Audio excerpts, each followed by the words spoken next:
Alright. Oh. Alright. Here we go.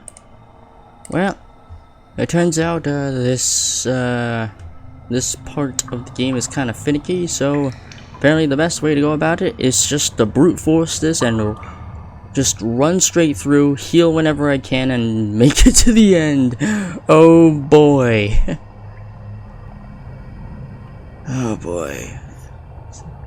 So just tank until we make it, I guess. Because holy shit, it's not gonna be easy.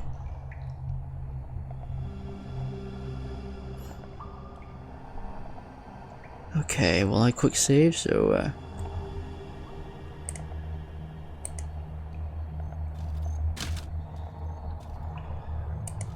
just fucking run.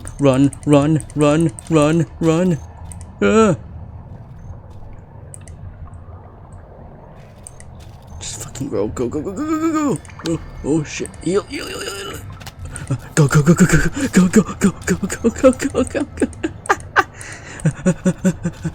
Come on. Almost there. Oh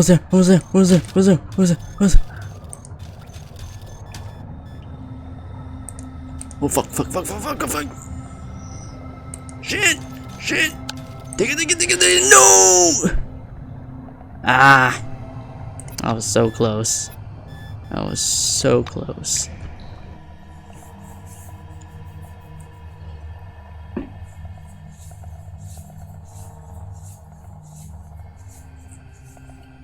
Okay, well I almost pulled it off. I just gotta make sure to use my medication. I mean, ideally I didn't want to use it in case I need to use it for the boss fight. If there is a boss fight, but... Alright. 3, 2, 1, go. Go.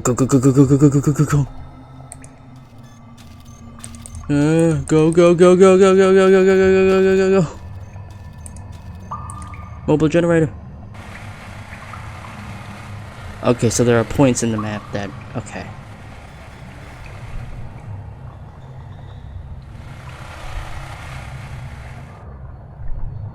Go. Come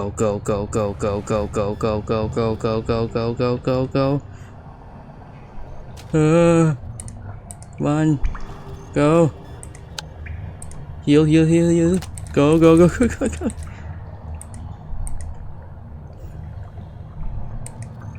Come on.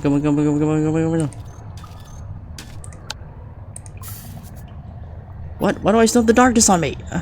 Shit. Nashville relic. Use it. This amber orange ball hovering above the scientific equipment connected to it seems to be the reason for what happened in Nashville. You can feel the waves of anomalous radiation emanating from it with your whole body.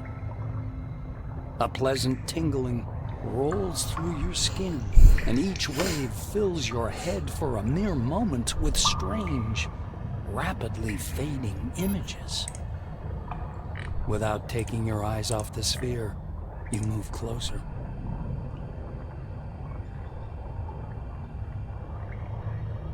Okay.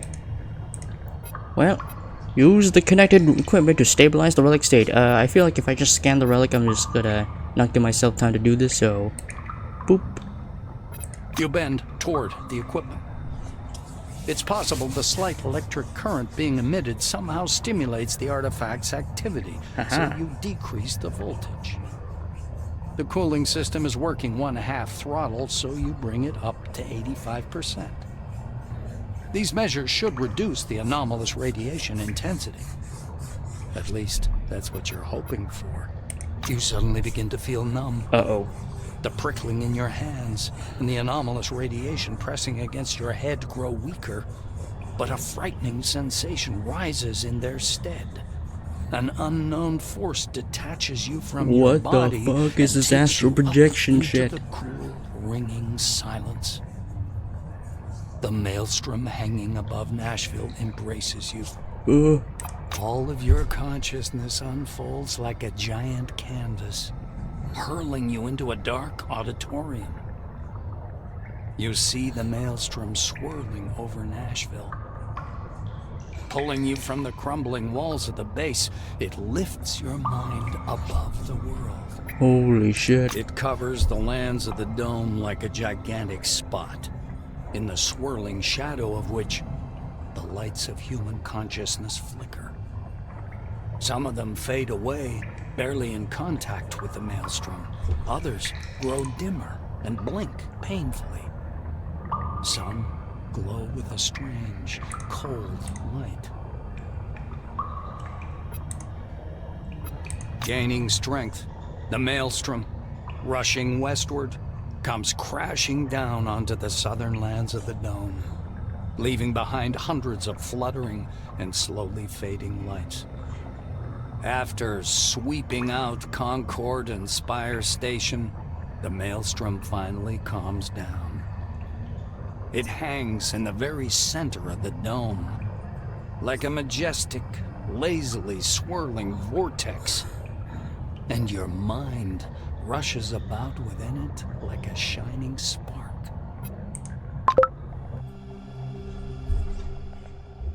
Well then. It takes you some time to realize that you're wandering through a fog. Eventually, the dull, white nothingness begins to dissipate, slowly returning you to reality. A noise fills your ears, a rumble resembling the sound of waves rolling ashore.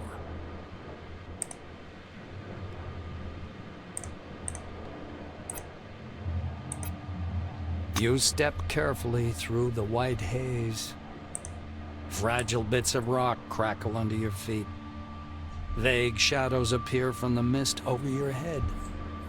Breached concrete plate bristling with exposed armature. The dusty drill of an earth mover lying on its side.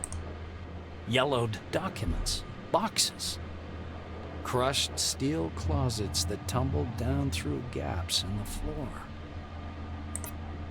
The space beneath your feet resembles thick but perfectly transparent ice. A vortex of clouds spins slowly below, the lights still flickering. They're the same lights you saw when you first touched the sphere. The lights are actively moving, wandering, gathering. Iridescent, they form both small and large groups, and the desert far below changes, following their pattern. Settlements appear in the north, in the east, in the west, and even in the dull yellow barrens of the south. They grow right before your eyes, as if time were moving ahead at incredible speed. What the? Whoa. Oh shit, I leveled up. Sweet. What do I want to level up again? I think I wanted to get my psionics up so that if I run out of ammo, I can just fall back onto psionics.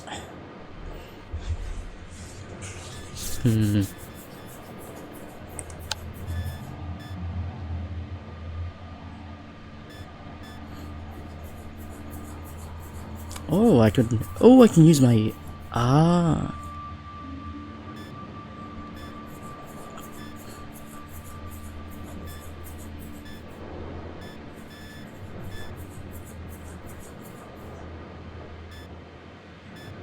Oh, okay. I didn't know I can use this. I can use conviction. Oh wow, it's all interconnected.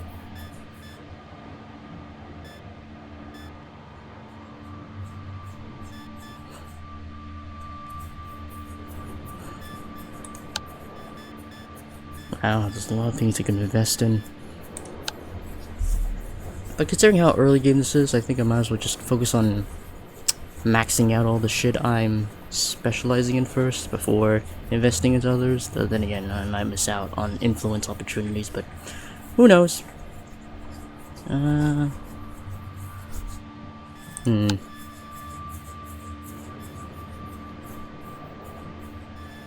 think.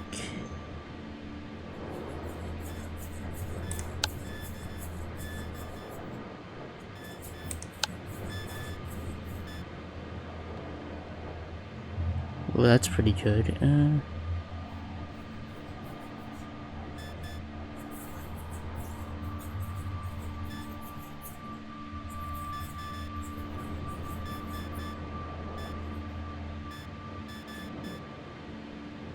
Oh, you can throw shit now. Well, actually, no, not yet, but...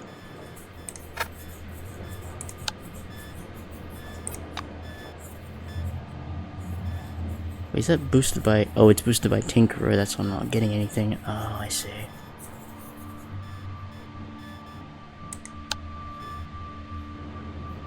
Okay.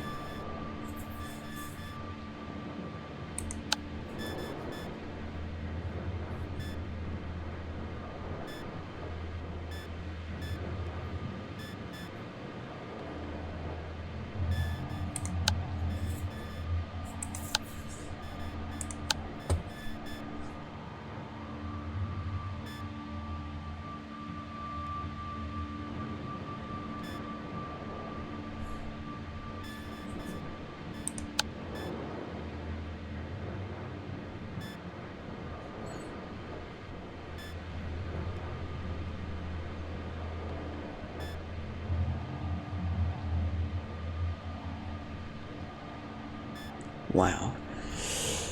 I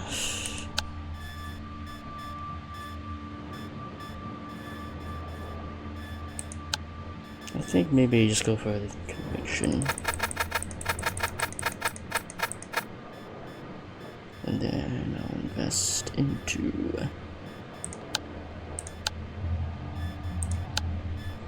psionics and save.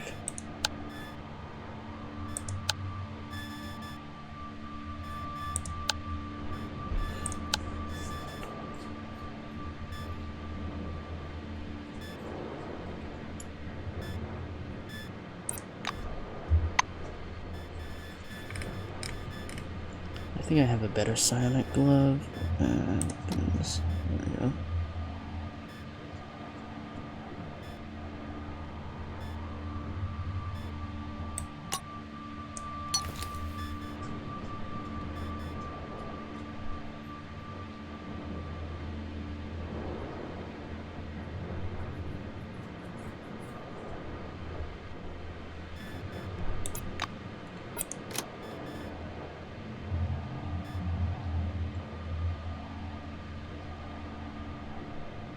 But anyway, okay. Where am I? Greetings. Staley's face, wise, confident, and focused as ever, seems to be lit by the screen of an invisible computer. He looks up at you and a smile appears on his lips. You? Wow. This is amusing. I was certain you were dead. He walks up and touches you with his palm, but you feel nothing. Ronald looks disappointed. His uncertain gestures suggest he feels nothing, just like you. What was I hoping for anyway? Staley looks at you in the eye. Do you know how unreal it was to survive and keep my sanity with all the psychic stress Maelstrom was generating? A lot of people lost their minds. That was what we saw here, and what happened after at Ankara, on the west side of the dome. He looks at you in the eye. You know, I'm locked inside my head right now. From my perspective, it looks like the computer room where Louise locked me in. How ironic. Clara is surrounded with white light and mist, her hands clasped in prayer. She reminds you of an angel statue from some reformist church. Seeing you, her expression changes. She crosses herself, mumbling under her breath. Get her to calm down, you're not a ghost. She nods timidly. Yes, I see. Both you and this mist, it's all in my head. Clara never moves her gaze off you. I remember you saying, find the car and drive away. If I knew you were sacrificing yourself, I would have stayed. If someone frees you from your oath out of generosity or humanity, does that mean the oath shouldn't be fulfilled? I still don't know the answer to it. You see sorrow and grief in her eyes. I only know that I'm an awful wrongdoer. I hope you're in heaven now. Tell her you don't know where you are. Clara sighs heavily. I see. I don't know. Why are you appearing to me? Is this some sort of a sign? Do you know about Where did signs? you get that sick power armor? This is when... Her voice suddenly becomes deep and thick. She drawls as if her words were being played from a corrupted tape. Clara's face alters subtly, as if it had turned to stone. Abbott is very kind to me, but his faith is nothing I could get used to. She says in a dull voice.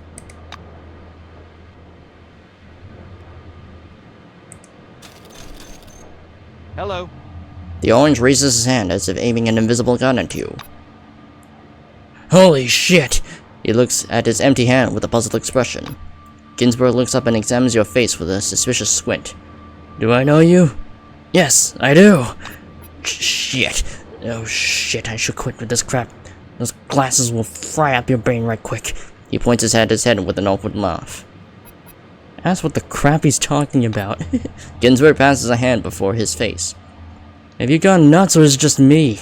I just said the glasses. The glasses! The church sells this crap. Trip telegraph. Oh, teleglasses. An electronic augmented reality device developed by technologists of the Church of Maelstrom. Oh shit, there's a church that worships the Maelstrom? Well, that's not good. He shakes his head. Well, maybe it's not the glasses. I see all kinds of shit since that day. People pay cash to speak to me. His face abruptly goes blank, and his voice sounds dead and dull. Not everyone can escape from Nashville. That means something, doesn't it? He says, gazing at your face with glassy eyes. There's no doubt. The funny, scruffy old man standing before you is Aaron Melville, the old man from the gas station. He also recognizes you. A smile wrinkles his already wrinkled face. Ah, it's you. Long time no see, sweetheart.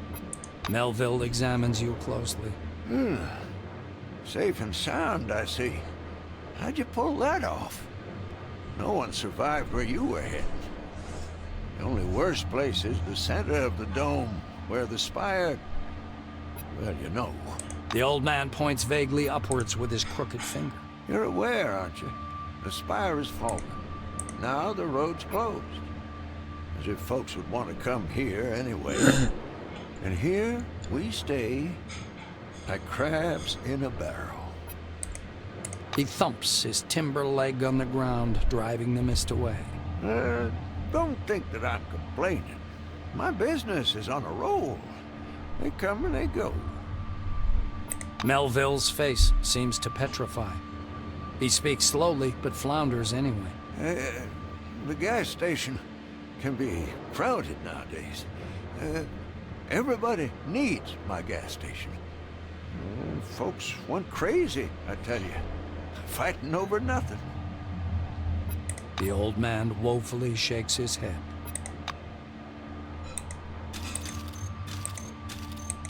A dazzling supernova-like flash sweeps across your view. The lights, frozen in the desert, start to move, and a cloudy funnel begins to slowly trail after them. The funnel spreads out under your feet. Flickering waves of lights drift northward, driven by the winds of a maelstrom. Not just a maelstrom. Maelstrom. Its shadow covers the west and south of the dome. Oh damn. As if it was extinguishing the lights scattered across the desert. Oh man, this maelstrom is deadly.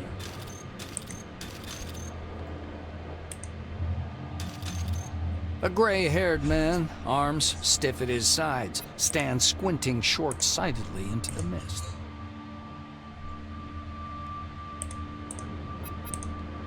Kingsley is much shorter in person, and older. He notices you. I depended on you and you failed me. Why did you not report on the events of that day? Martin comes closer. You notice small changes in his uniform. Some of the insignia have been replaced by larger patches resembling military chevrons.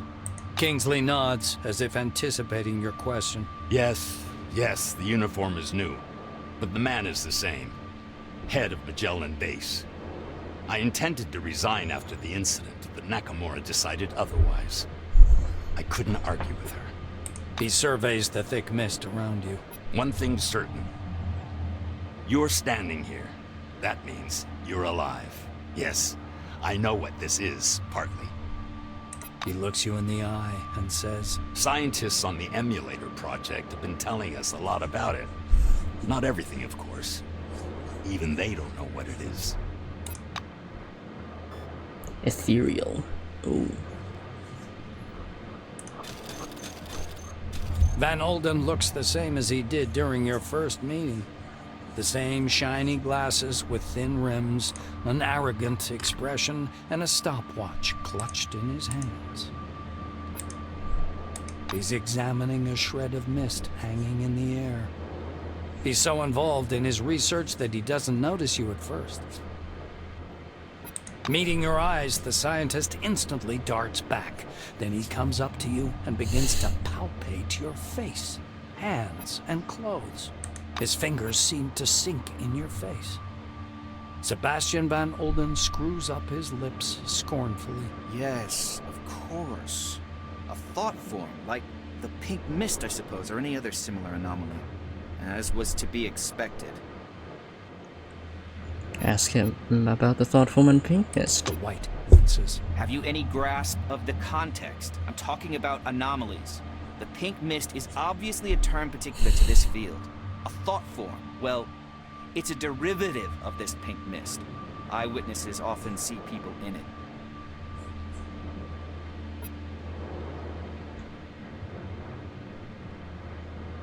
Sebastian smiles dreamily. I see answers in it myself. Numerological sequences which... But you probably wouldn't understand. The scientist loses all interest in you, steps aside, and continues to study the mist.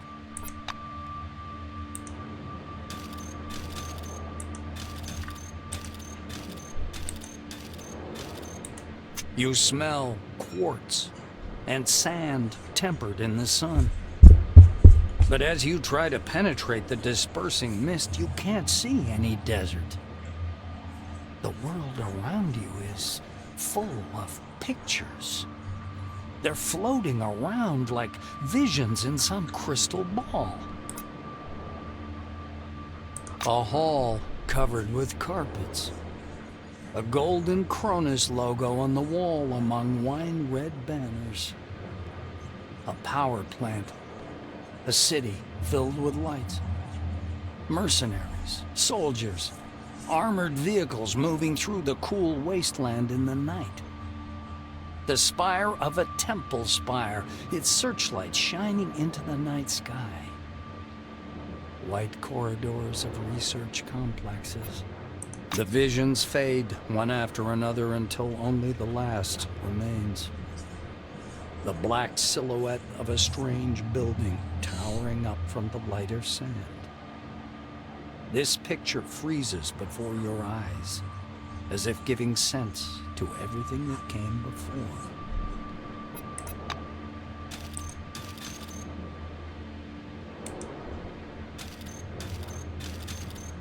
You hear heels clicking. A dark figure appears out of the mist before you. It's a woman. You've never met her, but you feel as though you've seen her face 1,000 times. You even know the sound of her voice, although you have no idea where you could have heard it. She looks at you with surprise. Then she frowns pensively and steps closer. She stands so close you can see multicolored reflections in her bionic eye.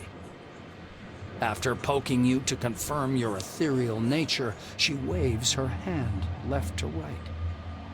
Obviously, she's hoping to disperse you like mist. Naturally, she fails. The woman chuckles discontentedly and leaves. The clicking of her heels fades quickly away.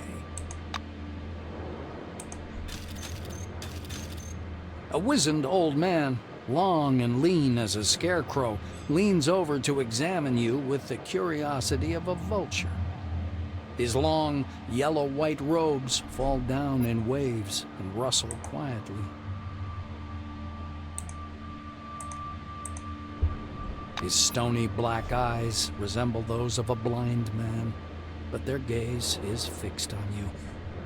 Such remarkable technology. He says in a low, well-modulated voice. This voice seems to belong to some other person. He smiles, a warm and kindly expression, wildly at odds with the menace in his eyes. Name your price, and I'll buy your design. But be reasonable. Take time with your answer. Think it through. With the smile still fixed on his face, he steps back into the mist, never taking his eyes off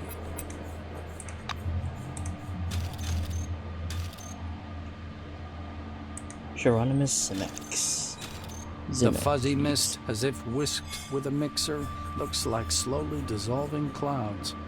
A short, chubby little man in a camouflage cap and army shirt steps fussily out of the white.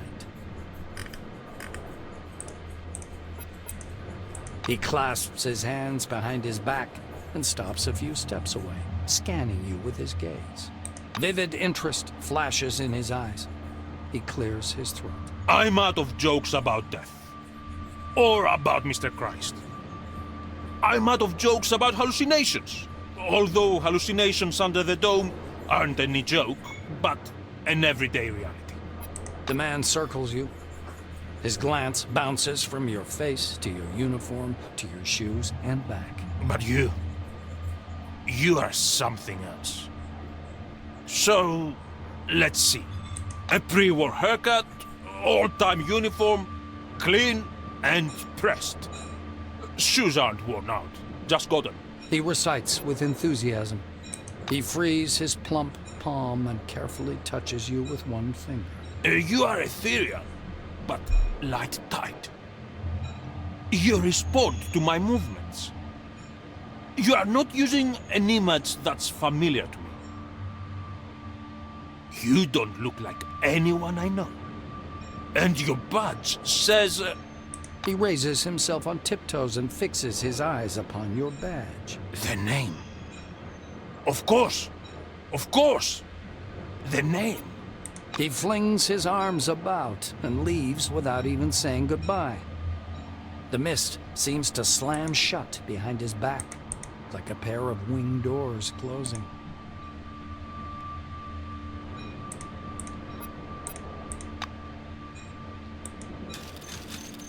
The fluctuant white slowly settles. A man and a woman stand before you. The woman rolls her eyes discontentedly. Are you serious? Tuesday, I tell you. Wednesday, I tell you. Thursday. How come I always repeat the same thing? I can't sleep without my pills. You're the man. You're responsible for me. The nightstand. The top drawer. There they are. Oh, my pills. Just say pills before we go to sleep. Is that so difficult, Johan? She pushes him lightly on the shoulder. The man nods automatically, lost in thought. The woman clasps her hands in front of her chest. She's boiling with frustration. I can't depend on you, can I? I haven't been able to relax in years because I have to control the situation for both of us. Johan! Hello! My pills! P-I-L-L-S! Her shouts break through the man's pondering. He comes to his senses and stares at you in surprise. Then he turns to face his companion. Olivia, don't shout. Make a habit of putting your pills on your pillow. Anyway, this isn't about the pills. Olivia falters and points her finger at you. And what is this? Or who is this? Mind telling me, without the never-ending riddles, Johan. Just tell me. Johan gives you an appraising look. Is it Maelstrom? Hobbit trying out a new device? I don't know, darling. Now, be so kind to take these goddamn pills since you remembered. And if you must yell, do it quietly. I have a migraine. The woman flings her arms up fiercely and walks away into the mist. Johann lets her go ahead, then follows. What the? An unfamiliar woman steps out of the mist and looks at you with the wandering eyes of a mad person. She's wearing a tall, crudely made tin crown painted with gold powder enamel. She smiles, although on her, this expression is more like an evil grin. She begins to prowl around you in a circle, wary eyes locked on your face. While circling around you, she steps into the mist and stops in place, a vague, distant silhouette. The mist fades away. You see a short, dark-skinned man with a grim face. He's wearing a brightly colored turban. You take a step towards him, and he strides forward as if to block your way. The ends justify the means, don't they? Have your scientists nothing better to do, Kimiko? He asks, looking upward. The stranger raises his hand, forcing you to stop. He looks up again. We have to be like the Soviet Union and Germany in the late 1930s. Mutual favors, mutual limits, parity. We've always worked on such terms. As he finishes speaking, his lips stop. The man in the turban keeps standing there, a lean figure looking angrily upward. This is some freaky shit. Oh my god. I see their faces.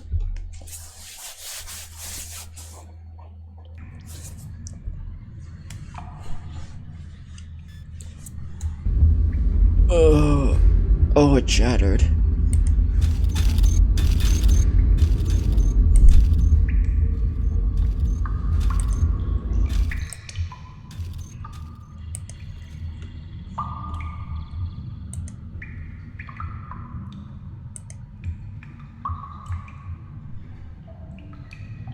Passage in the rocks. Okay.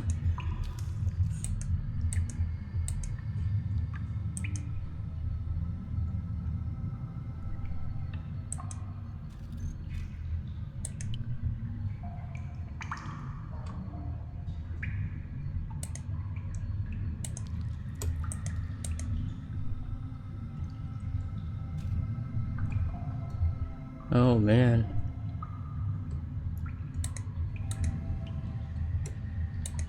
This place got fucked up.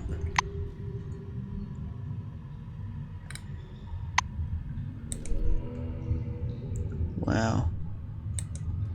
A lot of things collapsed.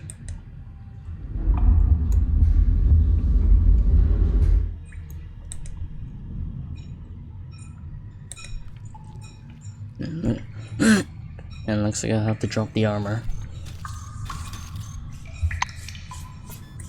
Oh well.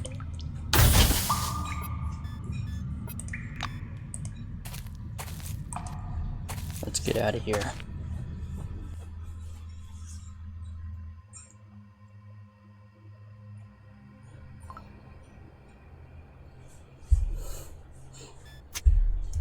Light. Bright light. You shield your face with your hand. After the darkness of the cave, it feels like broken glass rubbed into your eyes. You slowly spread your fingers. At first, you can't see anything, only a blind whiteness. Gradually, the pulsating light resolves into the outlines of a red rock and a tall white structure at its foot. The screen on your Kairos blinks. The system reports an error while trying to update the built-in atlas. When the maps reload, the icons are gone. Only a single marker indicating your location remains. Well, you're still near Nashville, at least judging by the coordinates.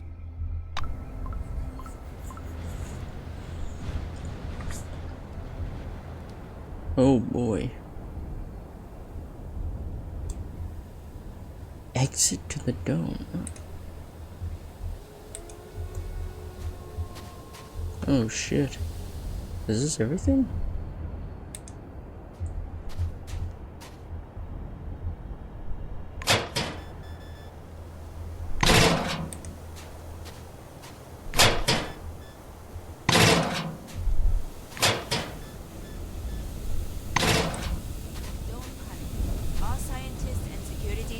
scientists are closely monitoring the maelstrom phenomenon. Confidence in our new committee authorities.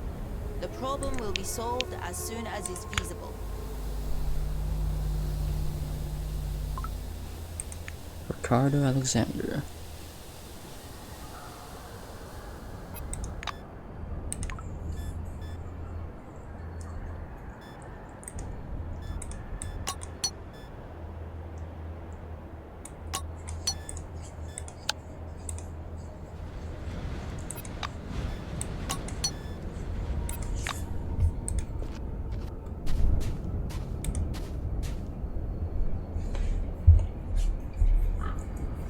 Quick save.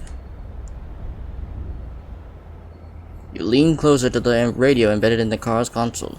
The emergency message is now coming through louder but not any clearer. However, you could try to adjust the frequency. Rotate the turning knob. You rotate the controller. The emergency message is now coming through loud and clear. The radio chitters. Attention, this is not a drill. In the affected area by the Maelstrom Mega Anomaly, Scenario C6C is currently taking place. Remaining in the yellow sector is prohibited. Employees currently deployed to the danger zone must leave the area immediately, following standard evacuation protocol. The announcer's voice is briefly replaced with static, then resumes. All new committee citizens are encouraged to seek asylum. The city is far enough from the yellow sector to be considered safe under current conditions. A distant wailing of emergency sirens can be heard through the speakers. The announcer keeps talking. Don't panic. Our scientists and security specialists are closely monitoring the maelstrom phenomenon. Any registered movement of Psi-Thoughts will be closely monitored. We urge you not to spread false rumors about victims among the population. Maintain confidence in our new committee authorities. The problem will be solved as soon as it is feasible. Attention! This is not a drill. The message begins again. Hit the dashboard.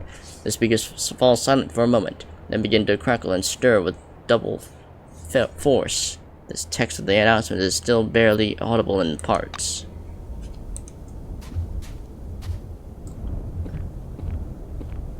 Who the hell are these people? Oh wow, this...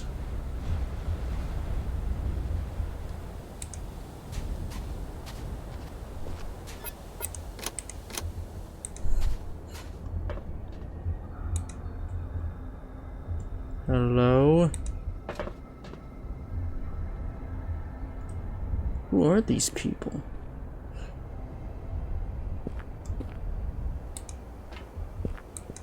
Are you friends? Oh, no, you're not.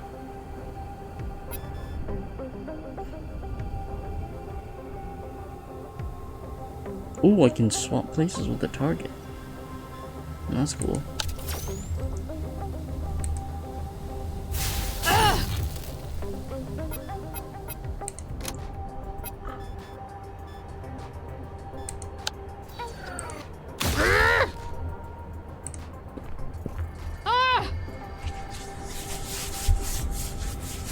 Calling for help? Uh-oh. Ow. Good thing I'm resistant.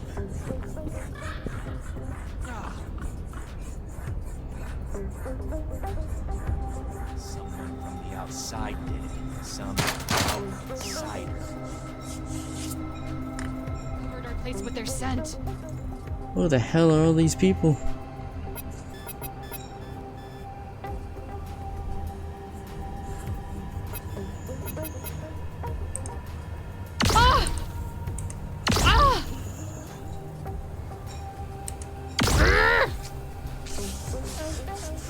Oh my god. You can teleport. Someone touched us. Covered our place with their scent. Okay. I can flying Raijin teleport.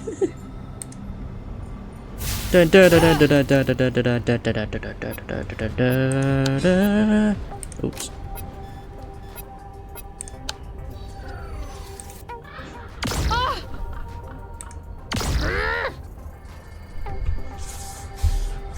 Yeah, you can teleport too, and you missed.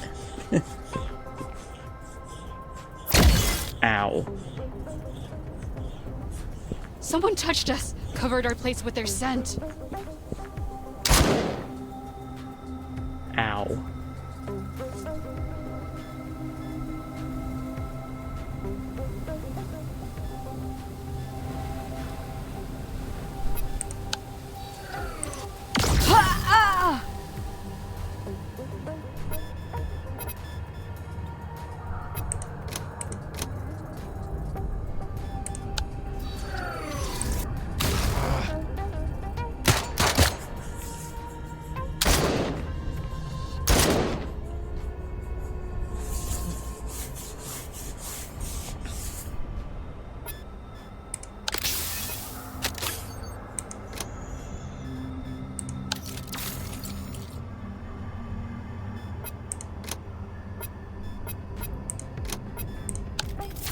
Swap.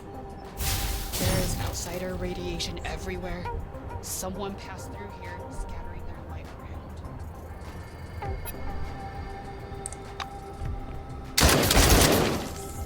around. Miss me, bitch. Ow.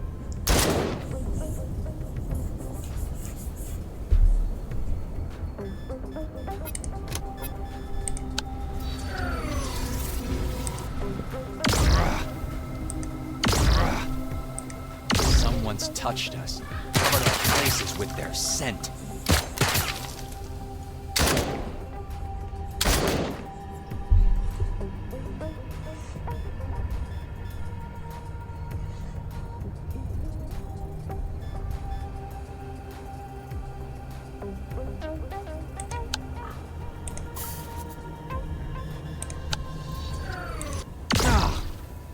Someone from the outside did it. Some outsider. There is Good thing I'm outsider resilient. radiation everywhere. Someone passed through here, scattering their light around. This is some freaky shit. Alright.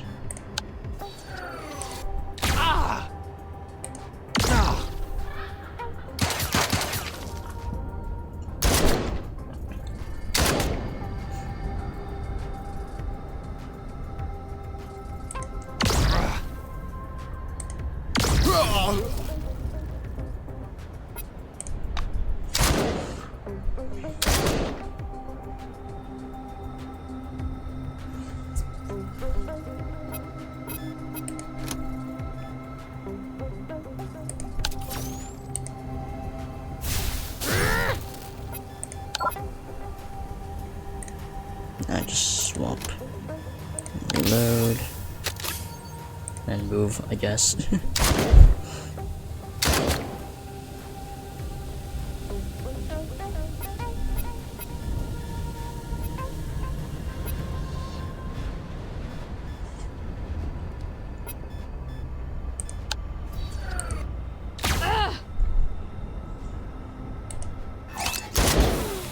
Oh, did my gun jam? Oh, god damn it. Some outsider.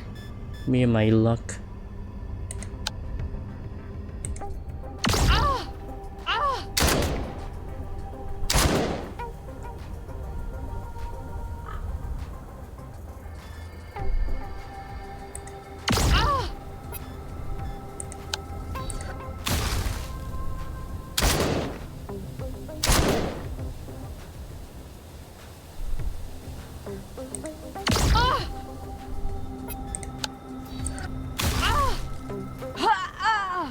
Oh my god.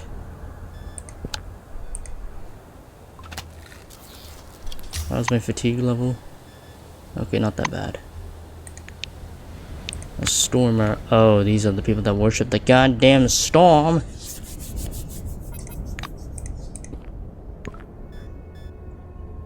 Grease fixer.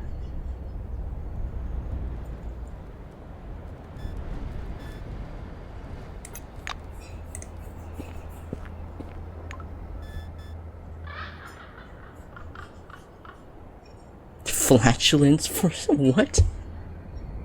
Flatulence? Okay, what does that do?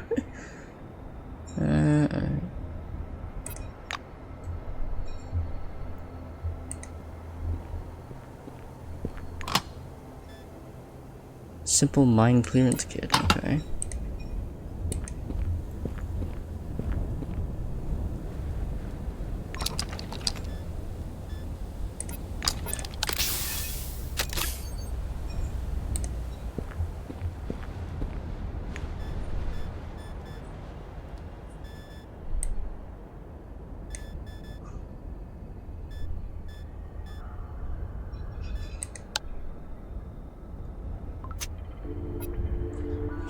You're leading an expedition to the center of the dome. You've ensconced in a brand new servo shell. Your loyal, wide-spectrum laser clutched in its manipulators. Energy hums through the guides and blue sparks are coming off the emitter. The others look up to you as if you are a heroic fighter, a courageous leader. Making your way deep into the gloomy tunnels beneath the ruins of the Concord station, you signal a halt. What's this up ahead? It's a real monster, rocky debris, ancient forefathers' technology, and the green vines of psi emanations have all been agglomerated to create this thing. You take the fight to this abomination with enormous courage, but at some point your heroic deeds transforms into a nightmare. You are standing in a cold cave, stripped down to your skivvies. The monsters had mutated into a hated school teacher from your youth. A whole crowd of people is laughing and pointing at you. Someone even bought a camera. The tunnel has collapsed behind you and there's no way out, until you scream and jump from bed. Whew, good thing it was just a dream. Slept badly, oof.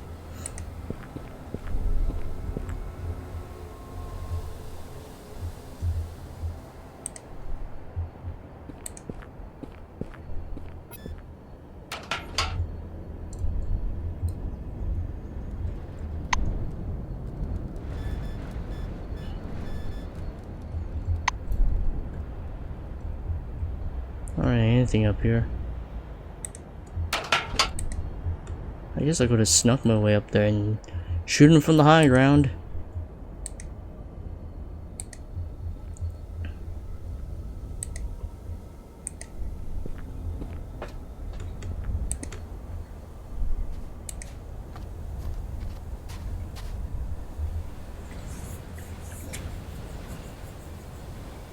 Man, I need companions. Let's leave.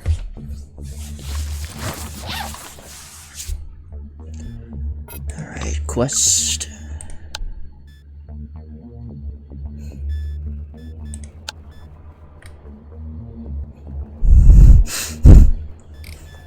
Yeah, okay.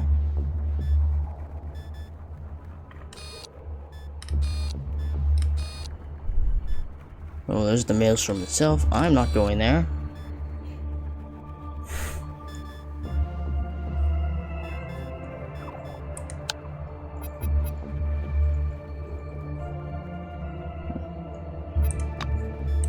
Nashville parking lot. Let's go there.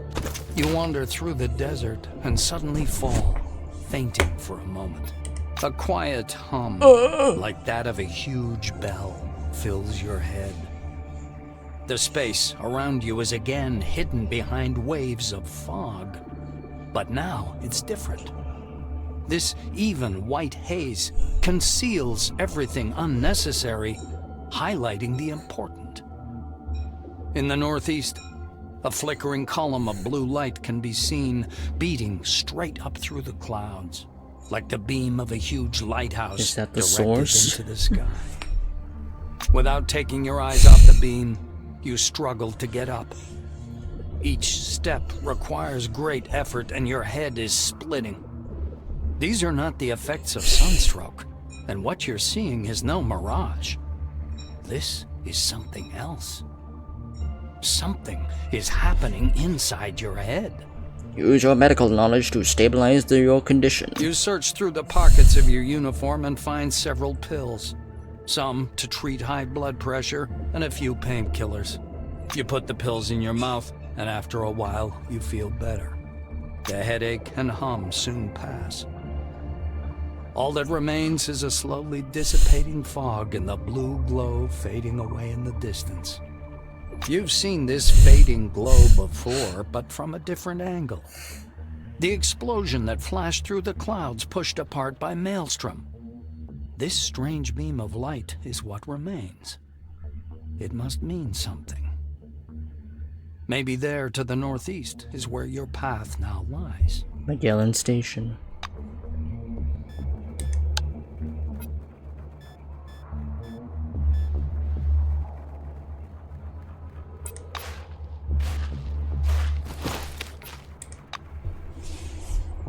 Well, I know the turrets are out because I turn off the generator.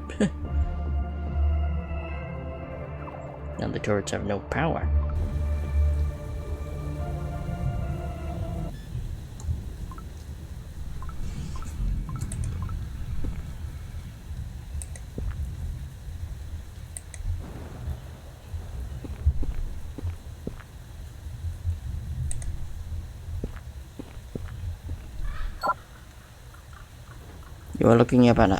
You look up at the hanging structure with a rusty girder sticking out of it. I do not have the muscle for any of that. Oh, look at a huge dead rat. A strange briefcase. Well, I can't get that, can I?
Oh.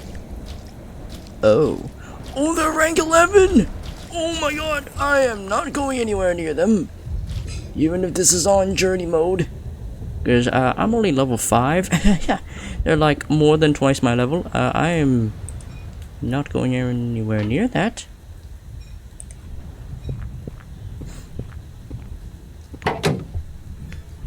Oh look, a spiky bat.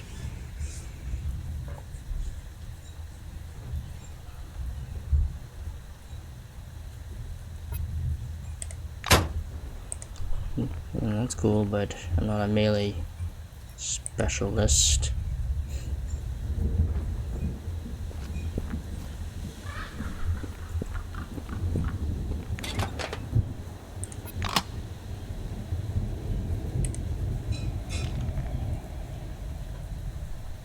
A lot of dead rat. Medkit, weapon parts, yoink. Oh fucking hell, that's a lot. What the hell? Oh my god, they're all rank 11. Holy shit.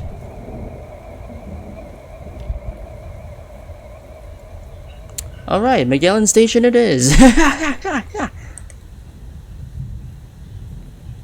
Oh god damn it, hold on.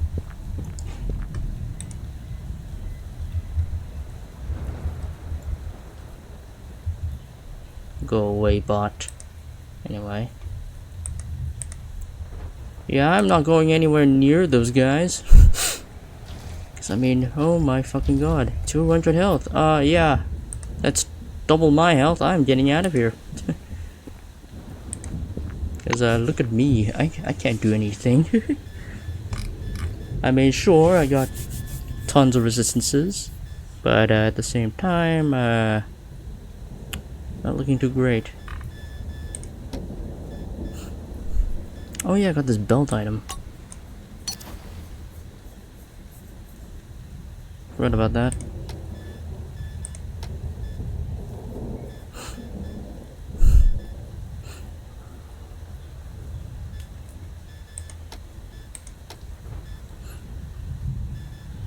This is a quest item?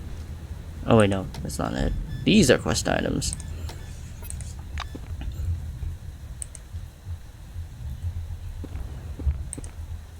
Yeah, I'm getting out of here.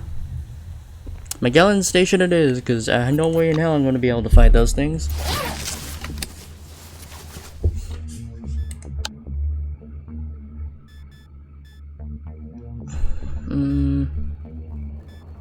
Let's go to Junktown Slums.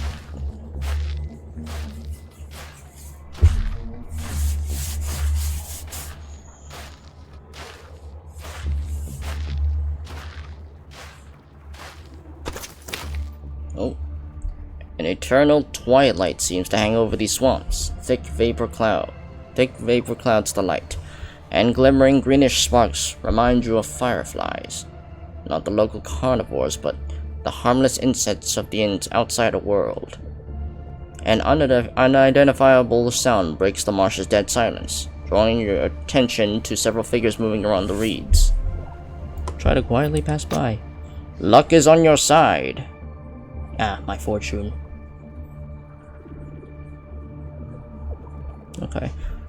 You managed to sneak past without any trouble. You made sure no one is chasing you and keep walking. Continue on your way. Hello?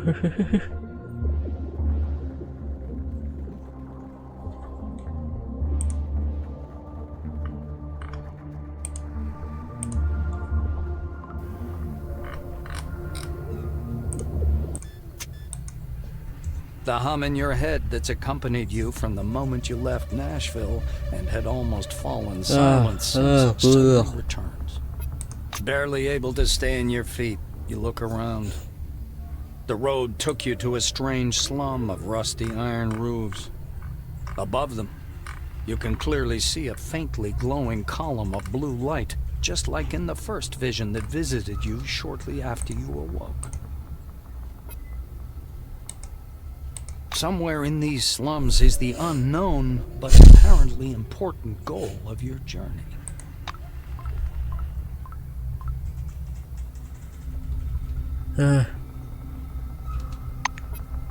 Save the game.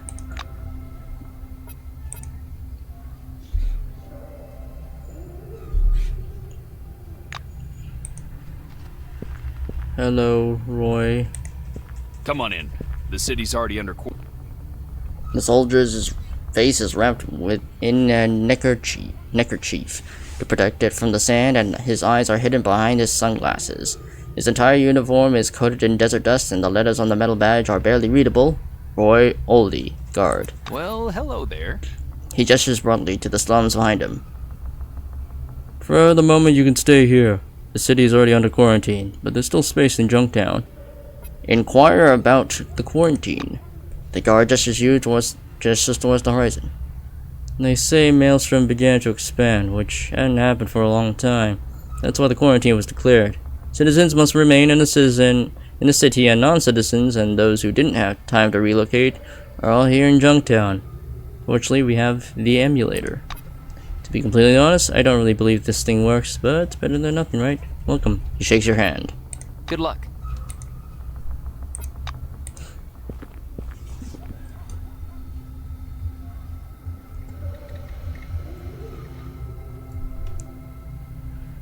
Katarzyna Belitskaya. A dirty and exhausted-looking woman in a White Wing uniform rushes up to you. Oh, hello, fellow White Winger. She clutches your hand in a death grip.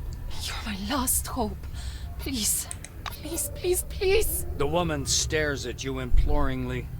Katarzyna Belitskaya, relic registration specialist, is printed on her face. Oh, she studies relics. Wait and see what she's got to say. The White interprets your silence as a willingness to listen. Tell me, what is wrong? She hugs you so fiercely that for a Oh second my god! Thank you. I just know you're a good person.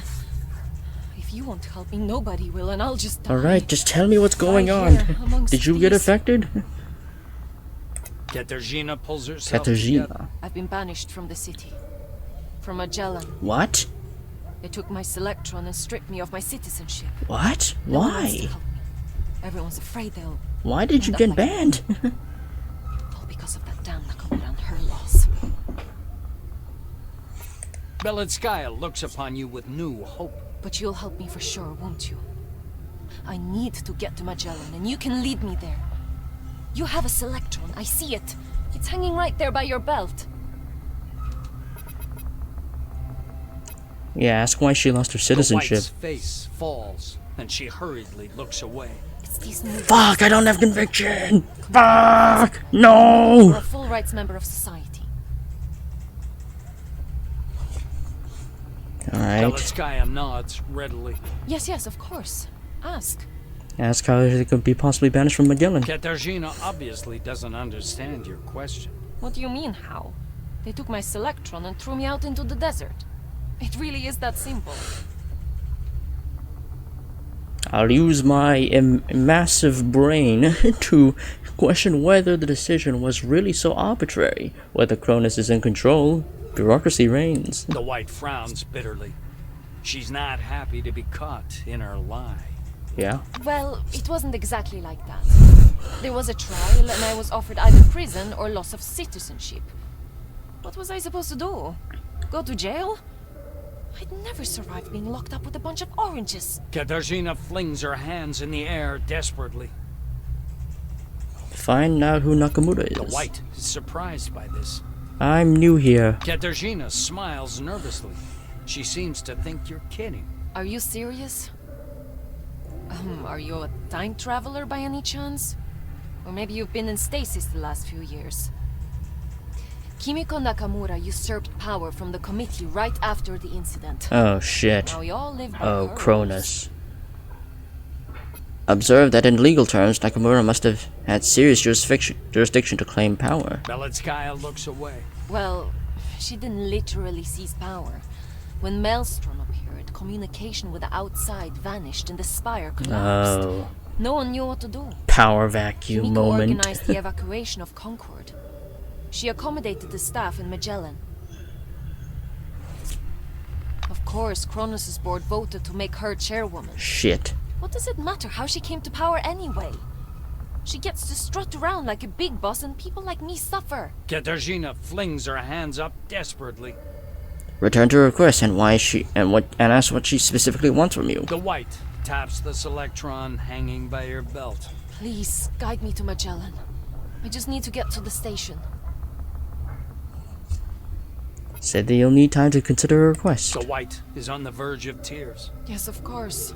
Don't worry, I'll I'll come be back here. to you. I'm not Where playing else an can I evil. go? Hayden's not an evil character. You're good. Just need time to explore first before making the appropriate decision. Okay, what do we got here? Okay, another woman to talk to. Yuki Tetsunai, who you saw in Concord, hasn't changed a bit. Same shaggy colored hair, same blue uniform, now thoroughly stained. And I was starting to get bored. She looks at you for a minute as recognition dawns on her face, and then claps her hands. Wow, it's really you! And I'm the chosen one now. Tell her you've miraculously escaped death and ask Yuki how she survived. Tetsunai proudly taps herself on the temple. I'm smart. I told Kingsley I wanted to do something useful, and he said I should adjust the binoculars on the observation platform. So here I am. Yuki exaggeratedly shrugs her shrugs? Okay, I think that's a bit of an error. Shrugs her shoulders, as if her own body's too tight for her. I looked at the binoculars, and there's a sandstorm. Close, funnel cloud, closer and closer. I came down right away. Alarm, evacuation. The blue points somewhere north. Do you know about the city? We were placed there. I don't like it there. There's a lot of rules. Don't do this, don't do that. You broke the turret. Better to hang out here. Ask her who chose her and at what post. Tetsunai waves her hand. You don't understand. Nobody chose me. I'm the chosen one. I'm here to stop the Maelstrom and save humanity. You'll see. Soon I'll be helping a bunch of scrappy undergods with their stupid problems and killing monsters. That's it. Tetsunai hops up and down with excitement. I went to Russo and told her so. And instead of sending me on a dangerous mission, she gave me a bunch of tests. Showed me black bolts and that looked like my parents fighting. Then she told me to go wait for her call. Ask her where Russo is supposed to call her, since there aren't any phone boxes nearby. Yuki wrinkles her forehead. That's true. In a blink of an eye, her unflinching optimism returns. Well, that doesn't matter. Russo will think of something. She's a scientist. Or she'd like to move away. It's nice chatting. I think they just wanted to get rid of you, to be honest.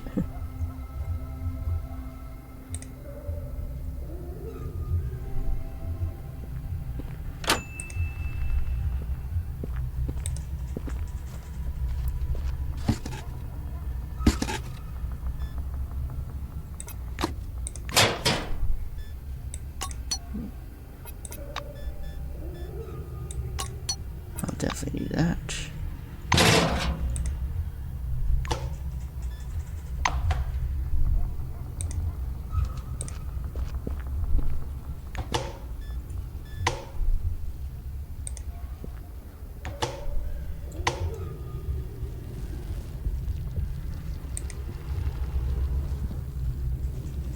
I don't have muscles, so I'm not going to interact with that at all.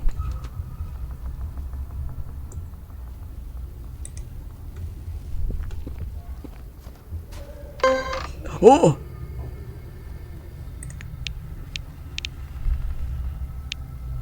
Alright, whatever you do, do not step on any of them.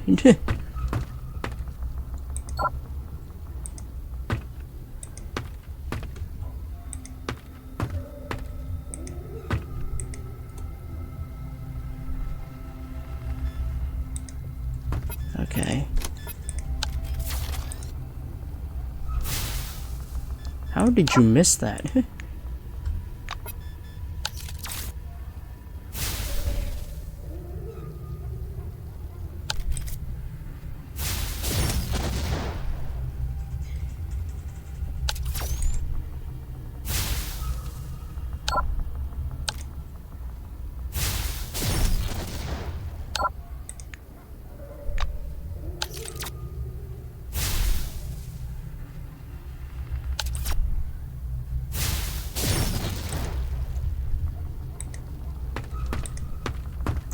Alright, I'm safe.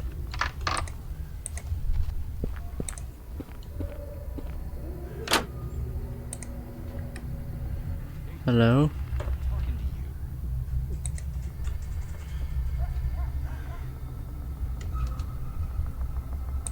Anton Logvinov. You see a plumpish man enthusiastically fiddling with the church's sun teleglasses. He's enraptured with his new toy. Ask him how he likes the glasses. Oh, hello there. Yeah, they're amazing. He responds without looking up. No wires, almost zero screen door effect, 100 hertz. This is the reason why I joined the church. Say you'd like to hear more detailed feedback. Anton gives you the glasses. The church may have surpassed themselves. 10 out of 10. It's never been like this before. Look at it. Goodbye. Move away. Teresa Goddard. How can I help? A disheveled, sloppily made-up woman is perched on a rickety chair, holding an empty whiskey glass in her lap, as if it was her last friend. The Carmine Heights badge on her blue jacket reads, Teresa Goddard. Hey you there! Yeah, you! Come sit here! She orders you, wrapping your glass on the table. She looks blearily at you from where her head rests on one hand. That's all. You can't imagine how in deep shit I am. Ask her what happened. Goddard bends in closer, enveloping you in the reek of stale alcohol. That greedy asswipe Mortensen is what happened. She brought all Junktown to herself. Now jacks up the rent prices. Bitch! Cashing in on people. Filthy jerk. She straightens up briefly to beat herself on the chest. I built a power station in Carmine Heights. Don't I deserve a bit of respect?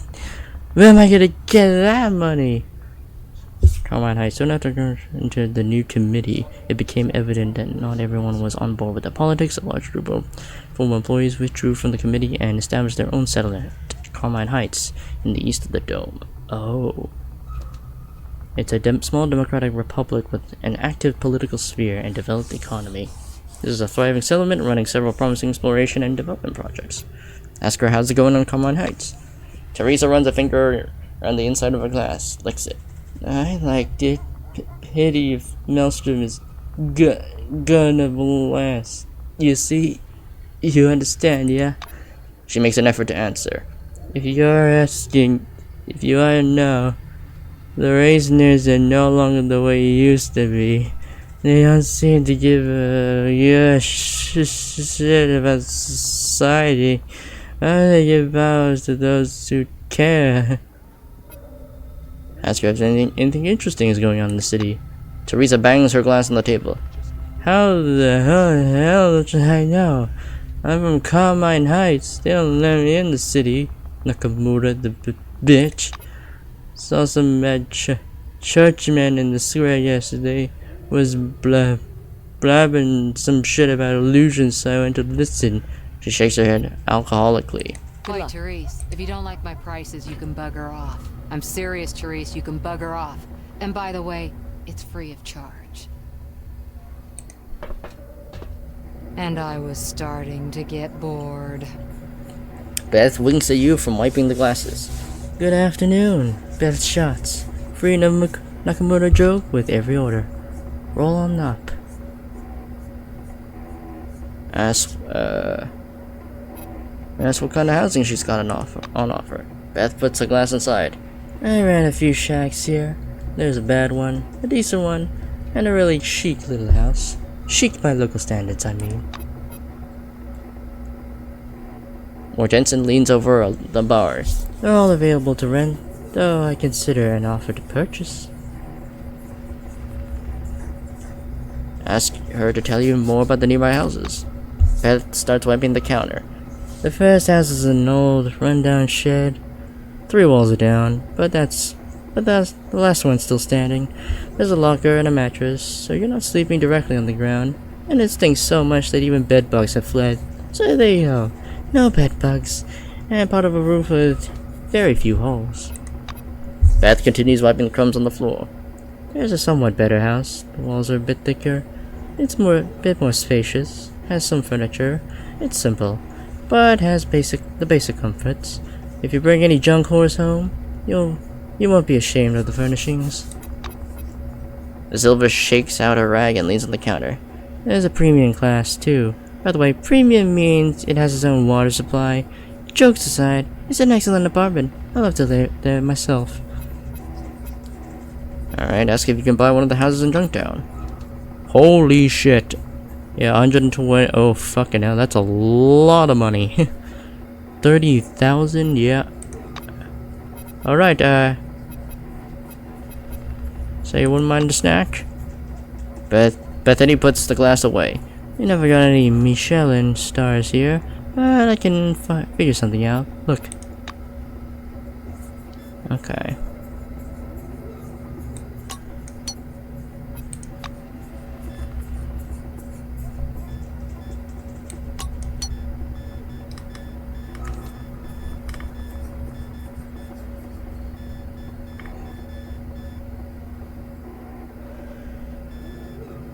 Hey, jerk. I'm talking to you.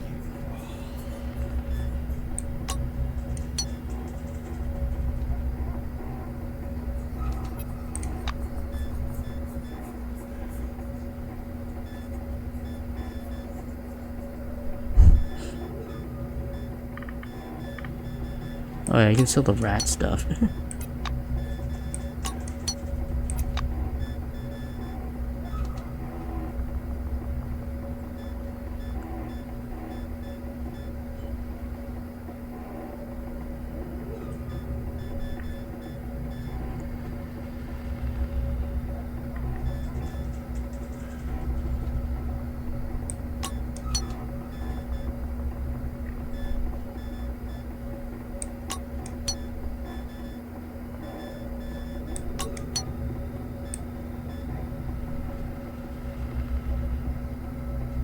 Thought you were just gonna get away with this, you asshole?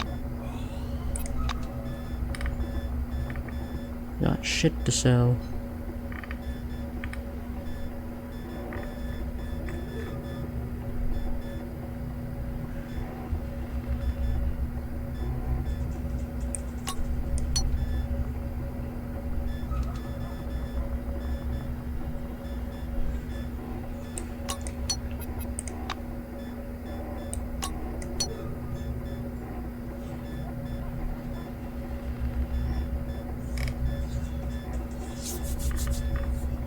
Actually, I shouldn't be selling these. I should be selling. I'll sell one.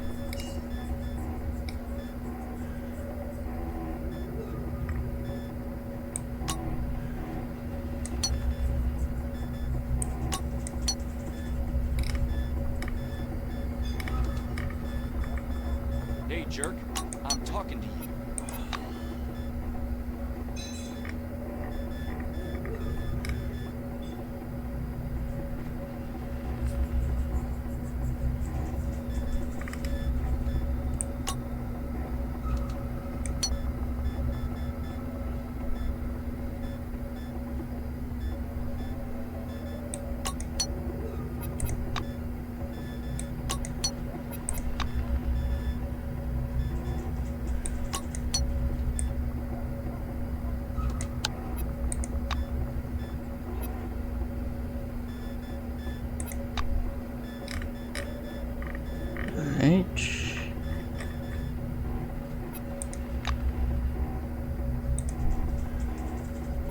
Hiya. Ask her to tell you about Junktown. Yeah, it's a hell of a place, Bethany answers shortly. She leans on the bar. What can I tell you? They were building a plant here, but after the incident... The Maelstrom. Yep. Nobody needed it anymore. I was hired to manage the construction, spec out equipment, stuff like that. Alright, I digress. This is my bar, and then there's the marketplace in the slums. Everyone expelled from the city, and the committee are settling here. For the most part, these hombres have nothing to lose. That's why we have a sheriff. Mortensen nods deliberately to one side. She pushes the glass towards you. After a fascinating story, I'm guessing you want a drink. Or maybe someone else? Something else? Say you wouldn't mind a drink. Sure enough. What do you like? Light, dark, or something stronger? Bethany nods towards the shelf behind her.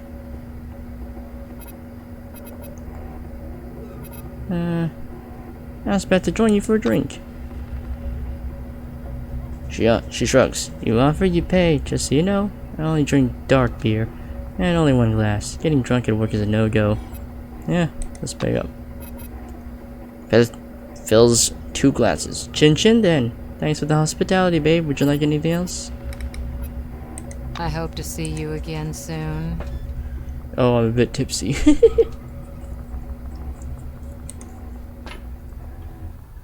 I'll wait for that to wear off.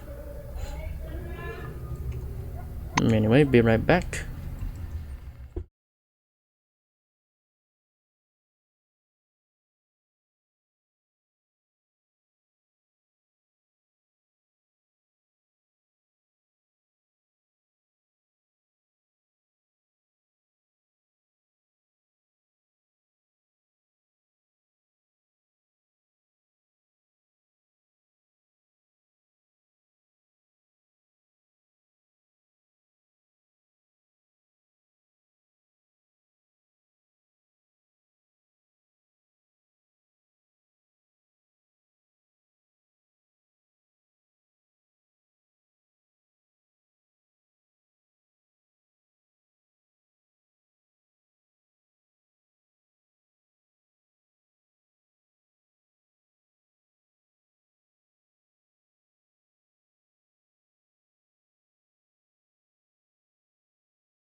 Alright.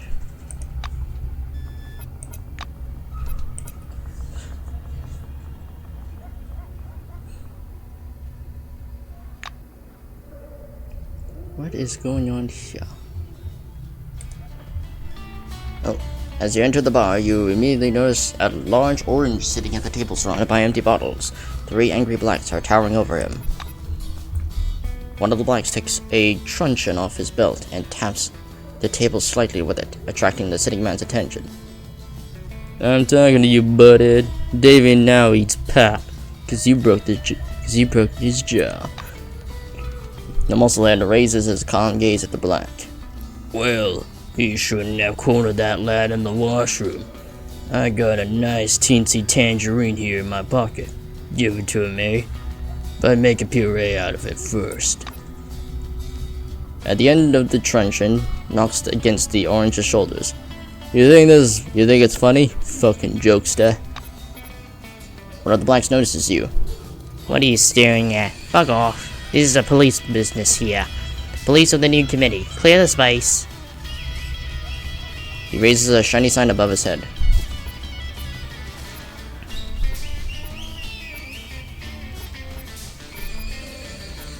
Ask the blacks what they want from the mob muscle. One of the police officers, a tall, dark-faced woman, spreads her arms drunkenly. Well, he beat up the warden. Prick. The nerve on him.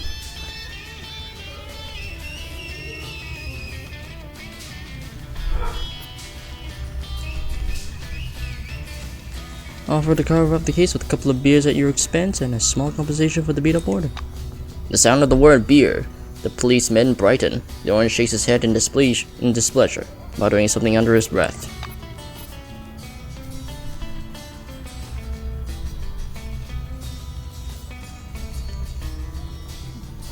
Oh, what the fuck? That's a lot of compounds. One of the blacks approaches you.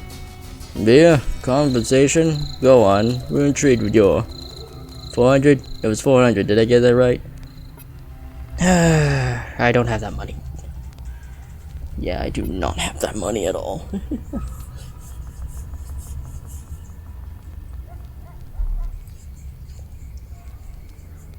Say that you're not going anywhere and they better leave the orange alone. The blacks exchange surprised looks. One of them snorts. Hey, good advice. You keep at this, Sab. Police taps the table with his truncheon again and looks at the orange. We'll be waiting for you outside, musclehead.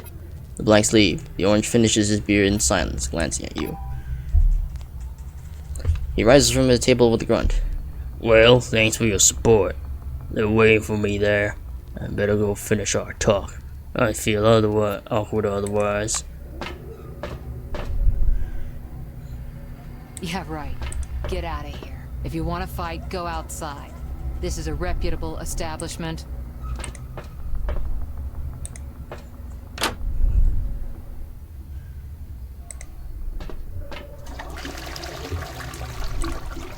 That's the bathrooms there.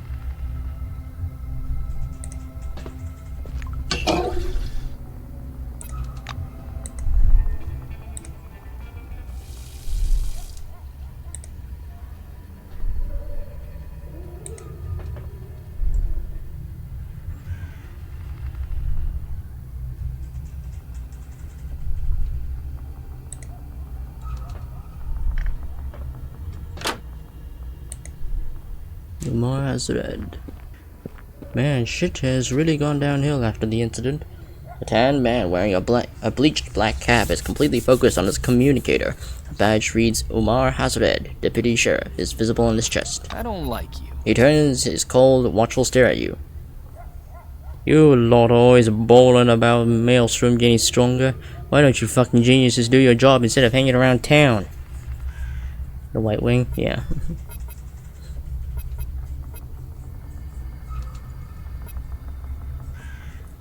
Ask him about the quarantine. The black scratches nosily at his gray stubble. Nonsense. Some egghead from the emulator told me the quarantine doesn't make any sense. Madness isn't a disease. What about the refugees in Junktown? The deputy sheriff sneers. Anybody who lives close to the maelstrom has gone completely bonkeroos. It eats away at your brain. It's just... Hey, ask him what he knows about Magellan. Umar answers reluctantly. Been there once, before the incident. Don't know if I ever go again. I'll comment aloud. Good luck.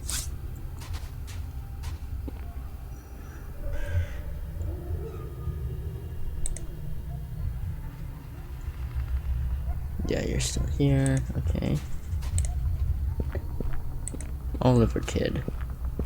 Oliver Kid. This man is grimacing all the time, and his shoulders never stop twitching. He doesn't seem to be in control of his own body. Well, For what? The whites gave me 100 for those experiments. Don't regret nothing. If you're jealous, the lab's over there, beside the stage. He tries to point for you, but his arm ends up describing a figure 8 in the air. see you later. Okay. Danny Mauricio. I'm listening.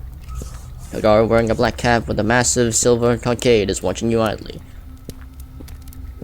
Hi, have you got a cigarette? I need to smoke. He wraps himself on his chest so that his badge reading Danny Verrocchio, guard, jumps in time. Yeah, share your cigarettes with him. I got plenty. Much obliged. He smiles ironically and smoothly extracts a cigarette from the pack. I mean, I'm not going to use them. Danny takes a furious drag on his cigarette. He apparently hasn't smoked in a very long time. This is what I tell you. I'm better off guarding traders than listening to some silver-jacketed cocks lectures. I'm already sick with NC and all their new rules.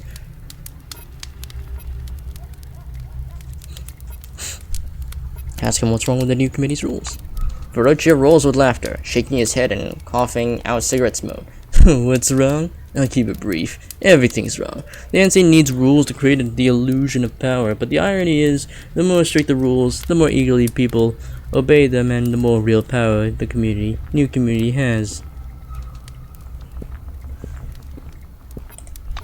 The black takes another long drag. The sheep likes the feel of a tight rein, but not me. They can blow me, pathetic slaves. He turns to face north. Hey Nakamura, do you hear me? You can fall to your knees and blow me too, bitch. Ask how he's doing it in C. The black scratches his chin. You know, like traveling in the trunk of a car with a dead whore in New Mexico when it's 40 degrees out. He takes a drag, eyes closed with tight pleasure. The metaphor means he can seize the moment, but the next moment everything becomes unbearable. Later. Zinnia. Oh. You see a young woman with a large backpack. A portable cash register is hanging from her chest. The wind plays the new committee badge on her shabby silver suit jacket. Her badge reads, Zinnia Lemech, Trade Representative. She takes a couple of steps back as you approach. I'm listening. I'm the new committee's trade representative. We offer brand new and refurbished weapons throughout the inhabited territories of the Dome. Guaranteed quality. Unbeatable prices. Cronus. We are the fathers of the humanity. She reels, looking somewhere past you, as if she likes her job. The mech glances at you and quickly looks away. What else can I do? There's no other way to get an administrator's post. You think I'm hanging around here for long? I'll be promoted as soon as I build up a few references. I've got my sales target to build references. You're not here to buy. You're here to buy, aren't you? She's crushing a document bearing a big official seal and stamp logo in one hand. Yep, trade. She pushes a typewritten page with 2 stamps into your hand. Very well. Please sign the sales agreement first. Here, and your full name. Thank you. Here's what I got. Alright. Okay. Ooh, we got a lot of... I can sell you a lot of shit. Okay. Do you have any... Oh, yes, you do.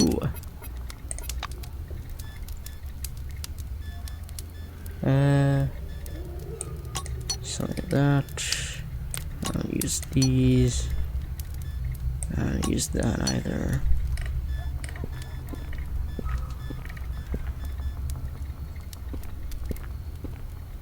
I mean, I might hold on to these guns, but then again, like, I can always get more, because they seem to be readily available almost 24/7 anyway.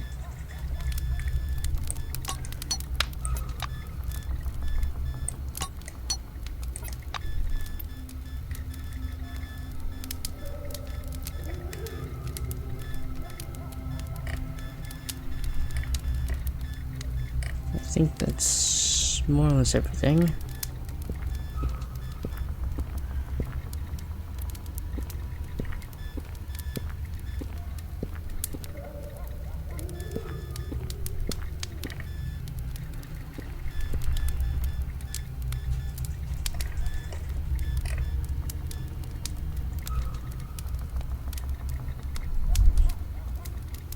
The cryo laser. Ooh, okay. Brass knuckles. Pepper spray, okay.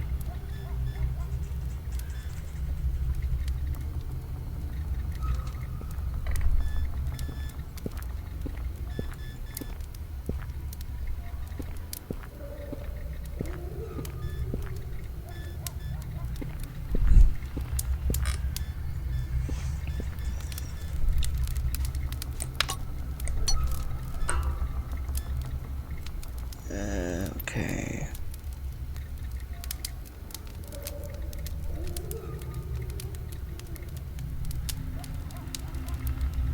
$180. Oh, oops! I did the math wrong. 420.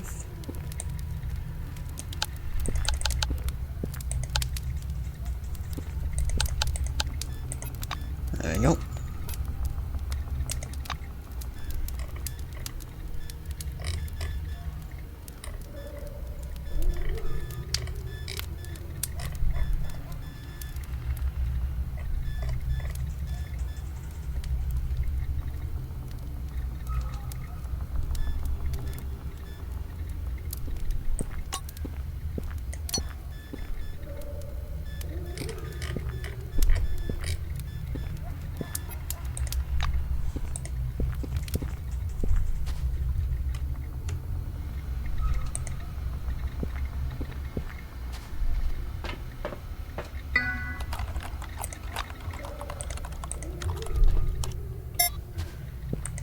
Honk.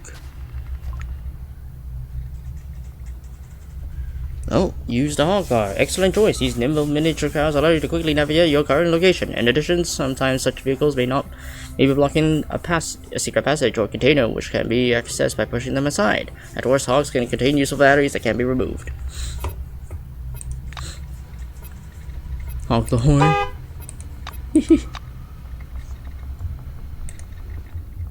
Well, I can't really move them out of the way, can I?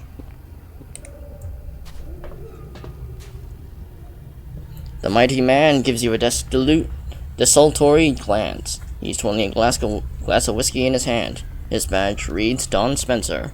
I'm listening, he says thickly, around the stub of his cigar. While awaiting your answer, he stretches his large hands until every knuckle cracks. Ask him what he's doing here. The silver gives you a cursory glance. I represent the Phalanx. Is that all? Okay, he's more than just another desert gang. The discipline, training, and resources make this organization a small private army, fighting for anyone who will pay. But the ambitions of the Phalanx leader, Hieronymus Zemeckis, goes far beyond fulfilling mercenary contracts. Under his leadership, the specialists of the Phalanx have established trade caravans infrastructure and their own weapons and equipment production. They also employ a network of informants said to extend every corner of the dome. Ask him what the Phalanx is. Entrepreneurs. Soldiers. Spencer laconically replies, as if every word caused him a calm bond. Say you'd like to learn more. Don reluctantly takes the cigar out of his mouth. We're running caravans. Making money. Fighting Nakamura's monopoly on power. That's how to get to the Phalanx camp. The base is in the south. Maelstrom's there now. You won't get through it. Spencer frowns. Yikes. He takes another dragon is okay. Run the bridges. A tan woman with short, sun-bleached hair stands before you. A pair of radio headphones, usually worn by phalanx fighters, hangs around her neck. The guard regards you with half-lidded eyes.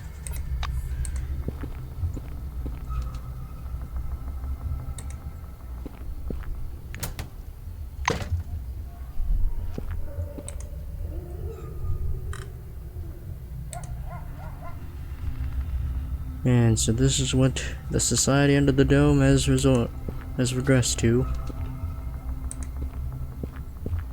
Oh, this is the prison. Well, hello there. Max watchful stare seems to take to every detail of your appearance. You're a stranger? Ask him who he is. Kurt Spengler. I'm what passes for the sheriff here. I make sure no hooligans make trouble around here. He slaps his holster. Introduce yourself and tell your story. He gives out a whistle. If you're not lying, you can take that tale of yours straight to Nakamura. Knowing her, I could say she'll definitely be interested. Ask her what the place is. The question surprises him. Have you been sleeping in a cave for the last 2 years? These are the slums, or Schittsburg, as I like to call it.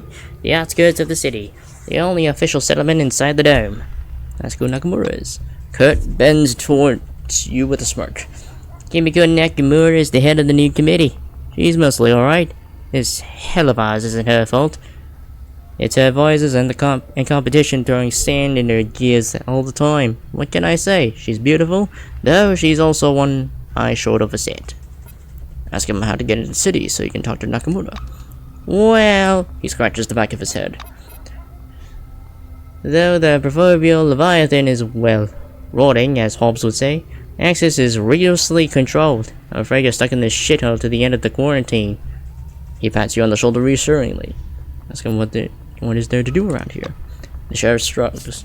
There's not much to do in the way of... There's not much in the way of entertainment. You can always wander the streets bothering people with stupid questions. There's a bar, and also a cave under the bar, where people sometimes beat on each other's faces in the spirit of sportsmanship and money. You can watch or even take part if you're interested, although something tells me that you need something more serious. He pauses meaningfully. You raise your eyes to find Kurt examining you. Spengler runs his hand over his thin red hair. I'll get straight to the point. A local guy left Junktown and moved to the cage just after the quarantine business began. He found some sort of commune there, beyond the reach of the new committee's laws. He strolls around the room as he speaks. What's wrong with that, might you ask? I'll tell you. Bad rumors about that cave. Many left to live there, but only a few return now and then for supplies. And always the same ones. Kurt returns to his table again. I've long since realized what it means to be a sheriff here. This is the new committee. You need a written confirmation for everything, or you'll get into so much shit you won't ever wash it off. I can't set foot there, but you're a different case. Spengler watches you with an unhappy smile. Oh, and by the way, officially, I didn't tell you or offer you anything. Let's just say you're an observant citizen who happens to like caves, right? Ask him what changed during those 2 years. Well, we got the new committee now, but with old weaknesses. They rebranded after the incident, though everything only got worse in my opinion. The caste system of theirs. As a former Orange, I can say some of the blacks and silvers are a little bit too much in love with the new order. Bureaucracy, whistleblowing, bribes. In short, it's almost like some kind of post-apocalyptic dystopia here. Or shitopia, more like. He gives a sad chuckle. Ask him if absolutely everything is crap. Well, I'm not the one to complain. I turned out lucky, doing odd favors for Nakamura. The other guys, they're some decent folk. Just gotta give way to them. He smiles enigmatically. Good luck. A suspicious cave. Okay. Is there anyone in the jails? Oh man, that's a bunch of anomalies. Don't know why anyone would want to go there though.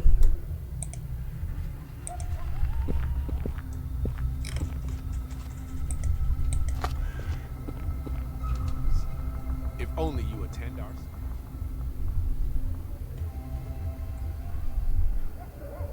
Let's go up here. Oh, this is the key to the city. Beloved people of the Dome, Brothers and sisters, pause and listen and think. What brought you here to this desert? Was it money? Adventure? Goodwill? One thing every one of us has in common.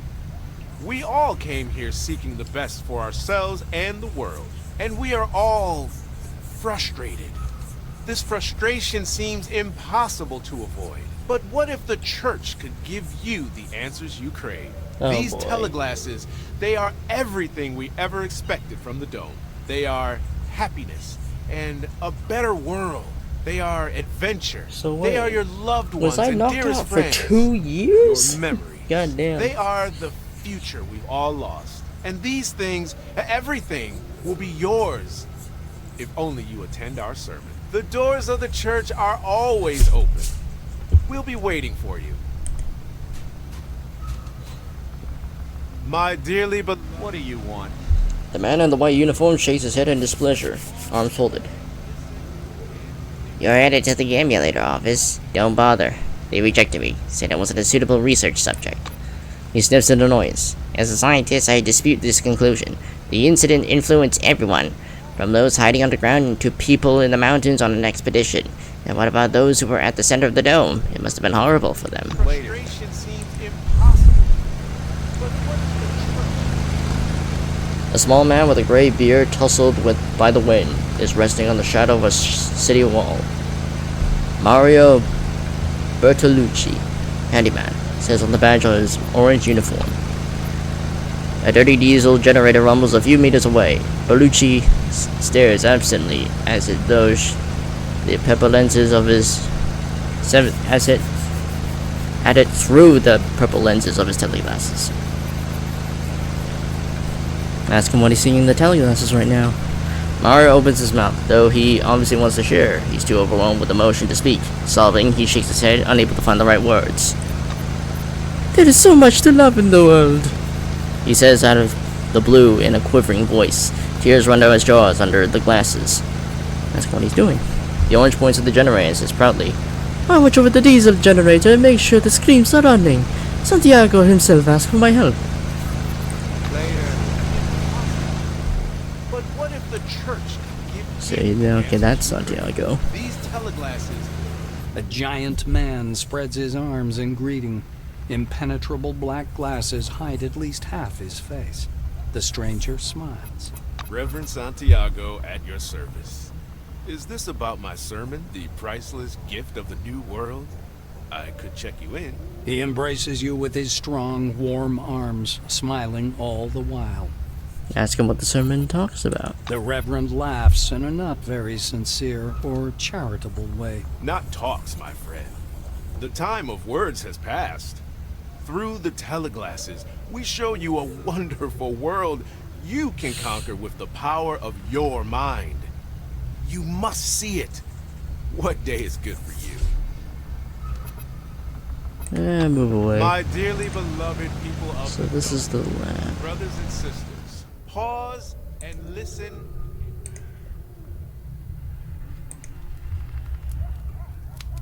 I'm just gonna go take a look-see at other places. Oh, Caitlin Tensler. How can I help?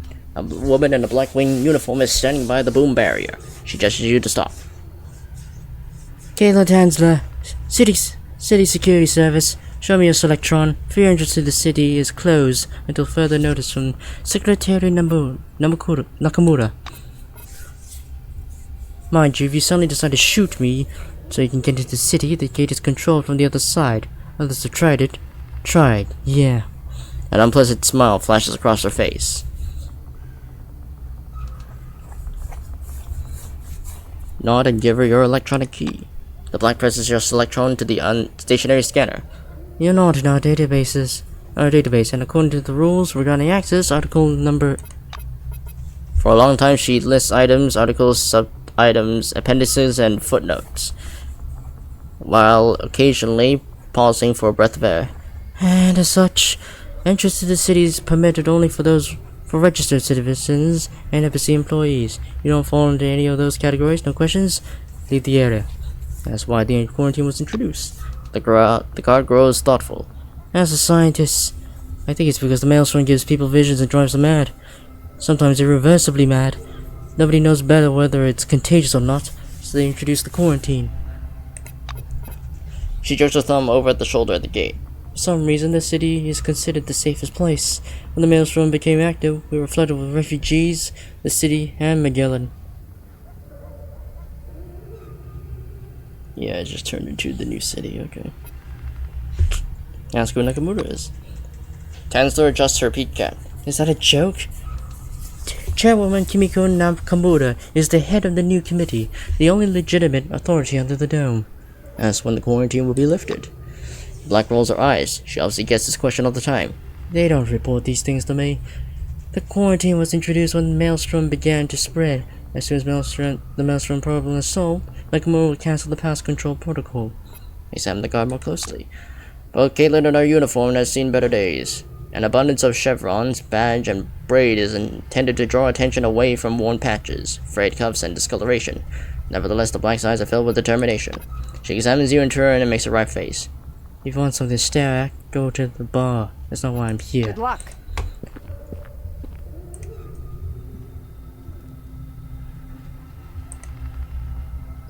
Oh, this must be one of the houses.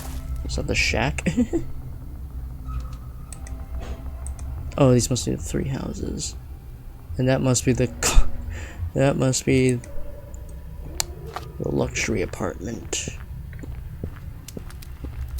I'm listening. A shifty-eyed old man with a mustache bends close to your ear. If you decide to go for a sewage collector, be careful. There's a lot of dangerous shit down there. The treasures go sometimes, and even giant cockroaches avoid their kind. Later. Okay.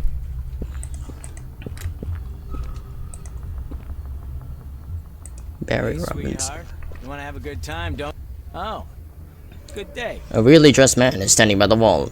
He has a pink neck piece draped over his jacket and horrible leopard print boots. He takes a cigar out of his mouth and winks at you.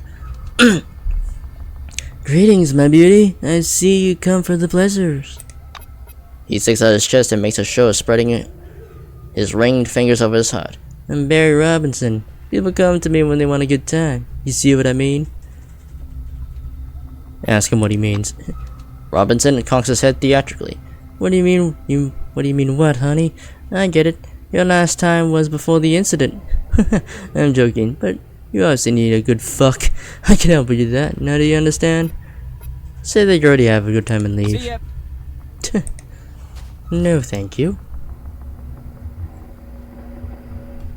Okay.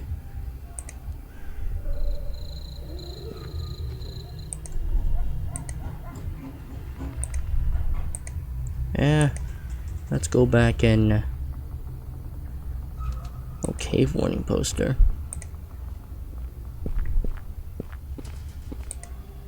Perhaps I'll just stay here. Someone posted a bright yellow poster with large black letters on the nose where it says "Attention." Under the headline is some text written in black marker. Read the poster. Residents and visitors to Junktown, please note that the cave on the outskirts of the settlement is not safe. A volunteer working with the police department discovered a group of cannibals living out there. I strongly recommend avoiding the cave at this time. Remember, any visit to the cave is at your own risk. Okay. Katarzyna looks imploringly into your eyes. Have you thought about it? Can you help me return to Magellan? Tell her you're ready to escort her to Magellan. Katarzyna's emotions get the better of her. She rushes to embrace you. Thank you. Thank you. Well, help a fellow white winger. I'm going to tell everybody you're a real hero. The white smooths down her uniform jacket. I'm ready. Let's go to Magellan.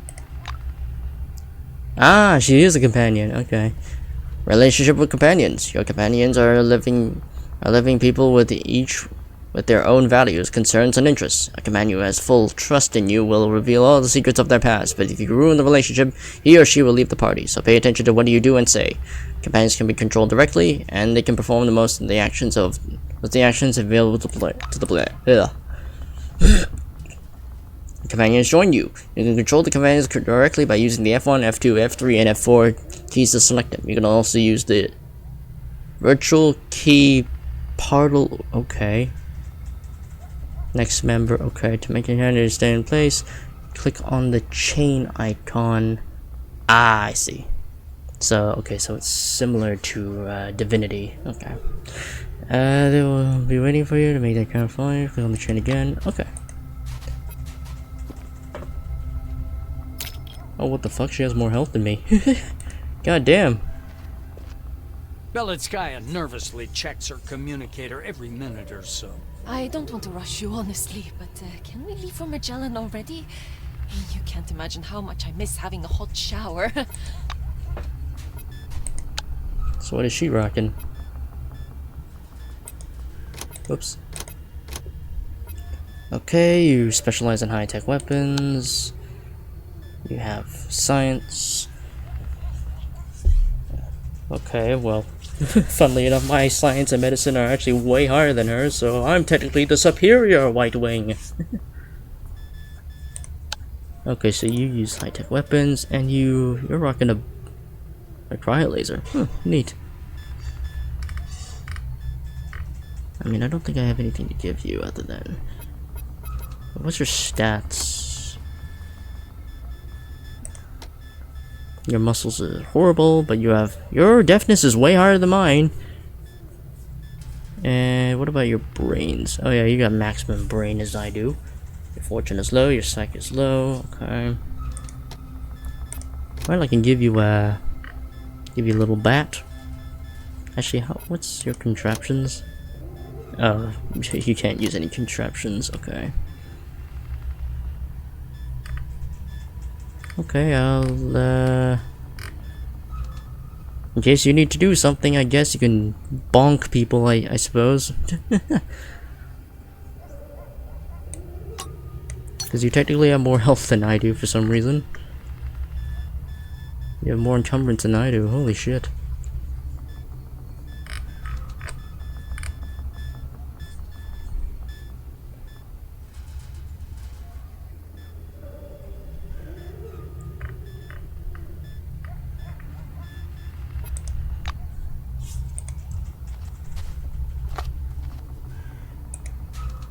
Alright, got my first companion. Alright, let's go to the emulator. The lab. The emulator lab.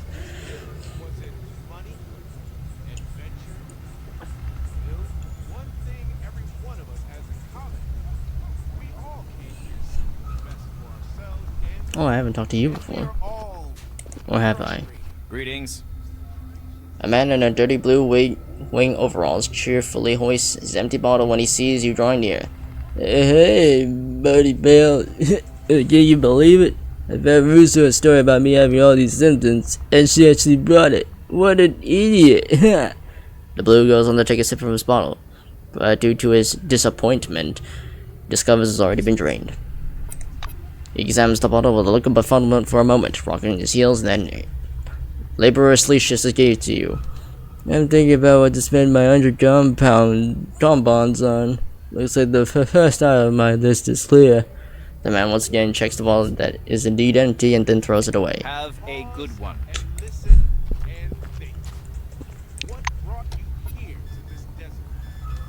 Can I check my reputation? Also, yeah, nerd. My reputation. Ah, there we go.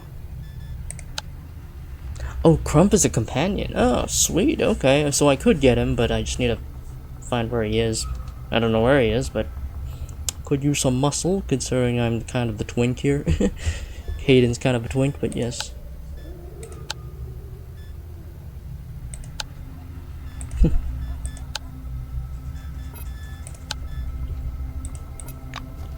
Where is Crump? Adventure, goodwill. Actually, I want to try and find Crump first.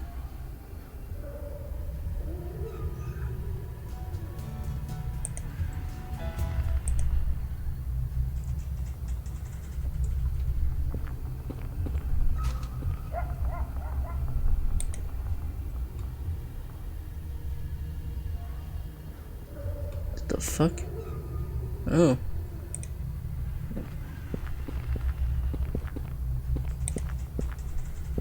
Judging by the tense and silence in the air, the sides have used up all their arguments. The fight will start any moment. Oh shit. Oh, they're gonna fight. Okay. Make a last attempt to prevent the conflict. Shut the fuck up. The policeman hammers you the moment you open your mouth. The trenchers aloft. Blacks yell and attack. Well, Crump, are you my ally? I hope you are. Well,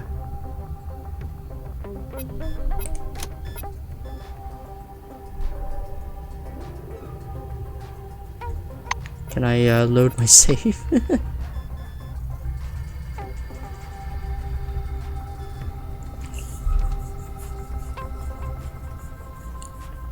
Because I don't want to kill him. Shit. I think I might be against him.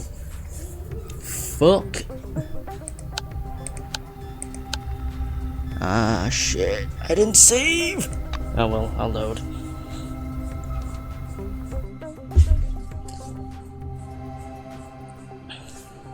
I should have saved. Oh my god. Because I don't want to kill him. I want him on my side.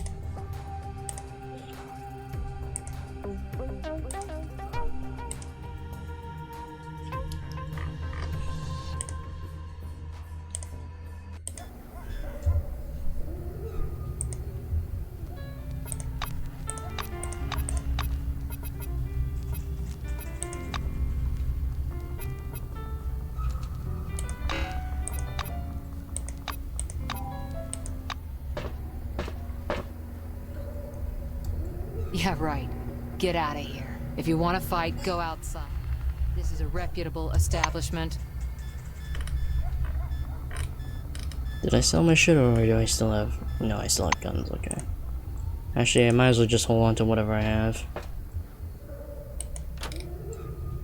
Oh boy, I'm gonna have to do all this shit again. Okay, this time I'll accept your help. Well, accept you as my companion, rather. Katarzyna looks in Katarzyna's emotion. The white.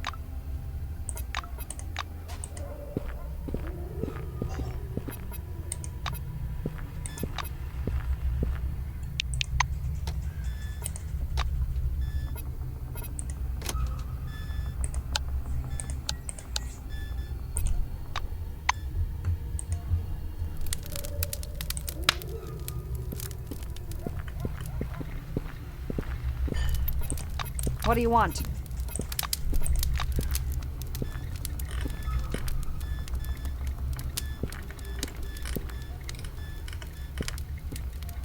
Oh wait, did I sell stuff to her?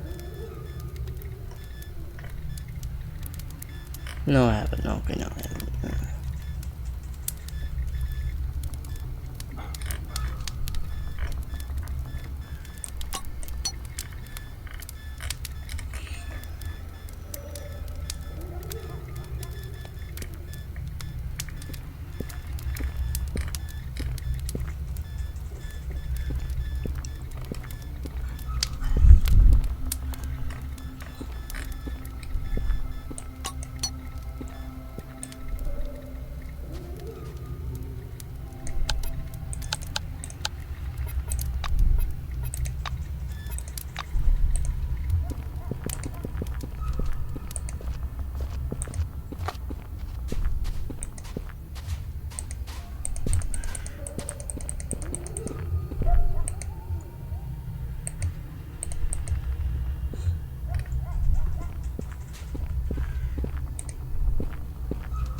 What do you want?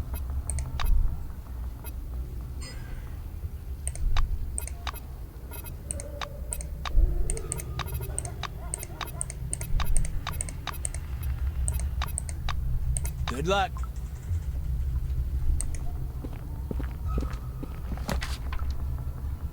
Latest developments.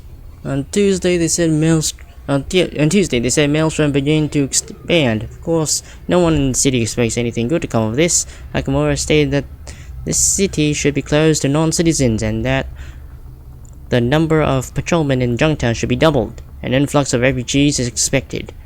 Junktown's restless. There haven't been any robberies or fighting. My guys know what they're doing. But the atmosphere itself is depressing. There's a lot of negativity, and it's hard to tell rumors from useful information. I'm starting to understand why Nakamura ordered the city closed. Just trying to avoid a panic. By the way, about the rumors, I was sitting at Beth's yesterday, listening in on people's conversations. There was a lot of suspicious talk about that cave near Junktown. Spoke with the locals, and there is indeed something off about that cave. Some sneaky bastard organized a commune there, open to anyone who wishes to join. I don't mind it myself. I'd heard many of those who go inside don't ever return. I asked Nakamura's permission to investigate, but they made it clear it's outside my jurisdiction, which extends to Junktown and no farther. Gonna write down the coordinates and here in the margin in case my Kairos starts acting up again. I'll get a chance to visit later on. Okay.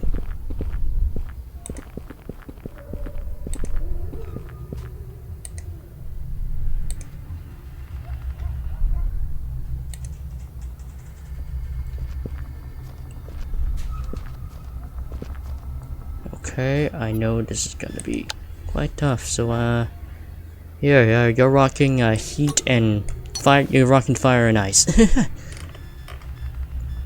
Oh yeah, I never got a chance to assemble the relics, though.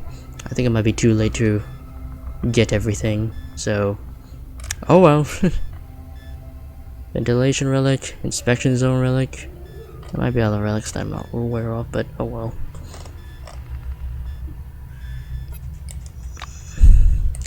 Alright, we save this time around.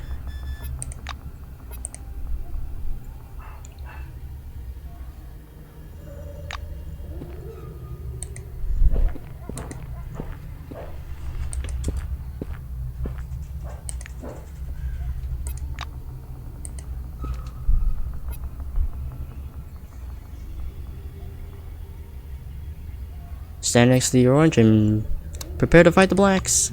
The muscle head gives you a nudge on the side. Don't catch a stray fist, he says in a low voice and changes into a battle stance. Fight. Alright. Okay, we got 3 guys. Well, 2 guys and a woman. Okay, these guys are not high level. Oh, and I got Crump as my ally. Sweet.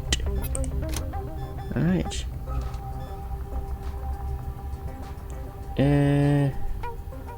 Alright. Ionization. Alright, what about this?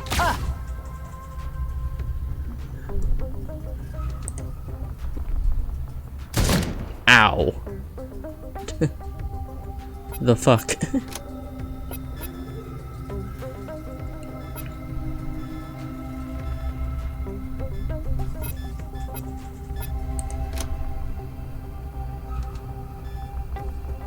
Precise shot. Grab shot. Code 3, an employee is down. Send backup.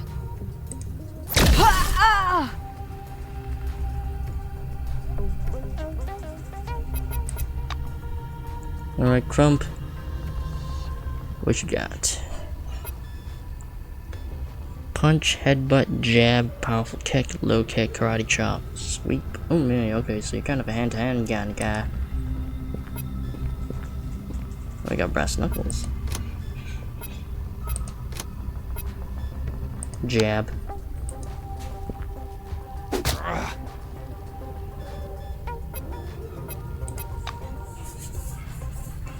You want a fist fight? Respect. Sure, I will teach you to be humble now. I am the law.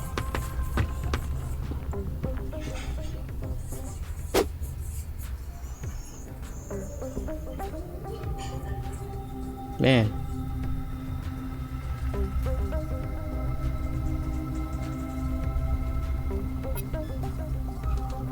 Precise shot. Code 3, an employee is down. Send backup.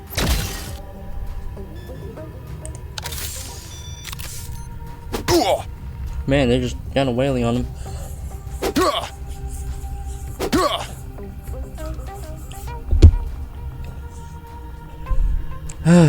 Oh my god.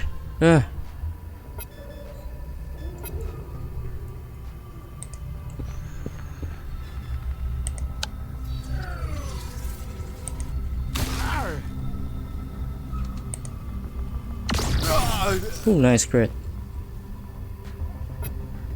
Light him up. They punched me harder in the boot camp. Ah!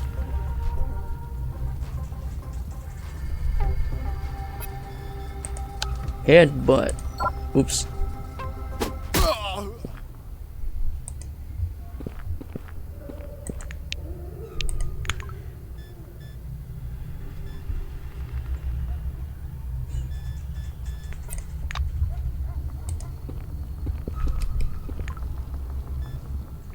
Soldier's belt. Initiative slots. Okay. These guys also do drugs. Crump is frozen in place like a statue. His broad chest heaves rhythmically. His eyes are closed, his face serene. He takes a deep breath, then exhales sharply. He opens his eyes and looks at his knuckles with a smile. Nice fight, huh? That's why the blacks were picking on him. He shrugs his mighty shoulders. Well, I cleaned their mate's clock because he was beating on a guy in the shower. I can't just ignore an arsehole who pulls shit like that. My fists start itching to put a man on the path of enlightenment, you know? That's what he means. Through violence, I will discover Buddha and make other fools do the same. Those who don't understand the language of love will learn it through my fists. Or they won't, but that will be their mistake. The Orange explains.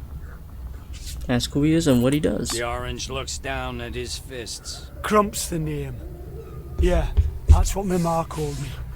I hit people. I've fought people for money. I've worked as a bouncer.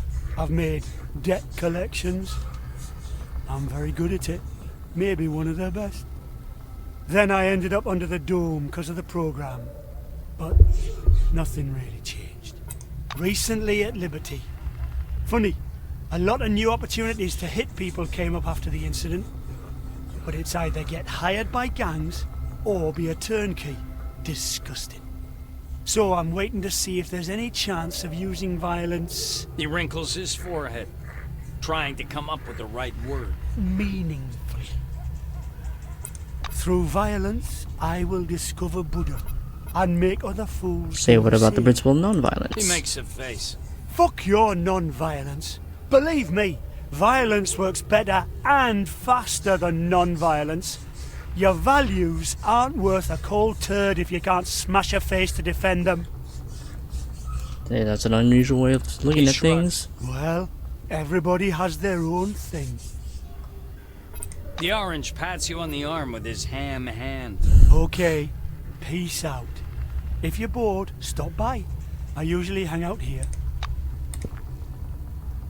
Oh, it's you! I drink to my saviour! Crump laughs and hits the bottle. Offer to travel together. Crump gives you a surprised look.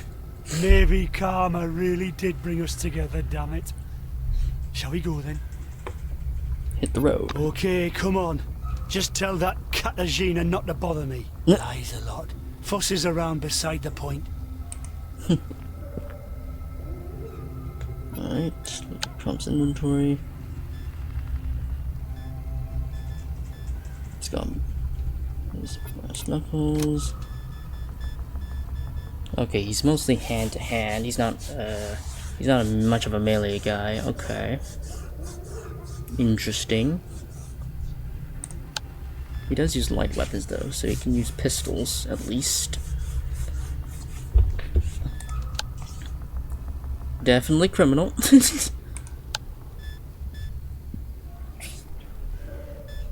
Lockpicking. Well, his lockpicking is definitely better than mine. Paint with your feet. Okay.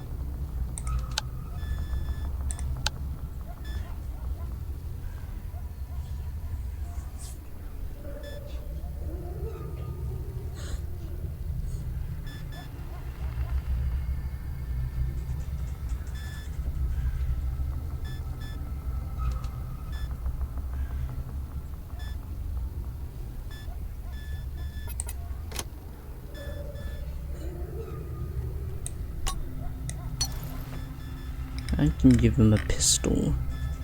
That's a light weapon, right? Wait, is this a light weapon too? Oh shit, it is. Okay. But which one has more ammo?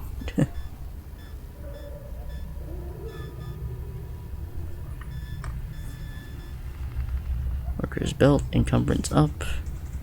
Alright. Is she wearing a belt? No, she's not. Okay.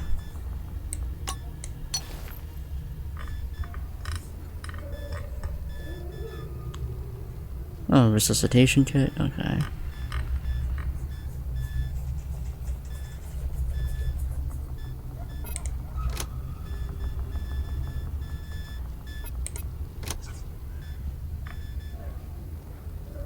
Humane handcuffs. Oh, those probably came from Crump.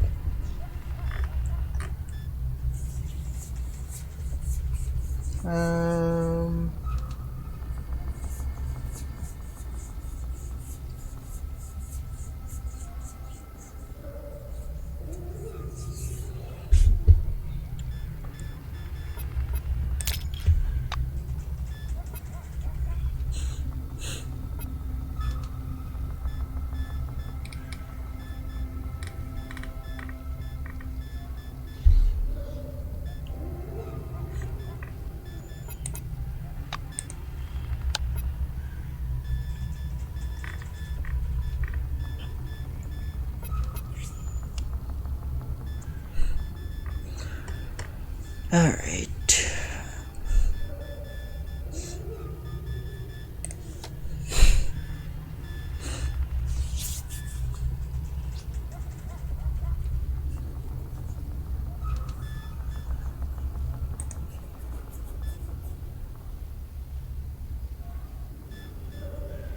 Consume.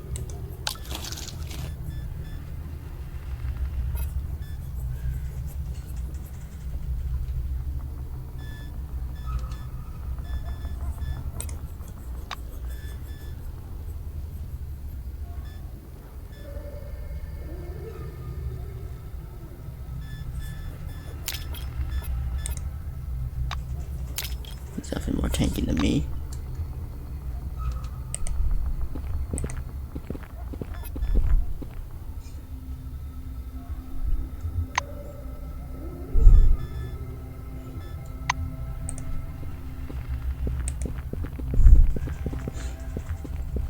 Actually, hold on. Handgun cartridge. Rifle bullet. Rifle cartridge.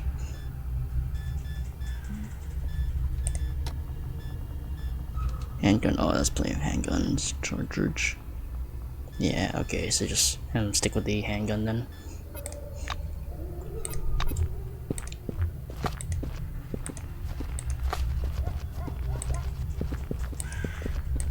Alright, we got a little gang here. They are happiness and a better world. They are adventure. They are your loved ones and dearest friends. Your memories. They are all love. And these things are everything.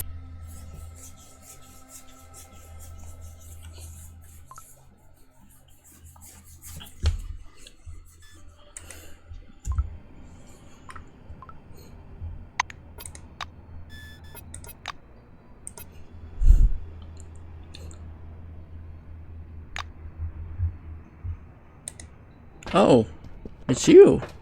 I'm listening. A tall man in a spotless black uniform takes a step towards you and greets you with a brief and firm handshake. Adolf Smith, Head of Chief of Security Services for the Emulator Project. The black points to a poster that reads, "Maintain sterilization regimen while on site." His face seems vaguely familiar. Take a closer look and try to remember where you might have seen him. His bearing, his clean and iron black uniform, and even the name Adolf Schmidt all stir vague memories. Of course, Schmidt served in Concord before the incident.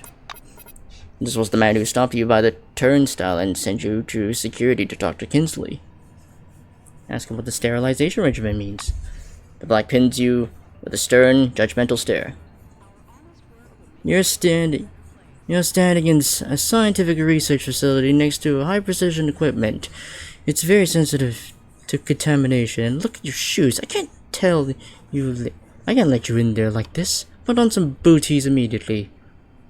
Remind him that the two of you met in Concord. Schmitz nods slowly. Of course I remember.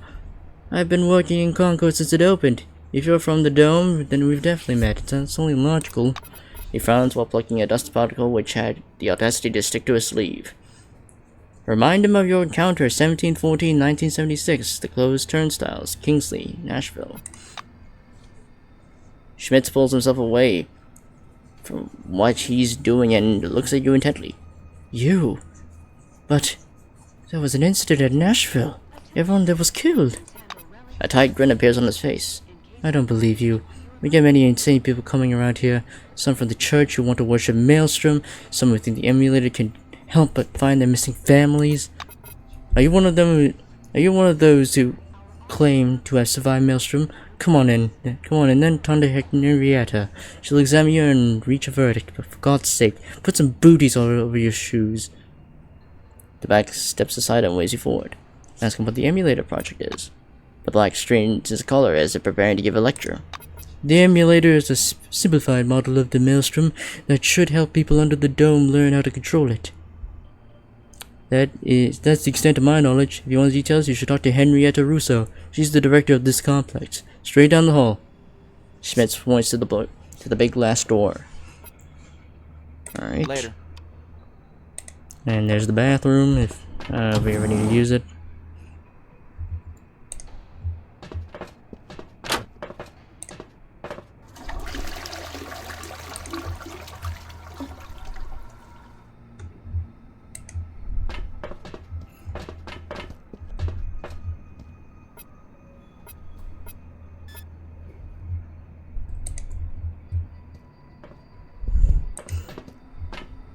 Laboratory.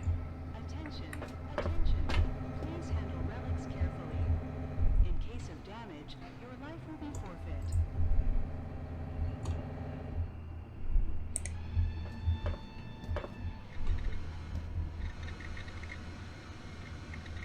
Oh my god, it's him. Fucking Sebastian. God fucking damn Sebastian.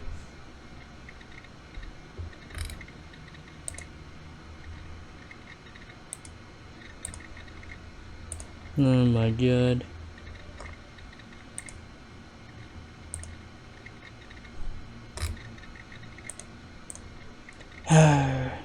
Hello again, my friend. Well, not really my friend, you were just kind of a bitch. A thin man with a broad bald spot is excitedly scanning a small relic hovering over the table. You've definitely seen this man in a white lab coat somewhere before. Try to remember where you know him from. Finally recalled his name. Sebastian Van Olden. He was the instructor at Concord who taught you how to use the scanner. Wait until he finishes work. Pulling himself away from his work, he adjusts his glasses slightly and squints at you. I want to make this perfectly clear. I don't have time for idle talk. So keep your questions brief and I'll do the same with my answers. Find out how the instructor from Concord ended up on the emulator project. Van Olden goes pale. Let me make something clear. I am a published professor with a doctorate from the University of Bern in Switzerland, not some trade school instructor. Sebastian angrily smooths down his frizzly hair, which springs back up at once. I fulfilled my duties at Concord just fine, and the initiative to provide those briefings was mine. I wanted it done right, so I did it myself. And the adage goes. So you ask how I got here? Unlike you, Russo has a keen eye for ability and potential. Does that answer your question? He crosses his arms and glares at you. Ask him what he's working on. The scientist points at the relic. I analyzed the magnitude of the relic field in order to track correlation with the Maelstrom's abnormal activity. I should note that activity has been growing steadily as of late. Did you understand what I'm busy with?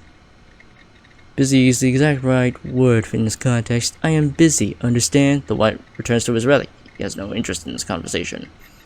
Tell him I won't tell him that.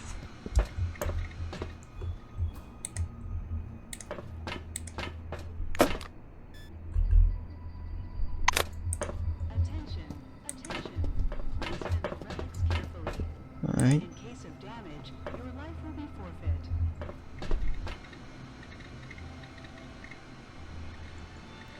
Karma Ishtwani. A plumpish woman in a white coat is sitting at a table surrounded by screens. Her fingers fly rapidly over the keyboard, the sharp click of the keys like distant gunfire.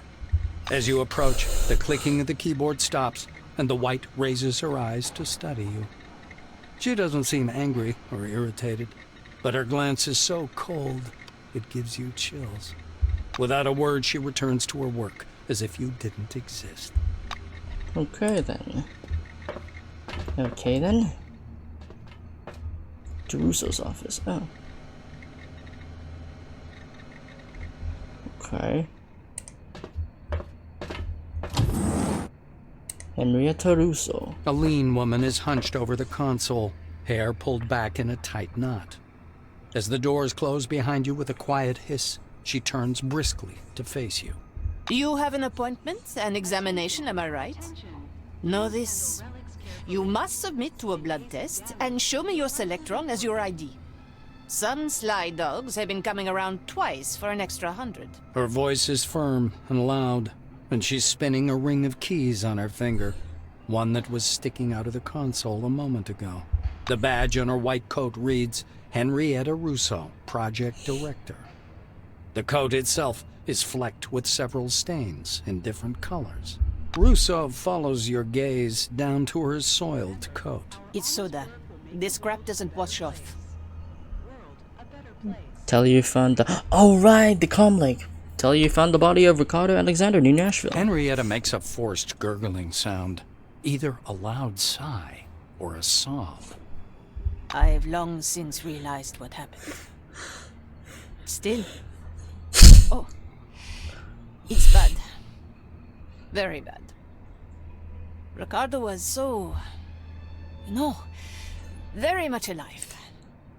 He never behaved his age. He even looked younger than he actually was. He always joked that we were siblings.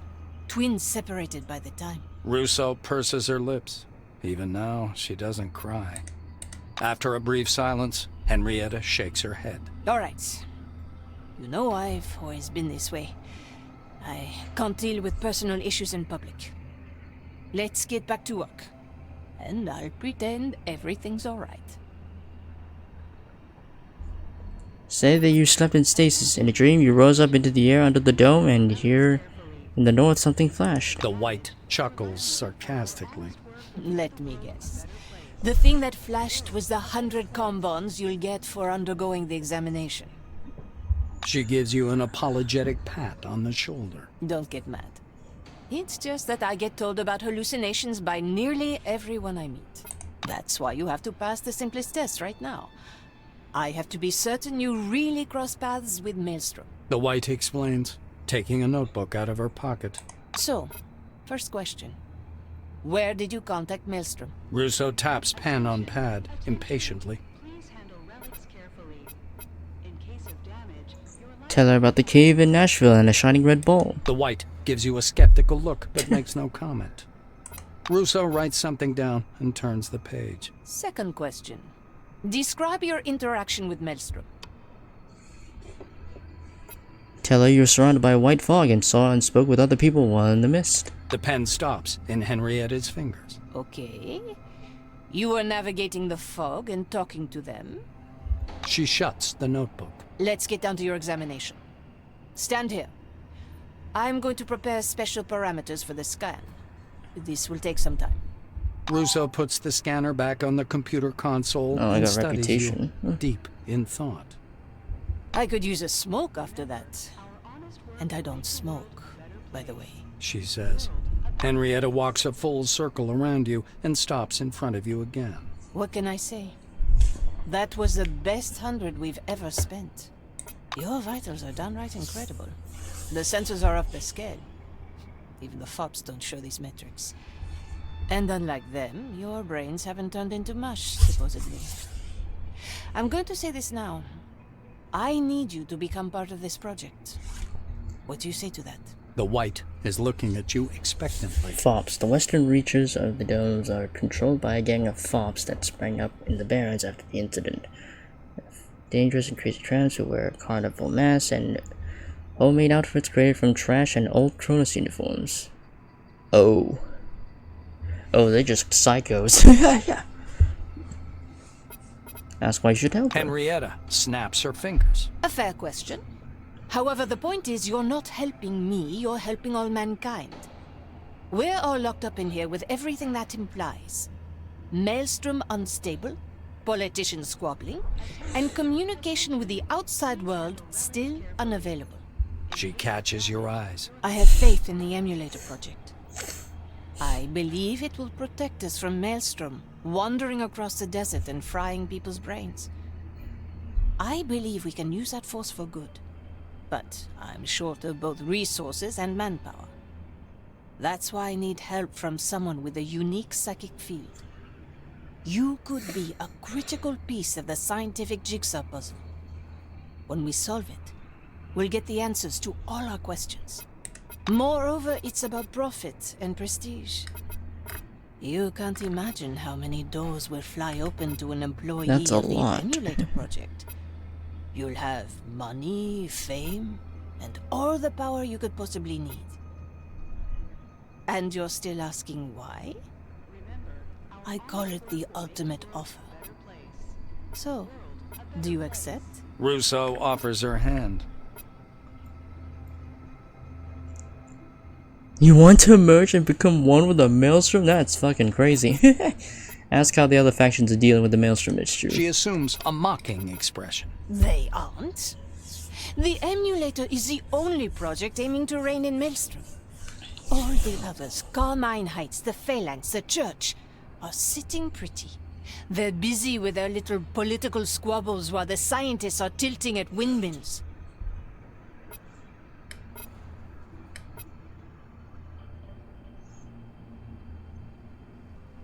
Attention, attention. Please handle relics carefully. In case of damage, your life will be forfeit. I agree you'll help to clear up the mess people at Nashville made. The White looks at you with new respect. A bit idealistic, but I see your point. I want to clear it up too. Russo nods toward the bulletproof glass. As we agreed, let's get straight to the point. Henrietta gestures for you to come over. She stops near the control panel to examine a massive construction hanging from the ceiling So of what the main exactly hall. is the emulator project? She fixes you with her gaze. Long story short, in 1976, the incident started in Nashville. Maelstrom broke free of the excavation zone, destroyed the spire, and killed a lot of people. And those who weren't killed outright had their brains fried into non-existence. If that was an experiment, I'd call it a total fail. Russo raises her head to study the green lights high up under the complex's ceiling with acute fascination. Everybody was in a panic all that year, waiting every day for the end of the world. But Nakamura was able to overcome the disturbances and evacuated the bigger part of the survivors here. She offered autonomy to anyone who wanted it, those from Phalanx and Carmine Heights, and decided that something must be done about Maelstrom in the center of the dome. Thus, the emulator was born. Henrietta clasps her hands behind her back and walks around the room. Things went quite well over the next 2 years. Maelstrom showed no activity, and all the trials were right on schedule. But several months ago, our sensors detected that Maelstrom had begun to grow, to become stronger. From my own calculations, I realized we needed the help of all those different people. Someone needs to search for relics for the emulator, and help with the coding. Otherwise, the Nashville megalo anomaly will overtake us. It will be too late. The White clenches her teeth and shakes her head. It's the first time you've ever seen her this serious. That's why they're here. Spencer, Abbott and his nutty buddy Santiago, and of course Karma. Our relationship with her has been sour since day one. Kimiko sacrificed a lot for them to be here. And I only lost control over the project. You know, I would shove my ambitions and call it a day, if that was of any use to the emulator, but... She points downwards. From the edge of the balcony, you can see a mishmash of burnt wires and the melted remains of some relic. Now it's all gone to hell. The price has already been paid, but there were no results. The trials were unsuccessful. That's why I need help. And that's why I believe you're twice as valuable an employee. Russo sinks into the chair. Told you! Welcome aboard. I forgot to add that this Titanic is barely staying afloat, and there's another iceberg dead ahead. But we can still sail through, if we really do give it our best. Henrietta is sitting behind the console, visibly tired. She's taken her shoes off, and you can see bright green socks peeping out from the edge of the console. I am a bit short of breath from that pretentious speech, but hopefully you can understand we have the same goals now. And it's time for us to discuss the details. Shall we? She waits for you to agree. Ask about the socks. Russo glances under the console. What about them? They're green, they're cool, they create a mood. Right now, I'm in the mood to talk about business. So let's talk. Tell her you're listening. Great. Let's begin. Henrietta opens her notebook. She runs her eye rapidly over the lines. Past trials were unsuccessful. That's why it's so important to do everything right. And get the system ready for the new trials and a test run as soon as possible. Let's see what we have on that list. Biting her lip, Russo checks her notepad. Let's start with the driver. It's not installed. Karma Ishtwani is responsible for it. Her door is next to mine, by the way. Find out what's going on. Next, our transcriptor got fried during the recent trials. The new one is supposed to arrive via Phalanx caravan, but nothing's come yet. Go poke Don Spencer. He must know something about it. Spencer usually hangs out with his caravan buddies in the market square. She makes a note in her notebook. Yes, you should also talk to those nutty church people. Santiago, he usually preaches near the city entrance. Promised me a special version of the teleglasses to connect to the emulator. And what do you suppose he's given me so far? Nothing. I still haven't seen those damn glasses. The white, she rubs her forehead tiredly and sets her notebook aside. Everything isn't going smoothly for us either. Since the tests, the system's power supply hasn't been restored. Talk to technician Clayton Montgomery on Magellan's reactor level. I almost forgot. The emulator needs anomaly essence to work. This essence can be found in various parts of the dome, but we don't have a lot of time. Do you know about the picnic neutral zone? Well, that place in the swamps is full of anomalies.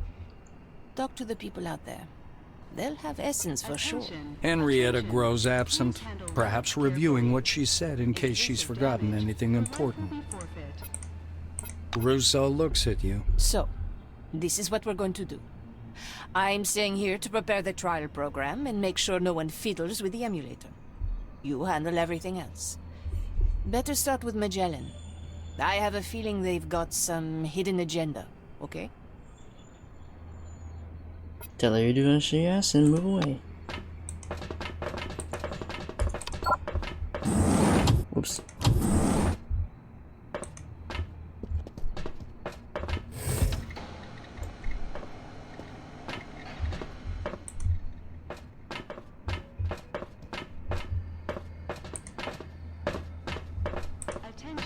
Attention. Please handle relics carefully. Oh. Damage, your life will be forfeit. I see. There are a lot of cables around this mainframe. Mostly they go down to the emulator workroom.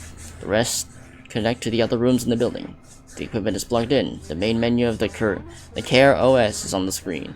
It looks like the OS works via the account of the project manager. Alright. Good day, Henrietta. Enter a command to open the desired menu item. Attention. Please handle relics carefully. The scanner connected to one of the main crane consoles. used to examine patients who came to the emulator. Its green beam slides up and down over you. The message is blinking on the terminal monitor. Scan project participant. Enter side scan. Holding up the scanner in your intended hand, you point it at yourself. Lines run across the computer screen. Downloading personal files. Downloading. Personal files uploaded. Analysis. Outdated employee signature. Cronus employee. Final registration date. September 14, 1976. Scanning. The green beam is moving along your body, and the indicators are blinking. A message is displayed on screen. A high level of specialized anomalous activity is registered. Megalo anomaly of the Nashville object. Project status Ultra. Resumed role Emulator Operator. With the blink of the screen, the system exits the scanning mode and returns to the main menu. Okay.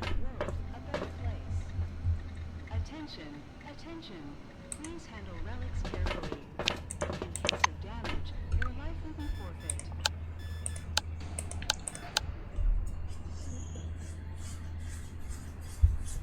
Okay. Magellan. Okay. Emulator project. Okay, let's see.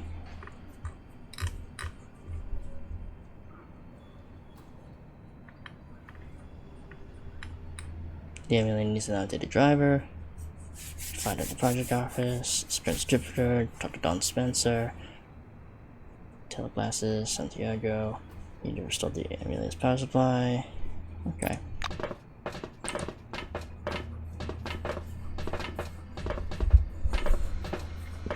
Karma stops typing and pushes back from the table. She looks at you in silent anticipation. Introduce yourself and tell her you'll be working together on the emulator project. The keyboard noises stop. Kama Ishtwani. Nice to meet you. She says indifferently. The white offers you her hand, but retracts it the moment your fingers touch. Hers are cold as her dead eyes. The keys begin their interminable clicking again. The clicking stops, and Ishtwani grabs your sleeve. I will ask you a few questions, and then you are free to go. She looks at your badge, apparently recognizing your name and rank. Are you connected to other project participants somehow? Any intimate relationships? Friendship? Family? Tell her there is no connection. Karma nods slowly without shifting her piercing gaze. Is that the exact and entire truth? Ishtwani's grip slackens slightly, but her fingers are still wrapped around your wrist like a handcuff. What were your goals in joining the project? She asks.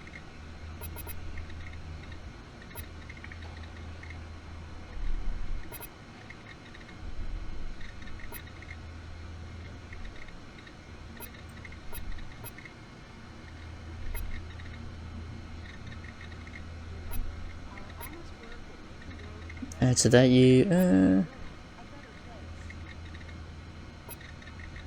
Answer that you're still a Kronos employee. You must fulfill your duties. Something akin to understanding flashes in Ishtwani's gaze for a second. You're right. Even the incident isn't a good enough reason for neglecting official duties. The white releases your hand. I appreciate your answers. You may leave. You're distracting me from my work. So you need the drivers for the emulator. Still silent, Karma returns to her computer and resumes tapping away on the keyboard. Repeat your question. The absence of an answer is itself an answer, meaning either no or that I am still thinking about it. Ishtwani speaks through clenched teeth. She does not pause in her typing. She steps away from the table and crosses her arms to rest her hands on their opposite shoulders. You pressuring me won't make the driver appear any sooner, but you can contribute to the common cause. Are you ready to hear how? Then listen. I won't repeat myself. Ishtwani plucks the kairos from your pocket without asking and begins clicking away. I'm uploading the coordinates of the science and engineering team camp. Maelstrom activity in that area is relatively high, but it is still safe. 4 scientists are taking readings on that activity and using the data to build an updated driver. Save, got it, move away. Alright. Right. Attention, attention. Please handle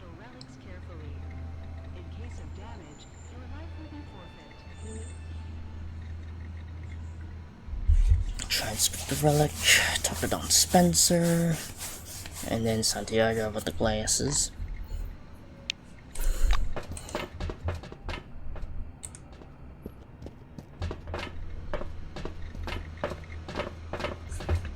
Oh, you again. See you later. Oh, you again.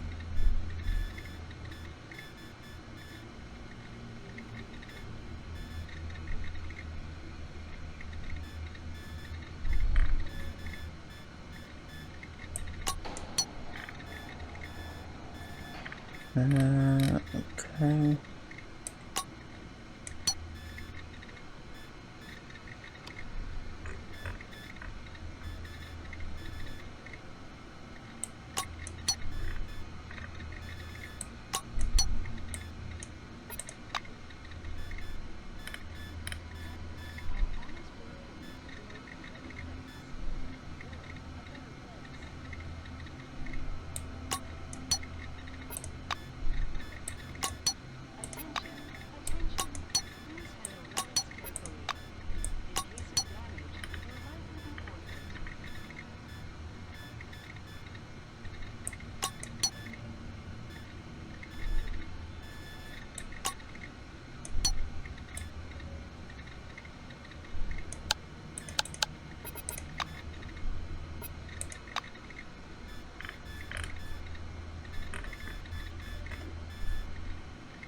Cloaking device.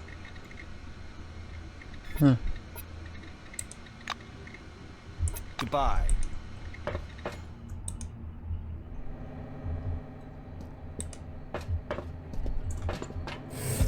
Oh, there's a medcom here. Oh, I need to... Oh, heal a person from your team. Send Crump to the medcom.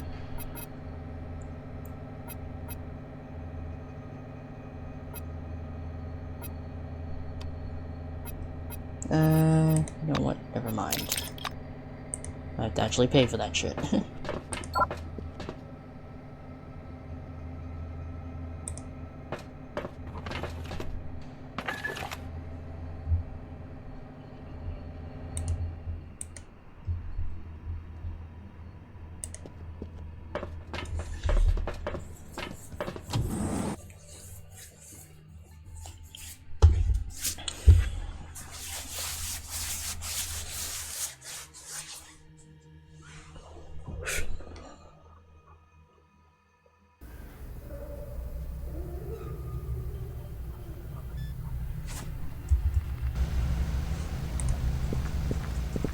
My dearly beloved people of the Dome, brothers and sisters, pause and listen and think.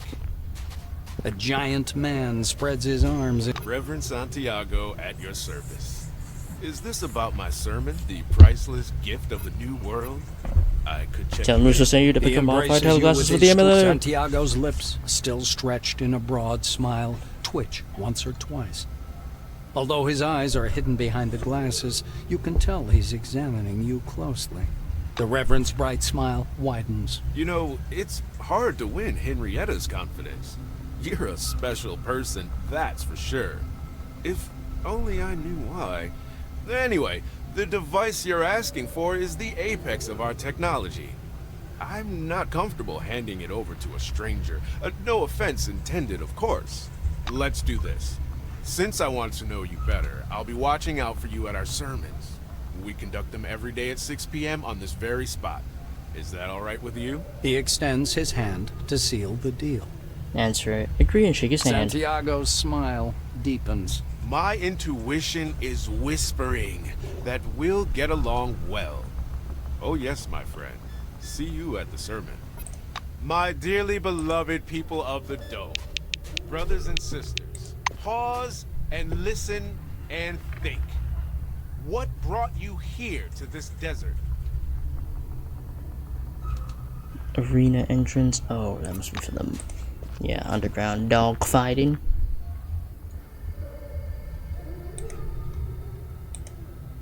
And what about the quest? After Maelstrom.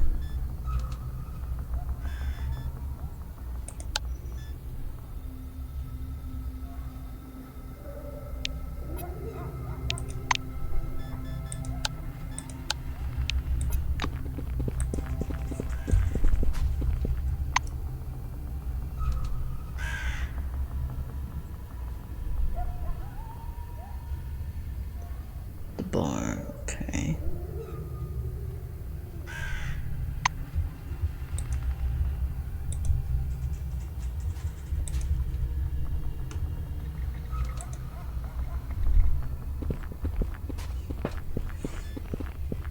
I'm listening. Yep. Ask about the emulator stuff. Spencer's swirling whiskey around the glass and looking at you. The caravan didn't make it. He says shortly and puffs out a plume of smoke. Ask him what that It's means. lost. Spencer peers at you through a piece of ice melting in his glass. Ask him where exactly the caravan was lost. Don looks as if he's already tired of talking to you. West of here. Ask him in that case where he can get the relic. He shows you a map of the dome on his communicator screen. Somewhere to the northeast, a tiny triangle is shimmering faintly. Last time they were in touch, it was somewhere around here. And that was it. Spencer puts the communicator away. He steps over to the window, his cigar shedding thick chunks of ash on the floor. I'll send you the coordinates. Go check it out.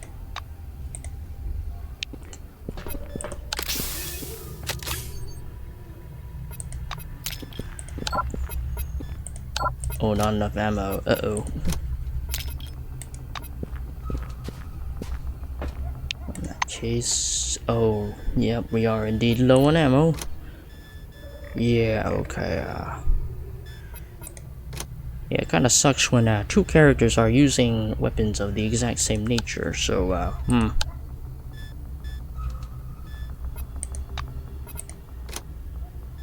think I might be sticking to my, side glove then.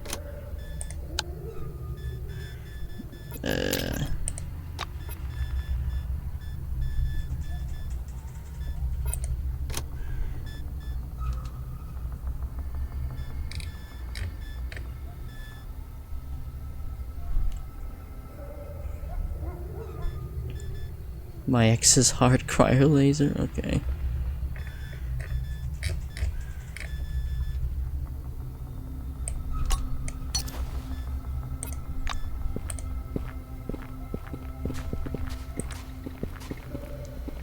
Speak quickly. Oops, sorry. So where were we?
Alright.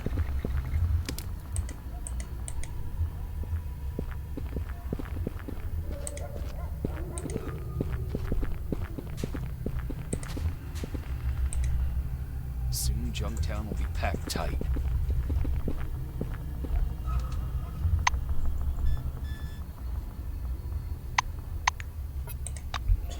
Alright.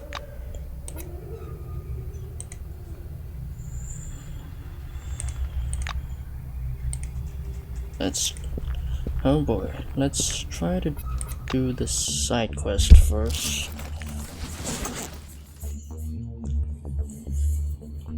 Oh, the cave's actually further up there.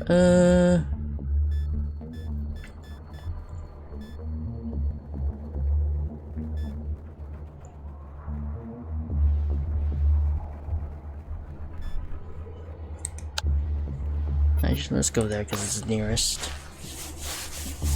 And then after that, we can go to the cave. deal with those alleged cannibals.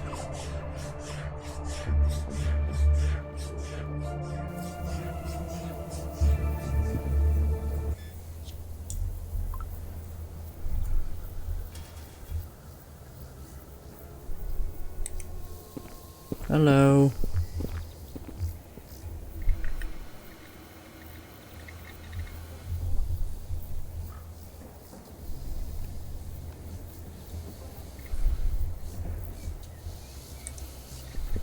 Tyrell Lim, hello.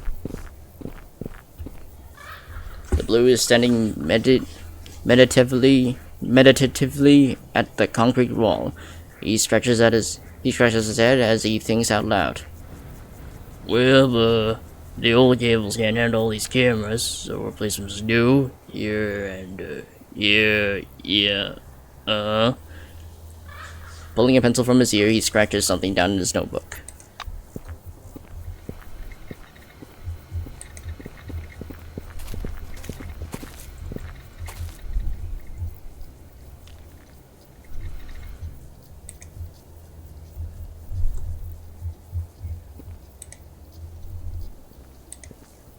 Elwood Mason. The black with a dreamy smile is talking to himself in a slurred voice. The entire surveillance service. And the boss's chair is empty. So far. Wish that was my chair. That'd be fun. Ignoring you, he takes a long pull from his flask.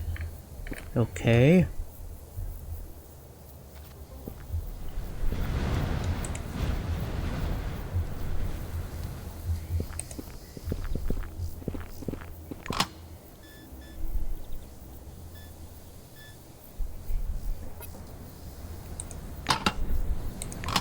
Ah, I see. It combines our encumbrances. Ah, that's cool.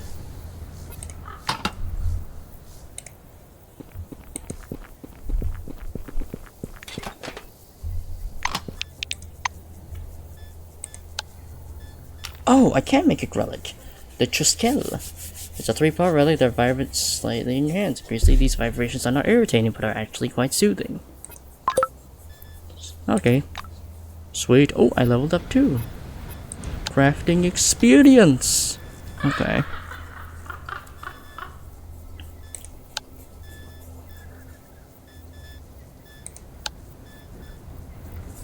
I'm just gonna put in 10 points here.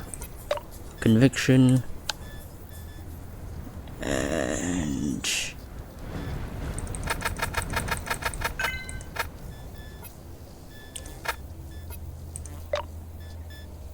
mind clearance, yep. That'll help me there.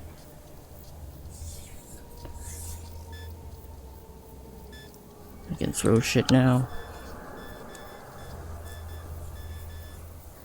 Oh, my sign's maxed out already. The fuck?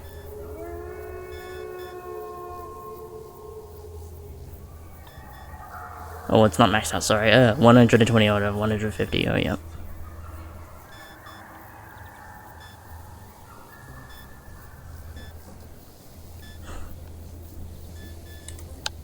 I will give the last point to something. Yes, psionics. Ooh, a perk.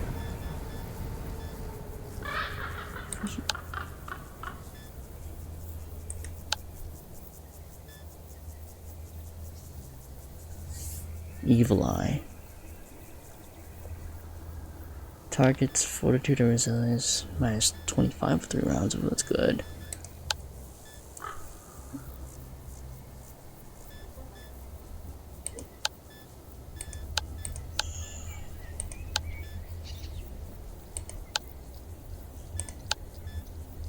Ballistic retribution. Ooh, that's good for my fortune.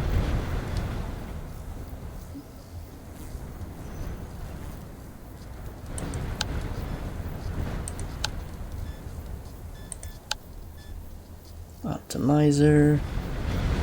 Ooh, encumbrance and plus 40 contraptions. Ooh, that's actually not that bad.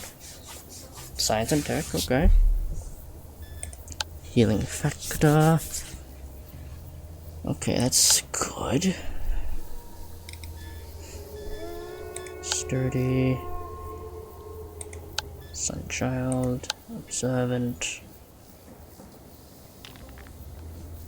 Brace for impact.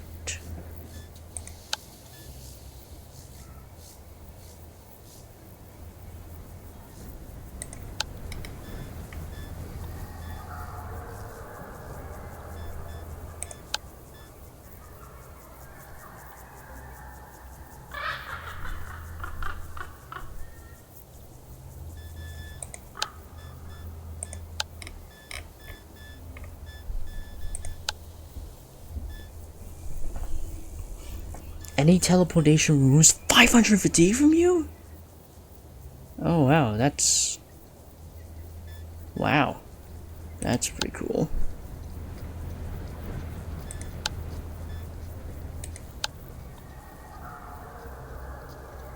Distracting presence, defense of all types or enemies. Okay.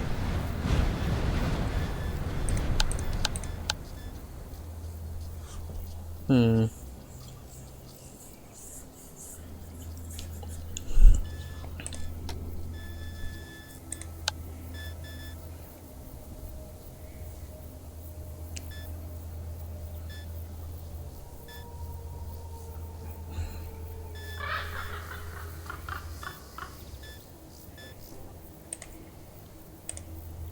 Hmm.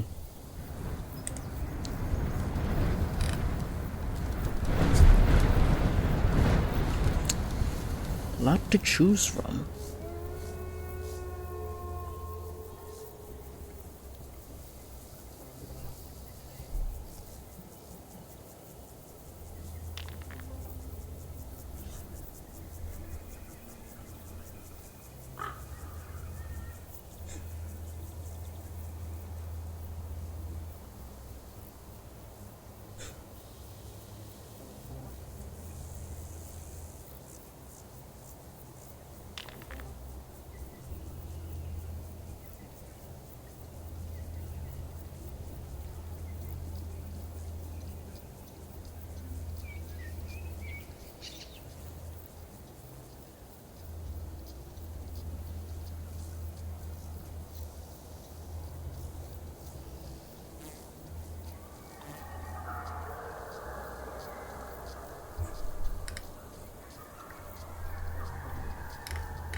Hmm.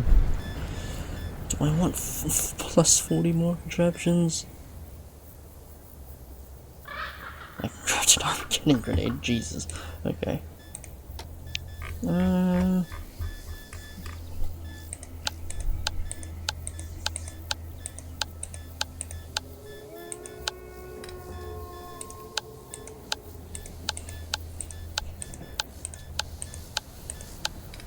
I could do observant.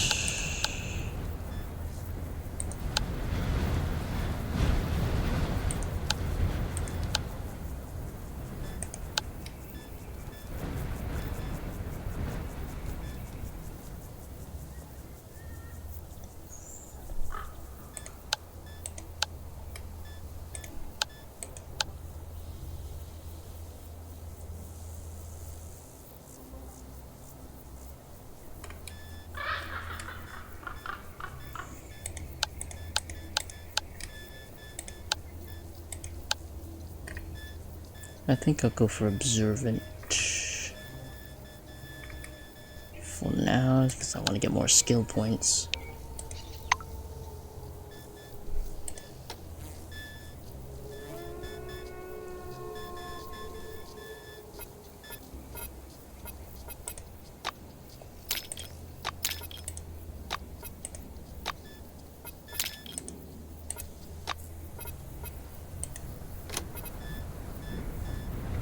So what does this relic do?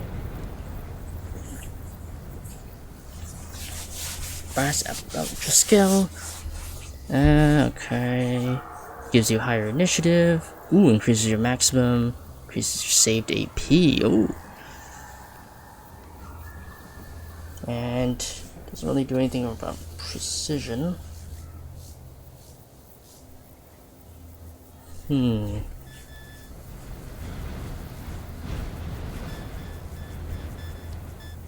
could give it to myself, or I could give it to someone else.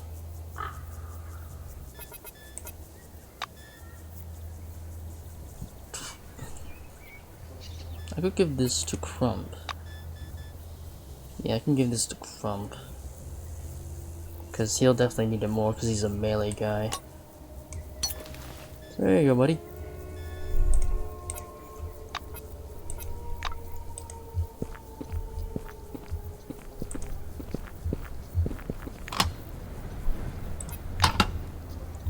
Oh yeah.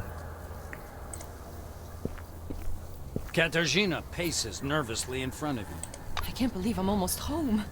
Her eyes are all but glowing with happiness.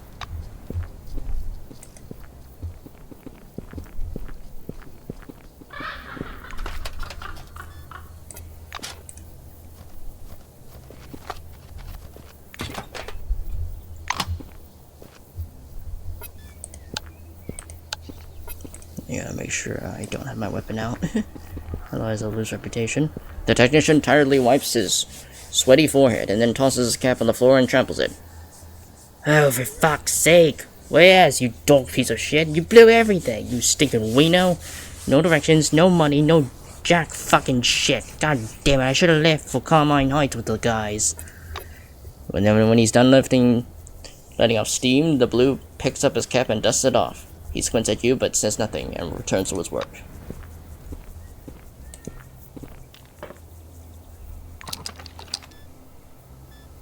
Boink.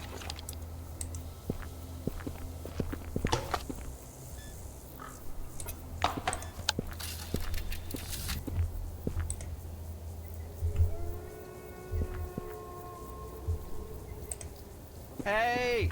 Somebody! Help! I'm stuck in here! There we go, I saved you. And I was starting to get bored.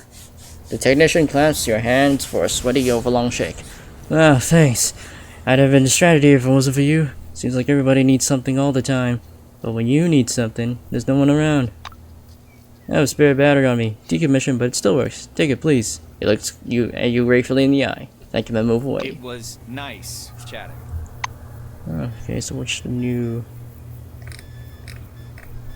battery? Or something, I don't know. Which items?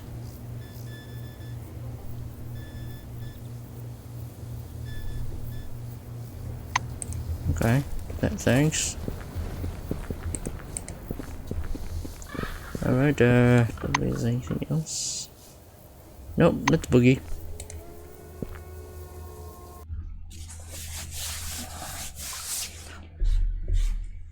Well then, time to enter the station I was supposed to be assigned to all those years ago.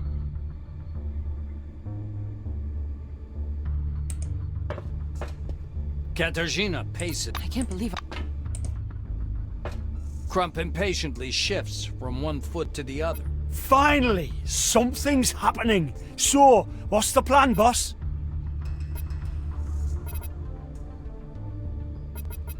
Say that you'd like to discuss something. The bruiser looks at you questioningly.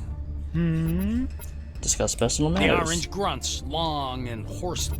I'm not a big fan of talking about myself. The bruiser looks at you. Crump nods complacently. Alright?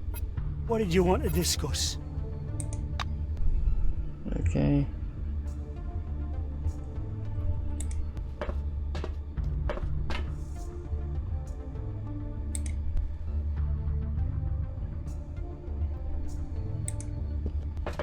Alright, team. Let's try to bring back that power. Couldn't you get normal ones? How am I supposed to sell it?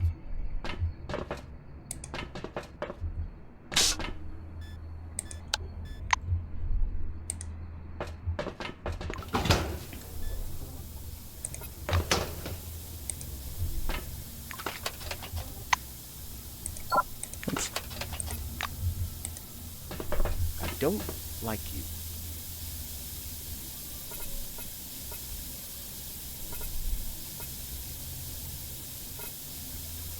Ask him if he knew. Okay, the stranger bounces back into his flashlight on you. Herman, hey, what the? Hey, who the hell are you? Ask if he knows then why the elevator stopped. The technician looks uncertain. Well, this is a planned stoppage. Just wanted to check up on something. Ask what he's doing here. Instead of answering, the blue points to a patch on his shoulder. Magellan Technical Service. Communications, elevators, ventilations? What do you ask? Politely ask if he can repair the elevator. The blue pauses to gather his thoughts. I'm not sure if I should let you go. How do I know you won't report me? He takes a step in your direction.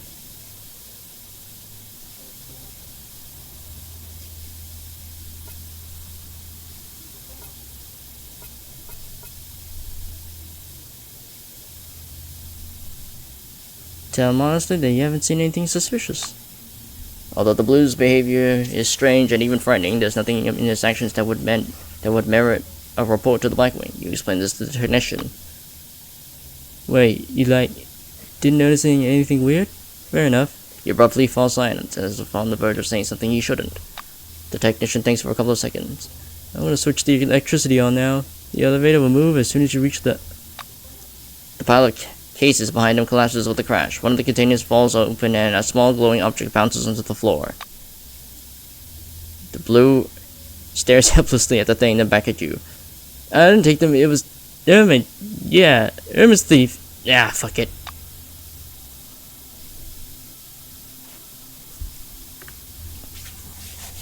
The blue pulls a blue monkey wrench from his belt and deliberately steps towards you. Katarzyna? Run for help? The blue stops. Okay, wait. Katarzyna? Are you the Katarzyna Belitskaya? Belitskaya? Courtier takes an uncertain step forward. Well, yeah.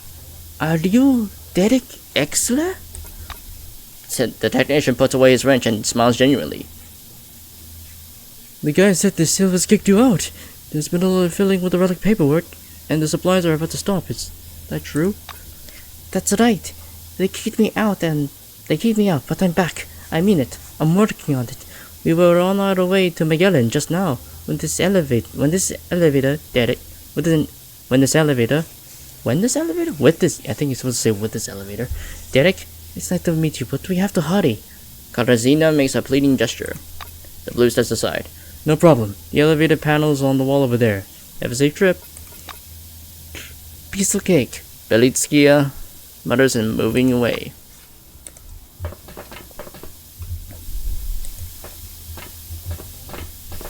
Oh good, we don't actually have to harm anybody, we just have to use our companion here to talk it out. Katarzyna paces. I can't believe I'm... Okay, nothing new here.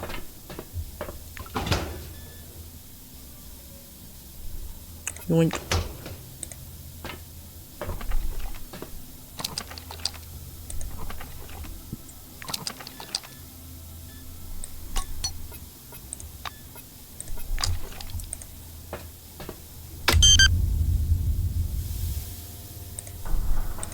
Alright.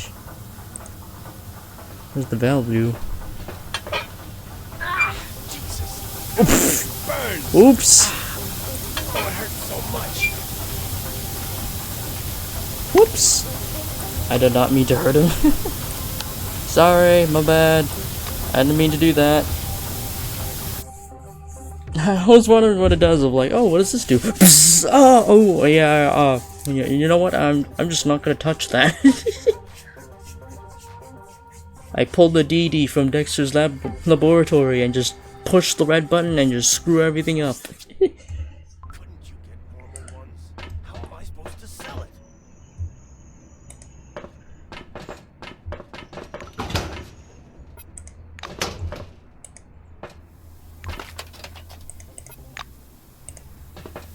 Oh, what do you want?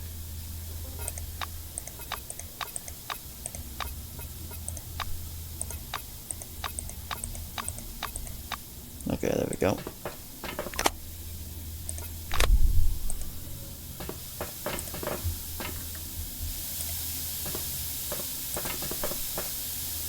hello there.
Oops.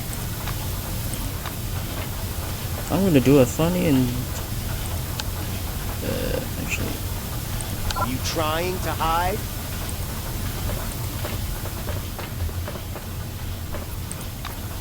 Okay, never mind. I thought I could try to pickpocket him with Crump. Never mind.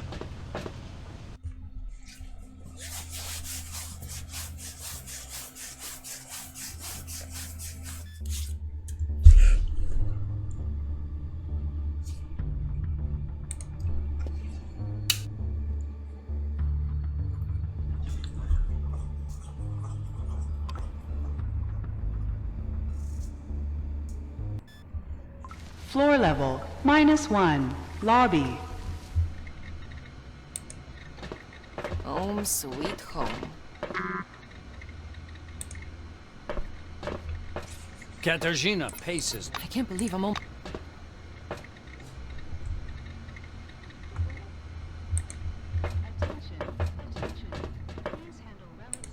Hello.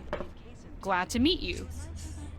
A young woman in a silver wing uniform is sitting in front of you. Her badge reads Elizabeth McLean, Administrator. She smiles in a friendly manner as you approach. Hello, welcome to the Magellan Station, the last stronghold of civilization under the dome. Would you like to register? Ask her why the turnstiles won't open. I'm afraid only registered citizens are allowed to enter the Magellan Station. According to the rules, only people with a selectron are able to subject to registration, utters Elizabeth. Tell her that you'd like to register. Elizabeth starts vigorously rummaging through some papers. Great. Let's begin your journey to a fully fledged human citizen. She folds the documents neatly. Sorry, that's an outdated form. And this one is for oranges. There, found it. Elizabeth clears her throat. In accordance with the decree number 332-29, a brief history lecture is required before registration. The first expeditions under the dome began in the summer of 1971. Those who participated... Listen carefully. The lecture isn't all that bad. It summarizes the main points and events from a large period of time, but it is nevertheless extremely informative. You learn not only about the first settlements under the dome, but also receive some practical information. For example, the fact that stamps and signatures can be received from heads of departments, and that dangerous relics should be delivered to the White Wing after filing in form number 1.7.9. When she's finished, Elizabeth smilingly hands you a piece of paper. The briefing is complete. I hope you memorized everything. Please take this registration form to the second window. I hope to see you again soon. Howdy. A young man in silver wing uniform is sitting in front of you. He's busily writing something, but perks up as soon as he sees you. He drops his pen and instead of picking it up, he adjusts his badge. It reads, Edward McKinsley, trainee. Oh, hello. You're here for registration, aren't you? Let me welcome you.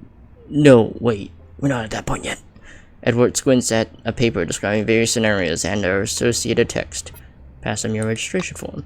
Edward carefully reviews your form, mumbling under his breath while you patiently wait. Well, so, initial registration, briefing... Oh, that's it. You should have already received the briefing at the first window. Now you have to do a difficult... an easy test consisting of 3 questions. Are you ready? Edward clears his throat, attempting to put on a businesslike face. His shaking hands and squeaked voice would totally spoil the impression. However, here are the questions. Question number 1. Which year did the settlers first begin their work on the dome? State confidently that it was in 1971. Edward pokes a check mark on his sheet of paper. Yes, you answered correctly. The next question. What form do you need to find an unregistered relic? Form number 179. What? Edward adds across to his paper. I'm afraid that's a wrong... hell, sorry, you gave the correct answer. The young man hastily scratches out his X and writes a check mark instead. So, next question. Who you should go for stamps and signatures after receiving form number 941? The head of department. The Silva puts down yet another check mark, then exhales in relief. Yes, you answered correctly. The test is finished. You may go... wait. I have to give you a second briefing. McKinsley adjusts his collar in a businesslike manner, glances at his list of prompts a couple more times, and starts the briefing, struggling to keep his voice steady. Yes. Hello, future citizen. Let me begin my briefing with... Hell, what do I begin with? Barely controlling his anxiety, he finally proceeds with the briefing, which is riddled with opaque phrases. It's utter bureaucratic rubbish. Edward keeps blushing, tripping over his words, and blushing even harder. Please note that in the case of contact with any enemy, it is recommended to follow the general military instruction, 7th edition. The only exception is impact with bombs. Contact with them must be avoided at all costs. The Silva raises his fingers up. Finished with the briefing text, the trainee heavily sighs and sits back in his chair. Phew, that's the end of my briefing. Please go to the first window. Oh dear, yes, almost forgot. Give me your registration form, please. I have to sign it. Edward returns the form and falls back into his chair again. I hope to see you again soon. Okay, go back to Elizabeth. Wow, look what the wind blew in. Elizabeth is filing some forms, but looks up at you as you approach. A smile immediately filling your face. Welcome again to Magellan Station. Are you here to register? Here's the form. Elizabeth takes your registration form, scans it, and then adds several check marks. Satisfied. Marvelous. After one more test, you'll be registered, shall we? Elizabeth puts on her business face again. Question number 1. What ensures our civilization at Magellan? What guarantees the steady operation of all parts of this complicated yet reliable mechanisms?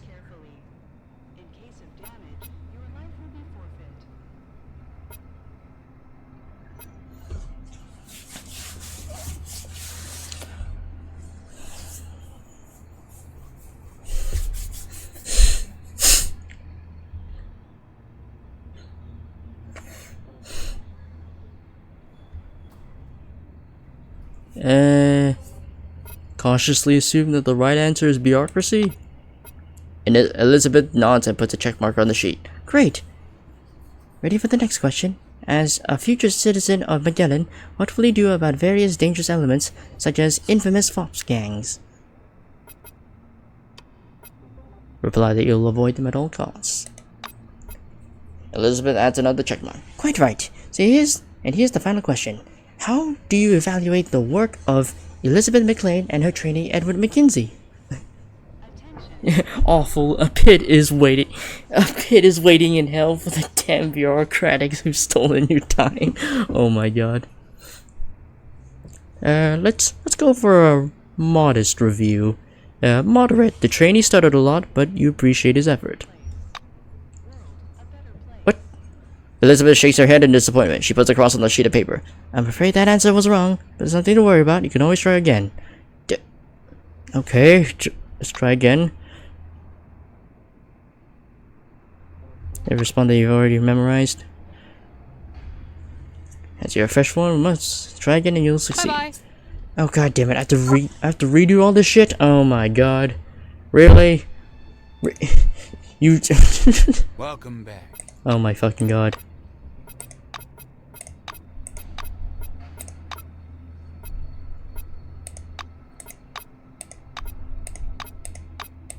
Really? You're not. You failed the test because I didn't give you 10 stars or give you a 10 out of 10 rating. Oh my god. You fucking little shit. Yes, 10 out of 10. Amazing. Elizabeth trills with laughter, adding yet another checkmark. Excellent, another correct answer, and the test is done. Can't believe that's the last question of the goddamn test to get the answer with 10 out of 10 ratings. My goodness. Administrator McLean solemnly shakes her hand. Congratulations, from now on you are a full-fledged citizen. You may enter and exit Magellan base freely, and bring guests if you wish. Remember our rules, and I guarantee your stay here will be as pleasant and comfortable as you could hope. Welcome aboard. Having finished her passionate speech, Elizabeth casually produces some papers and begins to fill them in, as if you weren't there. Bye-bye. Oh my goodness. Okay.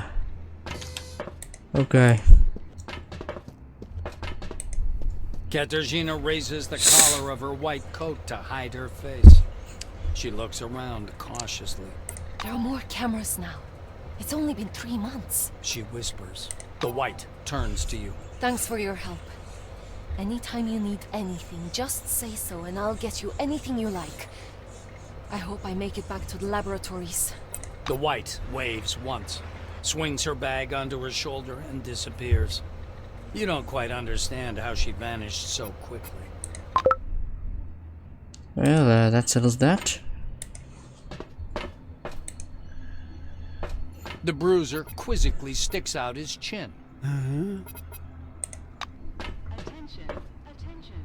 Please handle relics carefully. Indra Kapoor. Oh, good day. A young guard with a darker complexion greets you. The name on the badge is Indra Kapoor. Read it back. Indra bows briefly but courteously.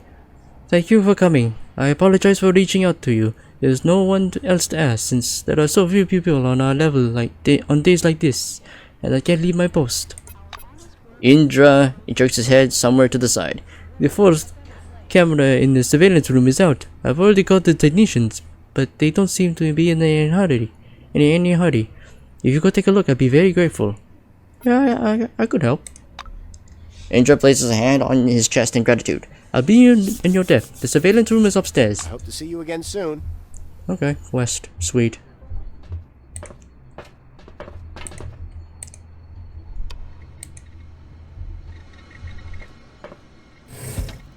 Hi, I'm here to fix the surveillance camera.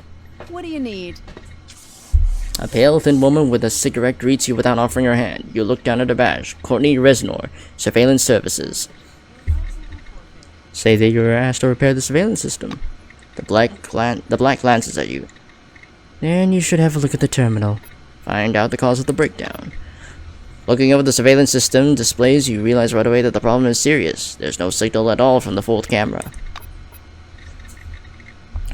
Courtney hovers over you, engulfing you in the stench of old tobacco. This has happened before. The mainframe circuit boards burnt out a couple of times. Another time, the cleaner pulled out the wires. But maybe I messed something up with the program. I just pressed this and everything disappeared. She taps a button with a long black nail, reminiscent of a claw of a bird prey. Take note of her nails. Courtney's nails are definitely not regulation. They are 3 centimeters long, painted in sparkling black, and have almost razor sharp tips. Reznor hides her hands, as embarrassed as you notice them. If you have any more questions, please take care of the problem. I need to get back to work. Say that you're starting the repairs now. I hope we won't see you again.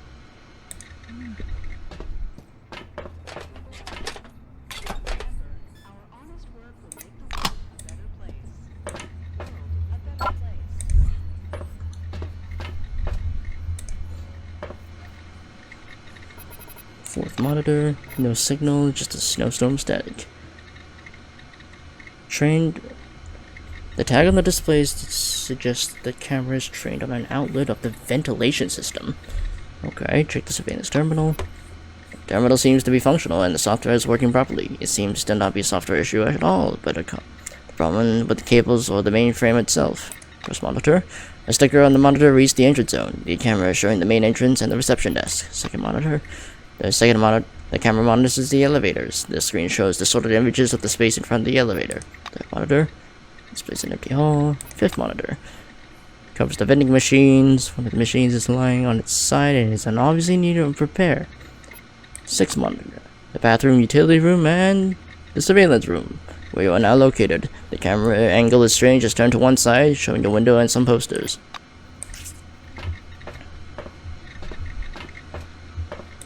Oh wait, no, I shouldn't do that. Ventilation shaft, okay. Hello, employee. Could you help me, if you don't mind? Elevator to Oranges. It's the bathroom.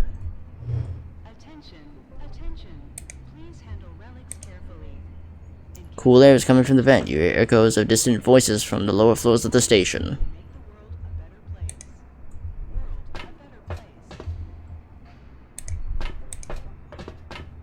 Salutations. A nervous-looking white with a beatific smile suddenly says, "Let me tell you a secret. Sometimes it's easier to grease a palm than explain how you ended up in some place you shouldn't be." He chuckles softly and turns away. Okay.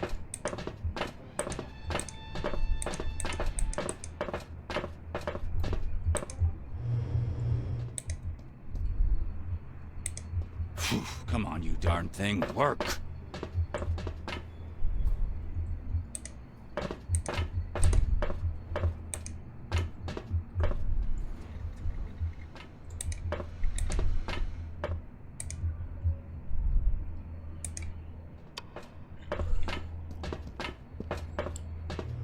A muscular orange is poking around in the Vega vending machine, hand jammed in the dispensing slot.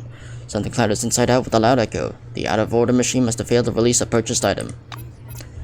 Guidelines written before the incident instructed White Wing employees to refrain from any contact with oranges, except when required by official business. Now that Cronus' rank has sunk into oblivion and the new committee has replaced it, these rules are relevant as ever. The brutal experiments conducted by White Wing may have not increased their popularity among Orange employees. Watch without getting involved. The Orange isn't being too careful with the device. The machine is wobbling from side to side, squealing and grinding. A light bar with the black silhouette of a dancing stripper flashes several times, then finally goes out. The Orange yanks himself a handful of wires out of the machine, then retrieves a few cups of noodles and cans of soda for himself. Keep watching. He gives the defeated machine a kick, then moves to sit on the couch at the end of the hall. He takes no notice of you. Okay.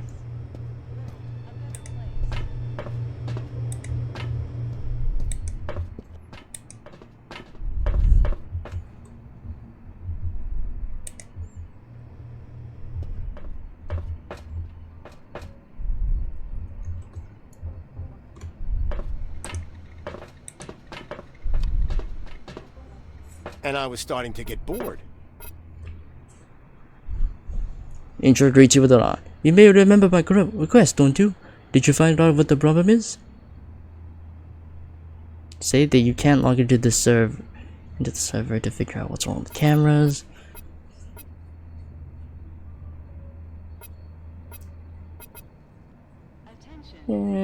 Say they haven't. It was nice chatting.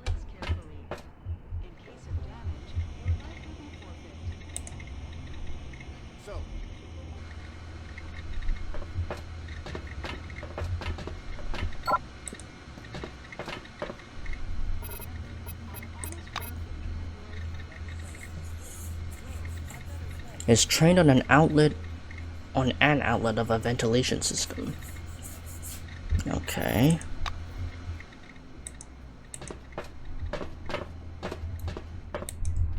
On an outlet of a ventilation system.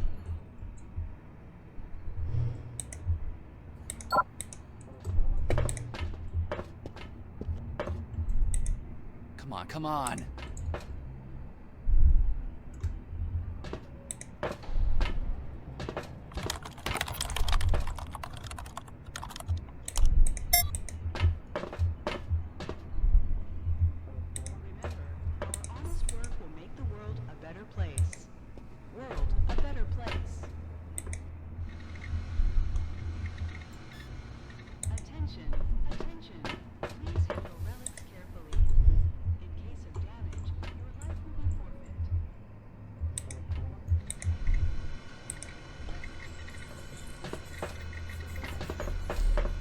Why do you keep bothering me? Scram! What the fuck? What do I do about the cameras? Escape after Maelstrom.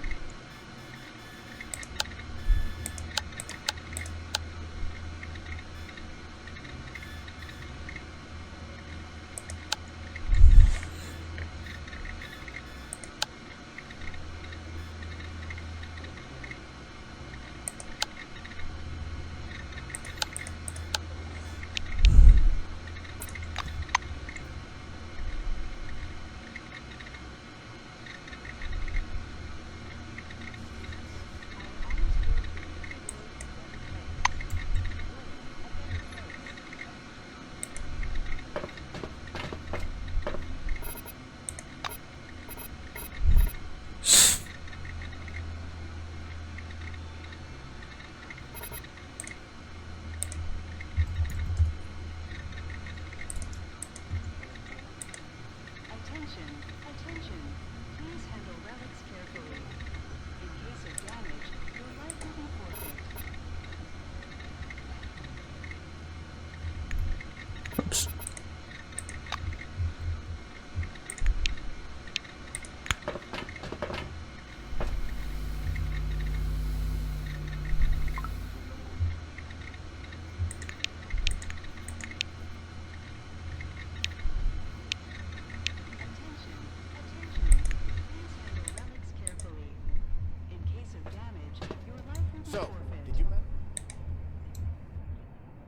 I don't see any fucking cameras. Where is it?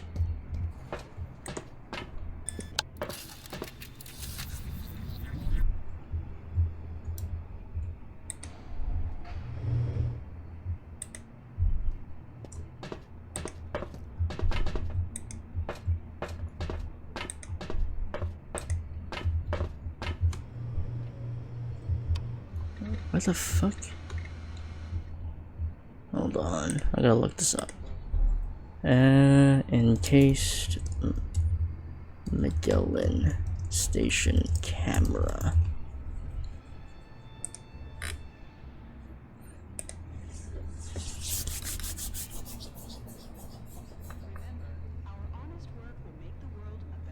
Oh, I'm supposed to hack it and physically examine stuff. Oh, okay. Hack the mainframe. Okay, so I am supposed to hack the mainframe. Okay.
I don't have any hacking devices on me, unfortunately. So, did you manage to fix the terminal?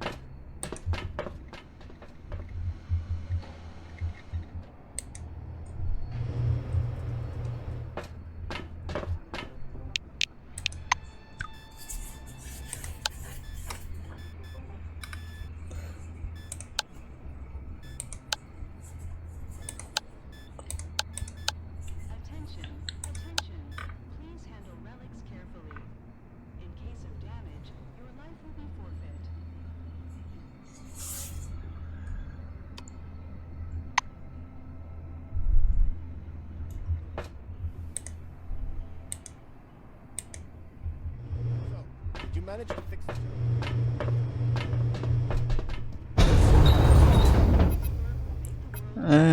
Let's see. Let's go to the warehouse and parking lot.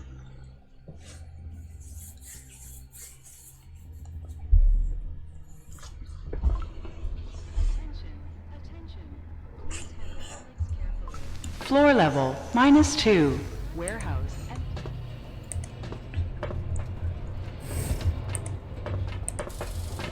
Let them look for some other fool to work for that kind of money.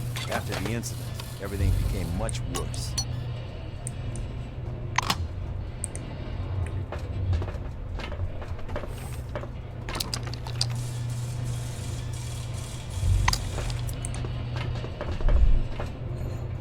Storekeeper Calvin McPherson is leaning against a shelf, looking bored. He perks up when he sees you and raises a hand for a high five. Give him a high five. You return the gesture with a satisfying slap on Calvin's outstretched hand. Hi there. The storekeeper gives you a thumbs up. You're my kind of person. Alright, okay, now let's get down to business. Alright.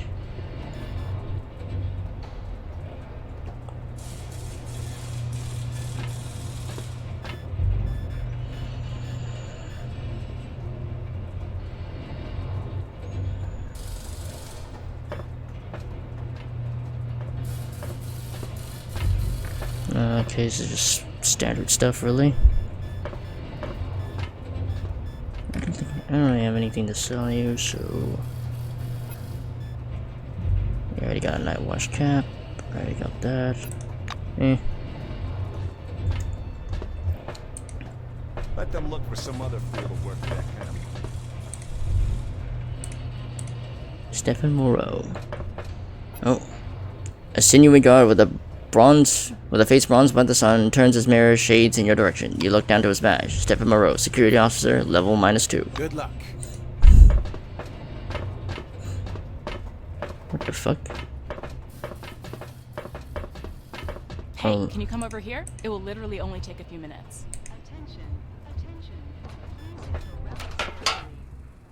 Anyone on duty in there? Hi there. A small, dark-haired woman carrying a huge wrench squints up at you from under the bright ceiling lamps. She extends a soft, pale hand with neat fingernails. I'm Natasha Davenport, air conditioning technician. Can you lift me up? I need to get into the ventilation system. Give her a pack of Agolone. Nastasia turns the jar over in her hands. Mixed effect steroid. You're trying to kill me, right? She playfully pokes you in the side. She shakes the pill out into her palm and pops it into her mouth. She stands there for a while, listening to her senses. Nastasia turns and grabs onto the edge of the ventilation crate and lethally holds herself up, disappearing into the shaft like a mouse into a hole. Having shifted the grate, she playfully blows you a kiss. Thanks. Drop again sometime and we'll catch up. With a quick goodbye, Davenport disappears into the ventilation system. I hope to see you again soon. Huh. Okay then. Anyone on duty in there? Hey, open up. Dull thumps can be heard from behind the gates. The technician at the terminal pulls off his headphones and scans the area uneasily. Give me a break. I told you not to hammer the door. It's a vehicle entrance. Instead of an answer, a heavy, angry blow on the incomprehensible shout can come from behind the gate.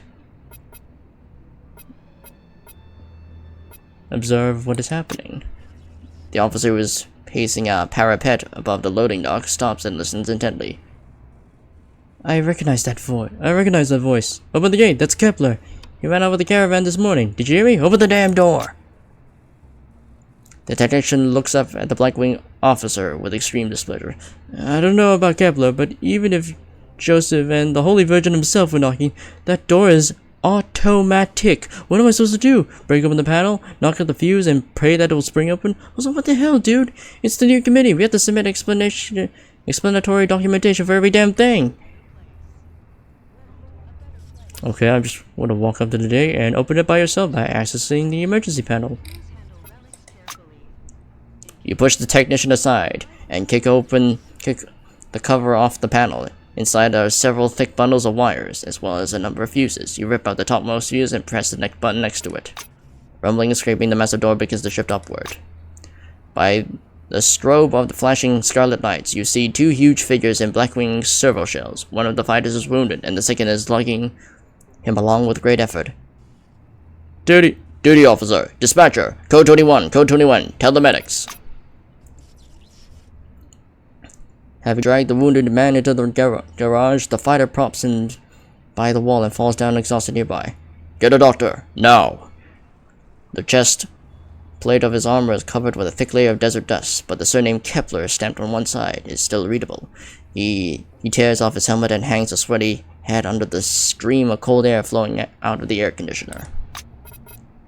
You shift your gaze to the wounded man. His crushed, lacerated armor is covered in blood and hydraulic fluid. There are no bullet holes, but judging from the abundance of blood and the soldier is at death's door. The soldier is at death's door. Any kind of unskilled interference may well kill him. Okay, I'll give him first aid then, because I have an incredibly high-level first aid skill. Having loosened the armor, you quickly stop the bleeding. The fact the wounded man is still conscious means your efforts were successful. You don't have to wait for long. A few minutes later, a thin old man in a white lab coat appears at the warehouse, accompanied by two gloomy-looking oranges and a technician. The blue deals with the armor locks easily. After evaluating the victim's status, the doctor injects a few cc's of painkillers into him and steps aside to let the oranges through. The silent attendants load Holiday onto a gurney and roll him away. The doctor and technician leave shortly after. Only you and Kepler are left standing beside the ruined servo shell. Pile of crystals, black powder, bolt. Hello, Kepler. Oh, you're level 10. Kepler stands by the lacerated armor, staring vacantly into space. When you greet him, he turns and nods dully. Is Holiday going to be okay? He asks absentmindedly, addressing no one in particular. Ask him about the circumstances of his partner's injury. I have fucking nothing! God damn it! Kepler's expression grows serious. We run caravans throughout all the inhabited dome and its forbidden territories too. I've signed an agreement not to discuss certain things. Many things, actually. Don't insist. The soldier nods. Thank you for understanding. Ask him what he tells you. You can tell him about Holiday's information. For a moment, a smile creases Kepler's stern face. He loves wacky jokes and pizzas. Scored high in all of his training metrics, but discipline is lax. Sometimes Charlie acts like a complete imbecile, but that doesn't matter. He's the best. I give him my life for that dumbass. Yes, well, I saved your partner's life. My goodness. Don't touch it. Yeah, okay, I won't use it. Oh, wait, no, that's stealing. Ooh, not doing shit with that. To Carson. Well, hello there. The loading dock is overwhelmed with constant noise of giant machinery. A grungy mechanic is oversized headphones waves you over. Where are you going? Parking lot's outside. This is the unloading area. Ask about its work. The technician snaps his headphones with both hands. He seems like he can barely hear you. My work? Well, my work's easy busy. The main goal is to watch over the gates. This is my area of responsibility. I open them when goods from the desert or them hucksters arrive and keep them shut for everyone else. Something like that. Ask if he's heard any rumors about what's going on in the Barrens. It seems the Blue isn't particularly interested in this topic. What could be happening out there? The Barrens are barren. Castrias. What the fuck are Castrias? Probably the Castrias that's the special forces of the new committee perform cleanup and heavily guarded full files project, but many speak of this detachment as a new political force that may be quite influential to the future of the dome. Okay. We're slowly moving south. Guys from the phalanx are hunting fops. Yes, I heard that the maelstrom has begun to expand, but I'm not sure about that. I think Silvers just wanted to finish building their emulator. With a shrug, he turns back to the terminal. Goodbye.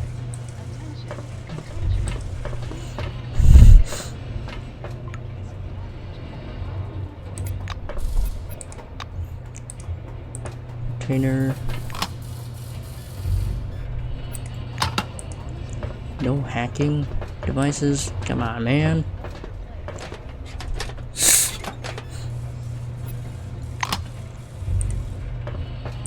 Pavel Svedlov. Judging by the grease-stained blue uniform, you're looking at one of the mechanics responsible for repairing equipment for missions. He He's looking gloomily at the orange truck. The mechanic looks up at you. What do you think? I'm gonna ask you for help and you're gonna go... I'm gonna ask you for the help and you're gonna go, yes sir, right away and fix everything? Well, fuck you twice. Find out what's wrong with the truck. The technician theatrically throws his hands in the air. How should I know? What am I, a mechanic? He stops and stretches his head.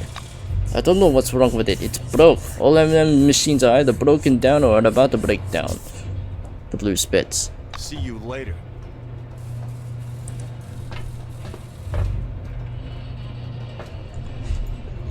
You look over the totaled orange truck with the faded license plate. It really looks like it will never work again.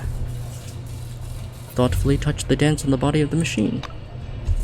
The side panels of the truck seem to be loose, as if warped by smallpox. The wavy tracks are a sign of constant overheating, and the red speckled dents are probably from stones flying out from the road. You close your eyes and picture in your head a yellow desert with orange tractors crawling hither and yon. Something dark rises in the background. It clouds the sky, flashing greenish lightning. The vision dissolves too quickly for you to guess what it is. But beneath the chassis, you look under the car. Oil is dripping from the gearbox gasket. It's consistently closer to the mud than lubricant. Look under the hood. The orange hood is covered in dirty fingerprints. It seems like this car spent more time in a repair bay than on the road. Alright. Kick the track plates. Not hoping for any proper result, you kick the mud-covered crawler tread. Your kick causes the body of the vehicle to vibrate slightly. There's a loud clang from under the hood, and the dashboard light switches on. The starter turns over, and the engine begins to rumble unsteadily. Indeed, this is the way your luck runs. It started? Really? I knew it. Any monkey could fix this hunk of junk.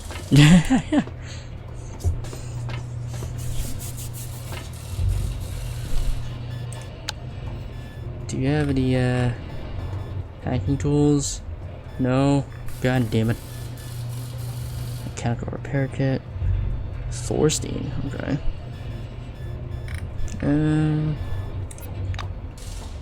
Later.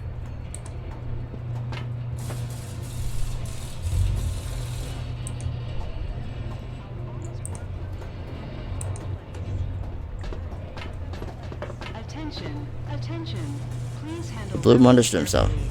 Tap the floors just to find a rat's nest? They're out of their goddamn minds. Hey, I see you out there. Come on out.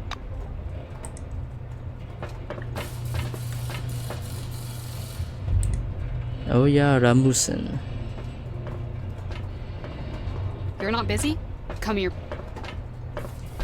A woman in an administrator's uniform is looking around, clearly lost. As you get closer, you read a badge, Oya Ramusen, trainee administrator. Hello.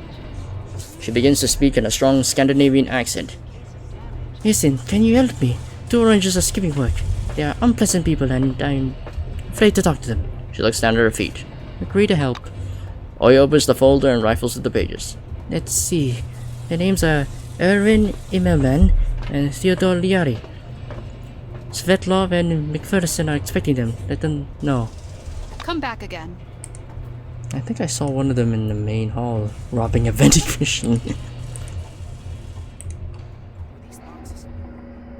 Oh no, one of them's here. Oh no, both of them are here. Okay. Okay. Well, first, let's see if we can craft anything worthwhile. Okay. Robot charger, cooking device, Turing 3 auto hacker, resuscitation kit, simple lockpick. I'll just craft those. Sleeping spray.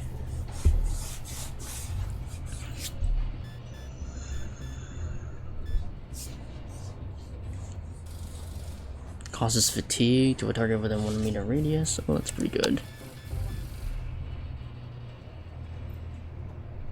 No, I want to use the weapon power cells. No.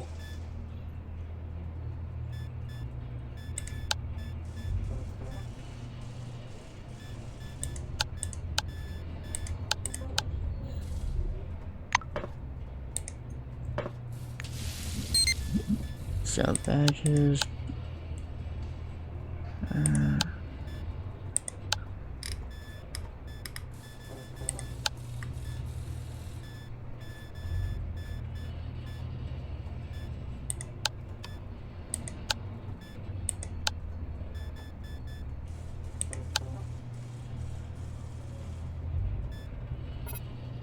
Attention, attention. Please handle relics carefully. In case of damage, your life will be forfeit. Got some frags.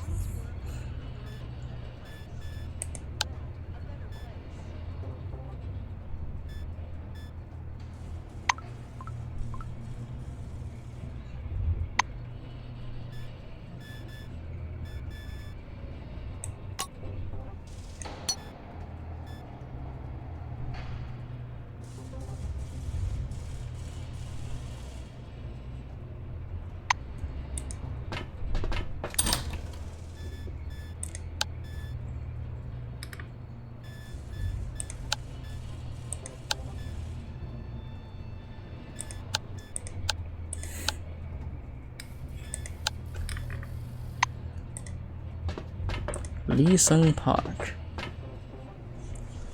The clerk sitting on the bench squints closely at his hand. So these are my lifelines. Oh no, fate lines. Damn. How does it go again?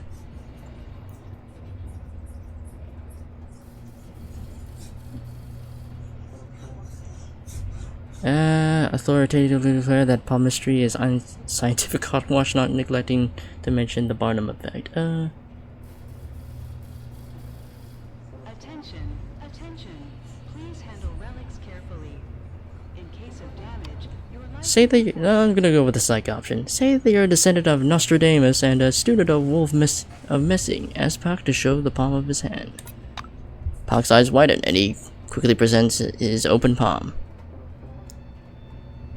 Look at the palm of his hand for a moment, recoil in horror, then silently walk away. Smile and say that Pac can look forward to wealth and good fortune in life, but only if he changes his underwear. No more than a month.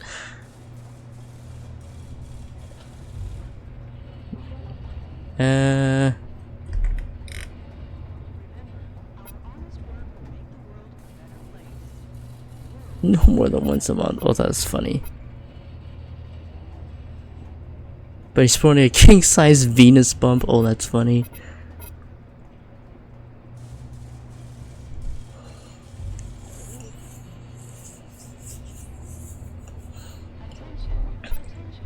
Tell him that... Yeah, let's go with the Actually, this tell Puck his mind link is poorly developed, but he's sporting a king-size Venus bump.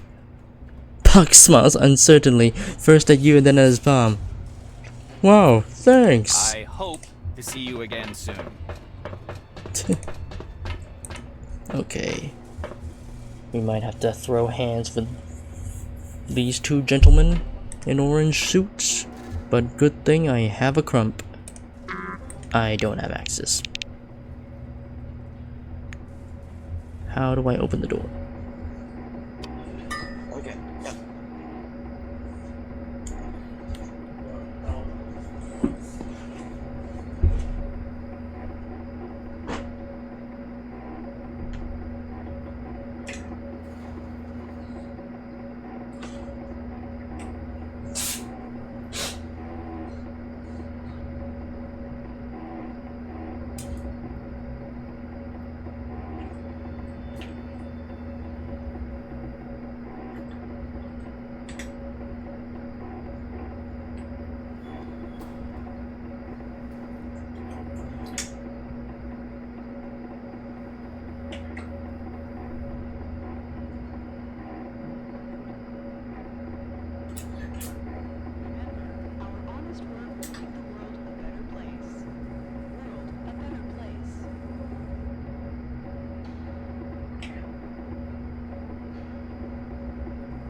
Okay, apparently we can't enter that. Well, Grump.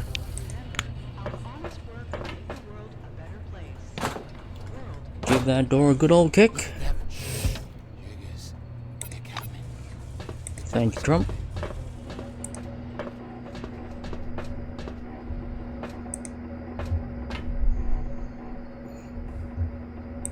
Don't mind me, I'm just looking.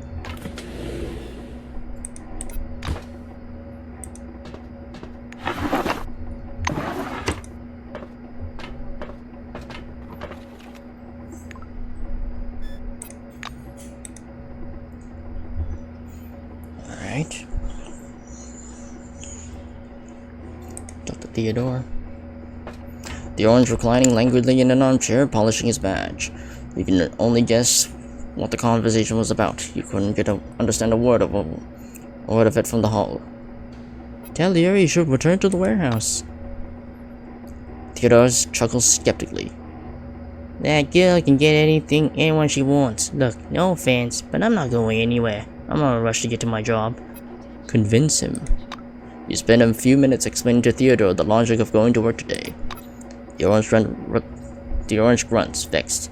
Okay, I'll tell her I'll work today. Make her happy. Get out. Erwin Immelman. Hello again. As soon as Leary leaves for work, Immelman finds a distraction corresponding with his intellect. He puts a cartridge in his coffee mug and is now watching it climb out. Erwin looks at you. What you want? Ask Erwin why he's shirking responsibilities. The orange lets out a hoot. Ah, Oya sent you. Chuckling, he sends a cup.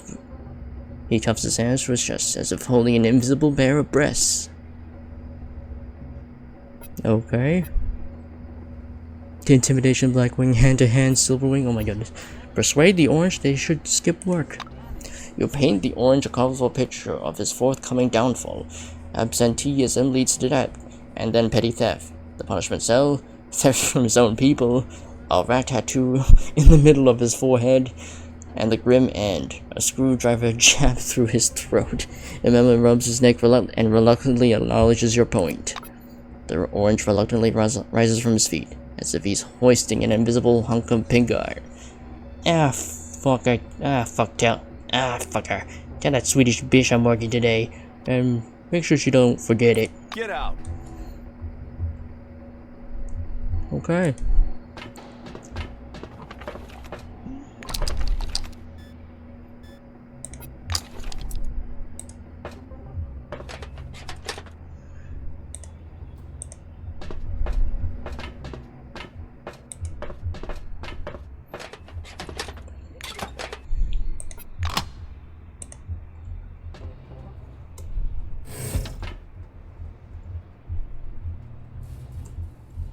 Oh, we could have just entered from the back. Huh.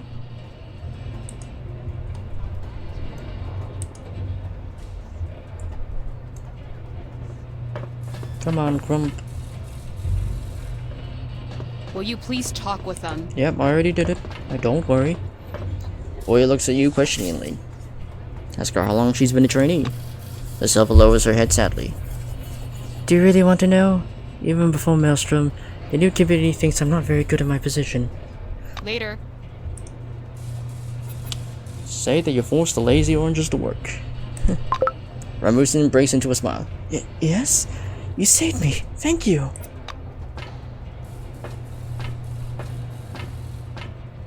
Alright.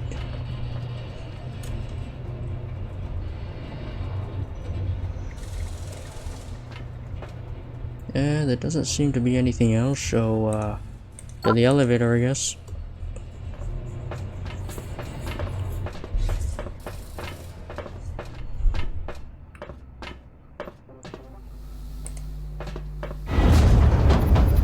Let's go to the military post.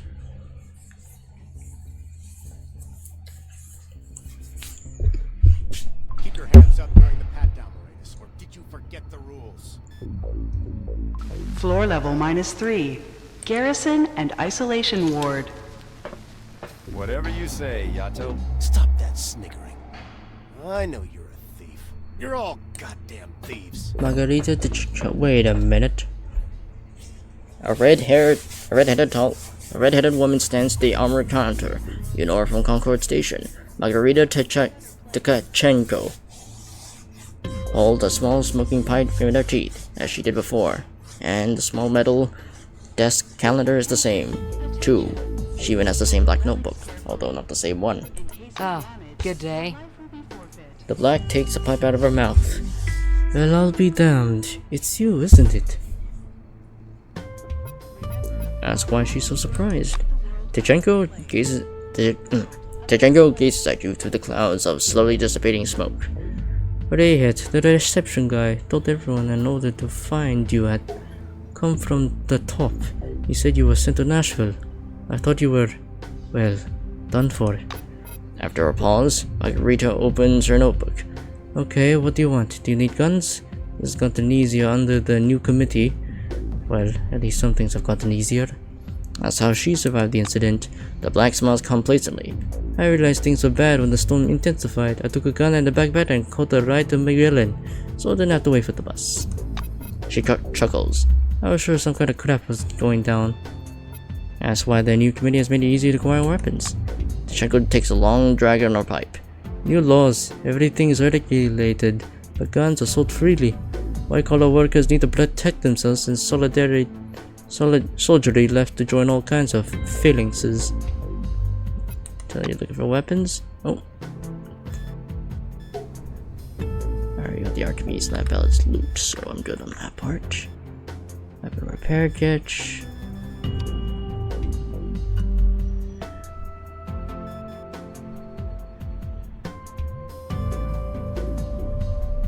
Do I have one? I think I have one on me. Or do I not? No, I do. Okay.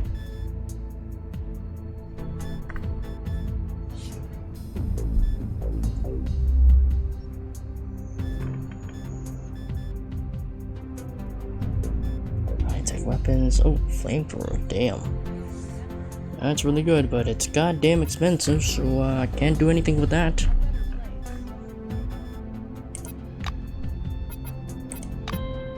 Come back again.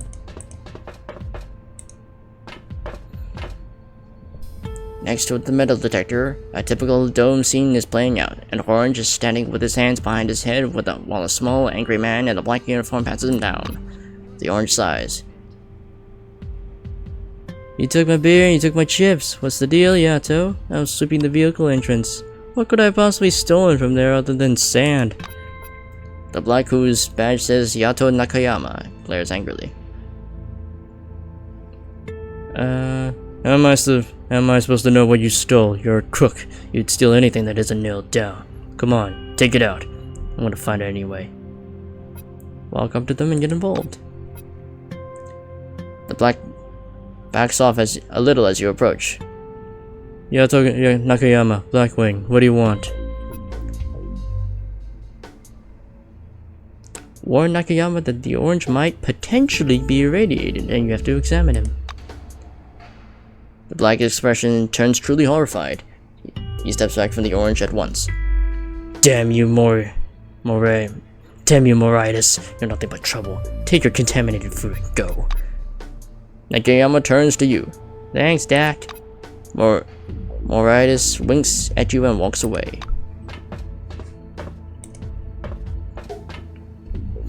Instead of greeting you, Moritis hands you an open bag of chips and a bottle of dark beer, inviting you to help yourself. Yeah, ask him why he's so calm. The Orange flans down his dark hair. Yeah, I was already angry with himself, so why waste the energy being angry with him? He said he's taking the food, right? Well, damn the food. Let him get his grub on if he wants. Moritis leans closer. Want to hear a secret? I tried all kinds of techniques. Meditation is cool, but it's not for me. But when I got locked up, he chuckles mid-sentence and falls silent, smiling to himself. His expression is calm and untroubled. That's how he ended up assigned to the Orange Wing. Vasilis pauses. I don't really want to talk about it, but I'll put it this way. I was a fool, now I'm a bit smarter. He rolls up his sleeves to reveal a tattoo on his forearm, an electric guitar wreathed in flames. I was at Woodstock. You've heard about Woodstock, right? It's not so easy to feed almost 1,000 people a day. I'm a chef. That's the real me. Prison was just a mistake. Yeah, accept the offer to help yourself some beer. And I'm tipsy again. You take a long pull on the beer and have a bite of the chips, which smells strongly of fish. The orange pats you on the shoulder. Bye-bye. Alright, I am drunk again. Classic.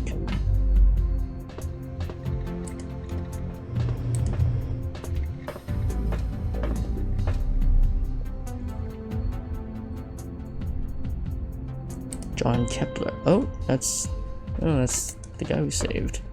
Well, his... Now we're starting to get bored.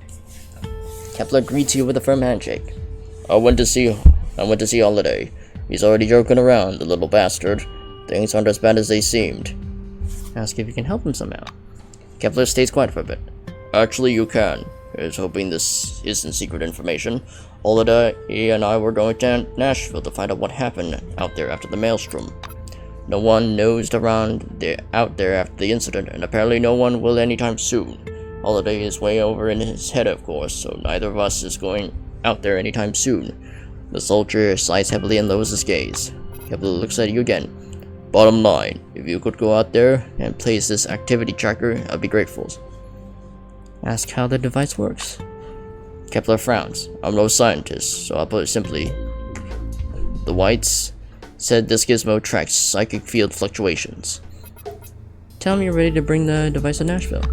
Kepler brightens quite a bit at the news. He puts the device in your hands. Great, just place this thingy in the truck, parking lot, and get the hell out of there right away. He lays a hand on your shoulder. Don't play the hero, got it? If you feel you can handle it, back away. Have a good one.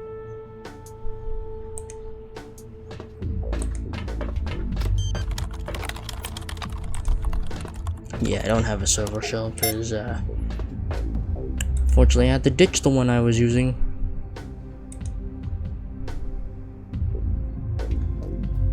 Is that all to this place?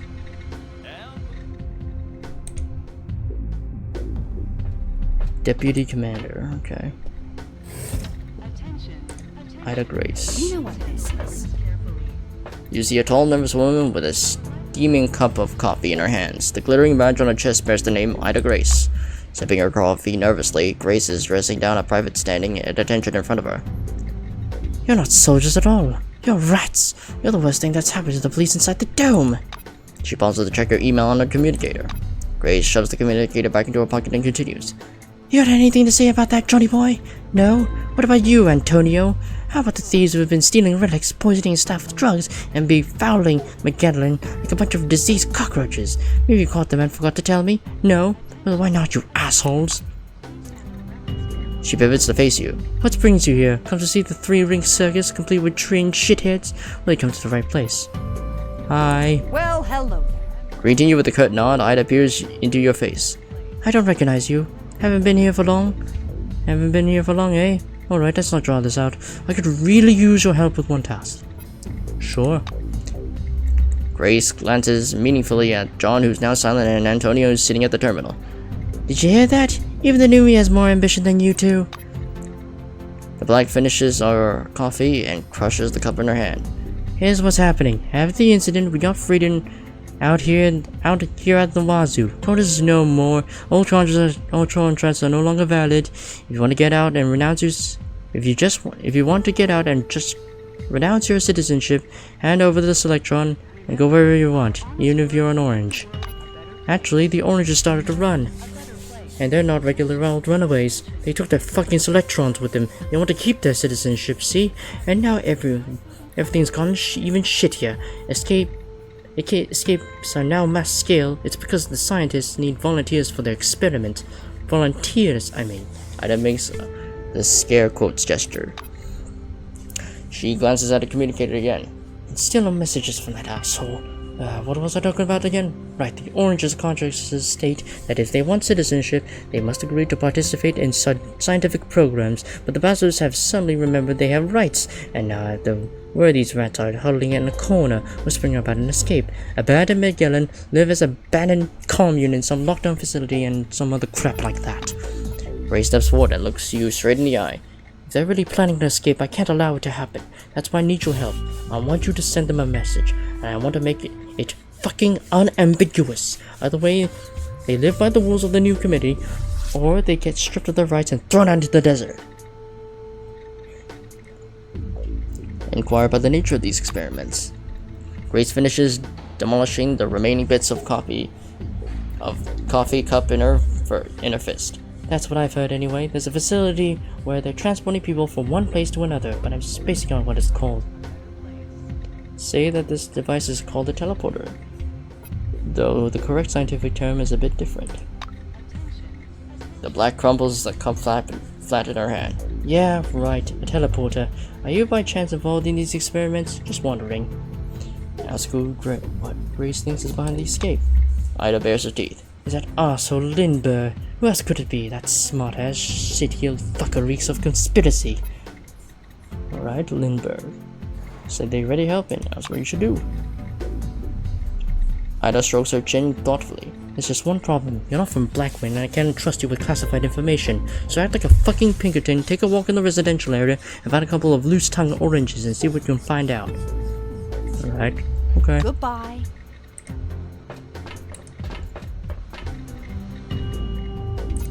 Alright.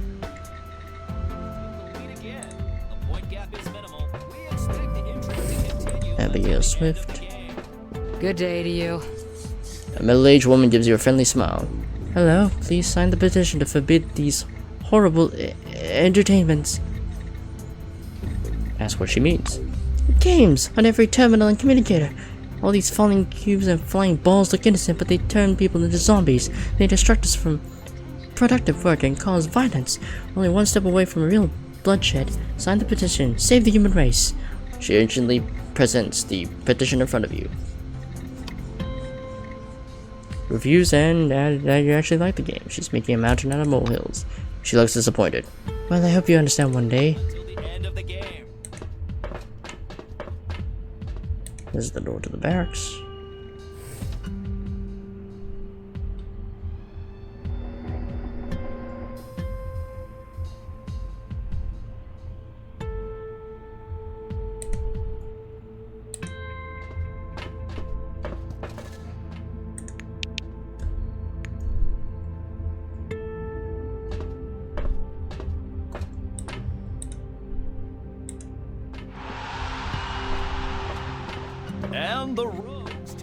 Two blacks, a man and a woman, are sipping beer on a couch in front of a television.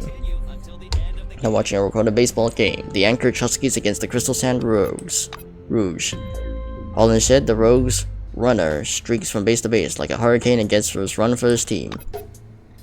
Rogues, Rogues, Rogues!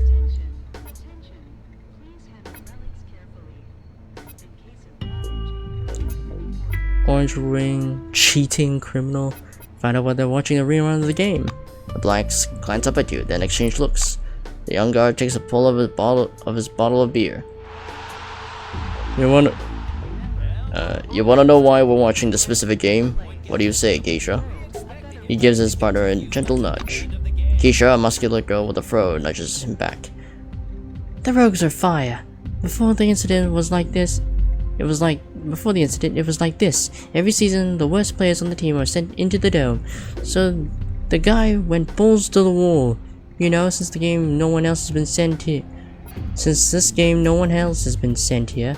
Jordan, what are you laughing at? The guard points in the street. Makes sense. If I were there, I played like a madman too. He nudges Keisha the side again, and she punches him back. She grabs a beer from Jordan and takes a drink herself. You're already inside the dome, you idiot. That's what they think happened to the Rogues. Keisha stretches her chin with the lip of her beer bottle. Yeah, I think about it sometimes. Rumor has it they transferred to the dome shortly before the incident, but I don't really believe it. If they're here, why don't they play?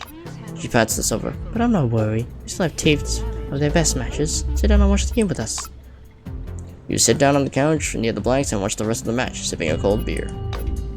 As expected, the Rogues win. Keisha summarizes. That match was a firecracker. I can't even remember how many times I watched it, and it never gets old. It was nice chatting. And the Rogues take the lead again. The point gap is minimal. We expect the intrigue to continue until the end of the game.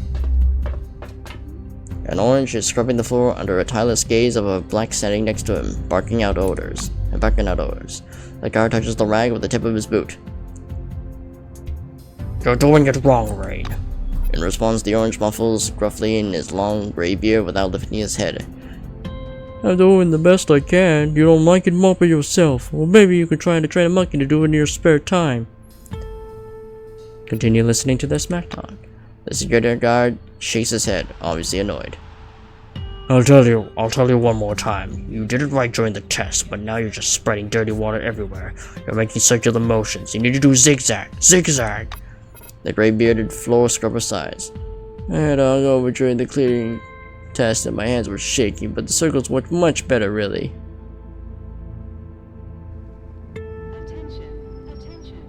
Interfere and say that moving the mop sinusoidally is the optimal solution. Both the black and the orange turn to stare at you as though you're an alien from a distant galaxy. The guard stares at you. Sinusoidally? He replies disapprovingly. Sinusoidally? Rain echoes, the rags in his hands dripping with soapy water. The orange sighs and goes back to work, grumbling. Sinusoidally, give me a fucking break. The black points at the elevator. You better sinusoidally get lost. Don't sabotage our work process.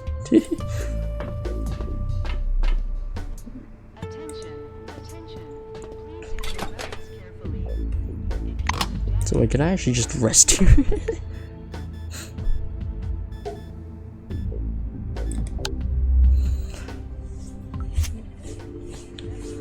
Many people fly in their dreams. When you lower your head to the pillow, you are almost instantly looking down upon a sprawling desert, with the dome in the center.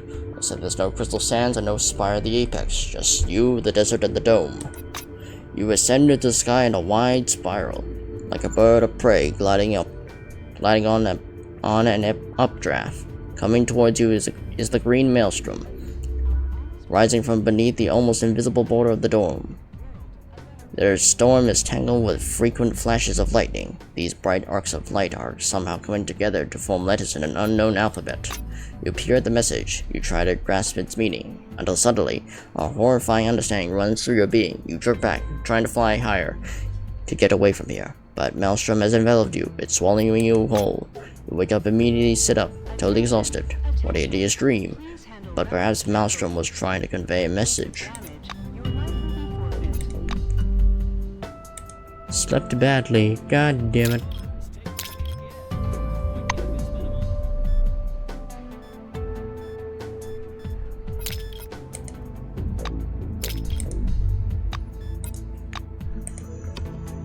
We expect the intrigue to continue until the end of the game. Very surprised they just allowed me to sleep in their beds. That's funny.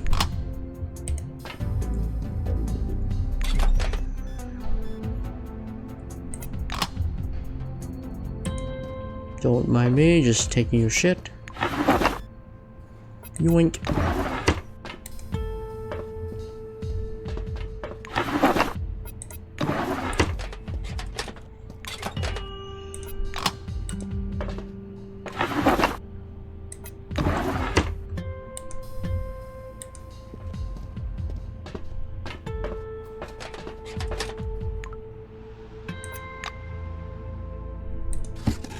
And the rogues take the lead again. Attention, attention. Please handle relics carefully.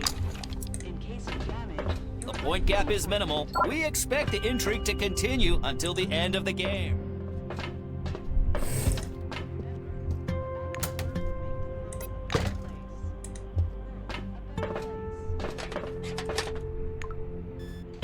Oh, that's good.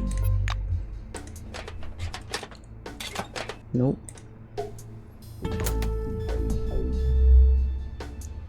Alright, yoink.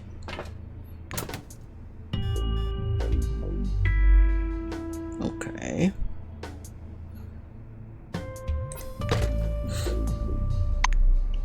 Oops.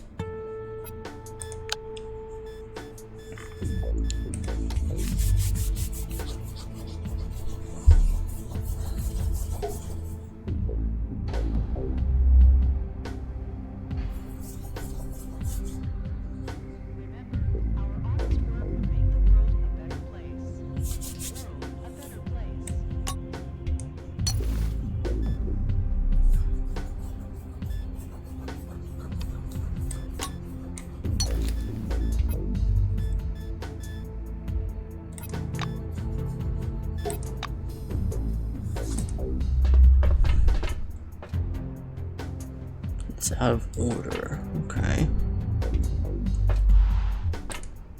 And the rogues take the lead again. Point gap is minimal. We expect the intrigue to continue until the end of the game.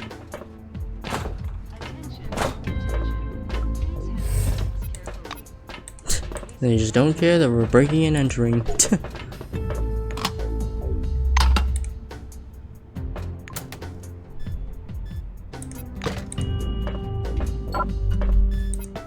Crump. Damn, that's really high level.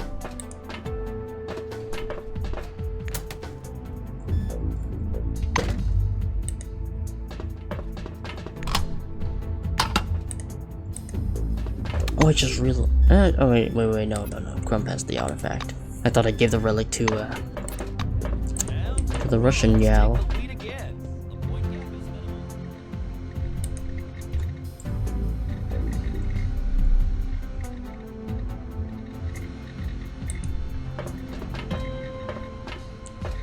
Antonio Aguirre, security officer, reads the nameplate on the table. Only then you do notice Aguirre himself, a skinny, bespectacled young soldier bent over a glowing screen. So they've come to see someone. No. Okay. Oops.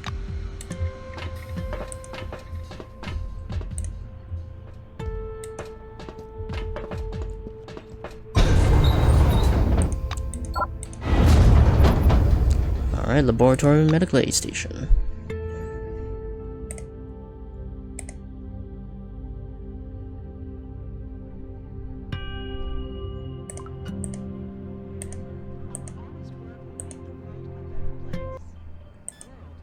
Floor level -4. Laboratories and hospital.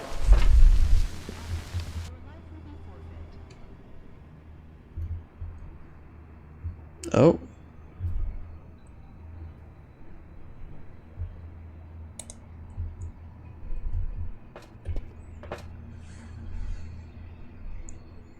The control panel has a translucent matte plexiglass cover.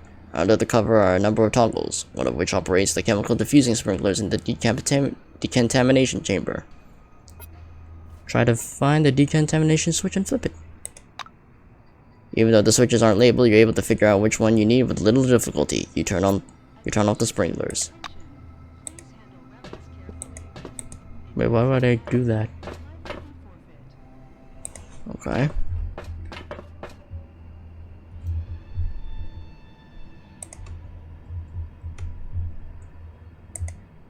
That's the bathroom. That's the elevator for oranges. Abner Adamides. A short man slowly wiping the medical block floor with a rag, although it's already sparkling clean. The badge on the stranger's orange uniform reads Abner Adamides. I'm all ears. He accidentally pushes him up over your foot. Quit dancing around. Take a closer look at his character. You eye him head to toe. He has a narrow face and thick glasses. His hair, mustache, and beard are carefully groomed, and unusually his orange overall fits perfectly. Even his hands look bizarrely kempt. He's either a metrosexual or a psychopath for neatness. A mop slightly kisses your foot again. What? The orange gaze is distinctly unfriendly and even defiant.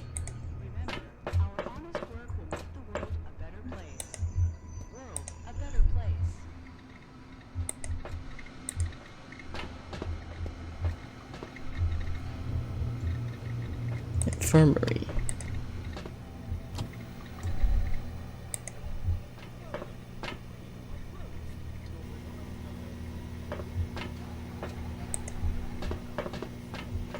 Was built nearby. Thanks to the efforts of our brave men, it had soon become a city. But that was only the beginning. Around the aperture at the top of the dome, a transition station was erected, which was called the Spire. It's an outdoor engineering pyramid.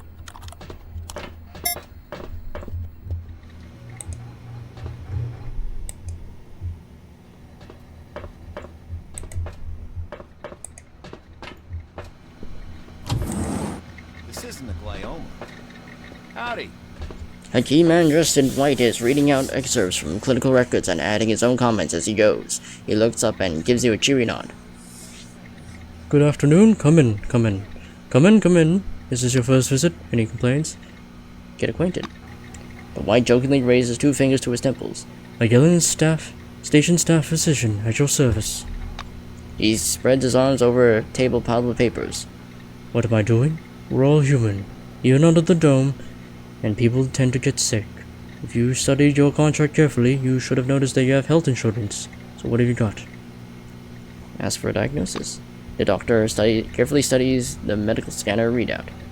A surprisingly healthy patient. What a shame. Well, if anything happens, get in touch. Have a good one.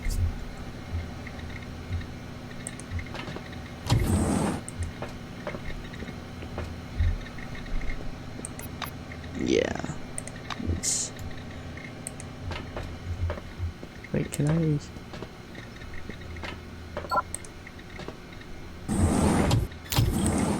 Okay, you decided to open that shit? Okay.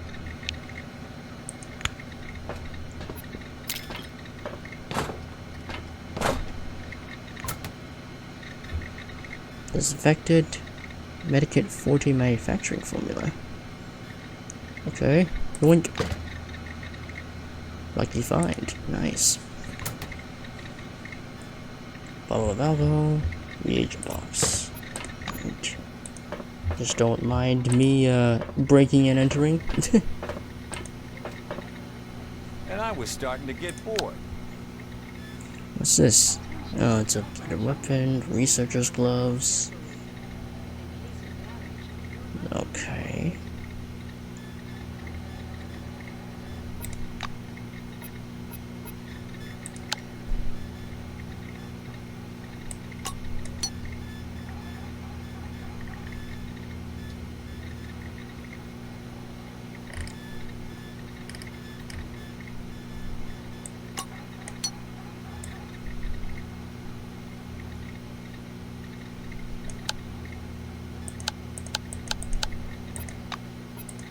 Oh, fuck.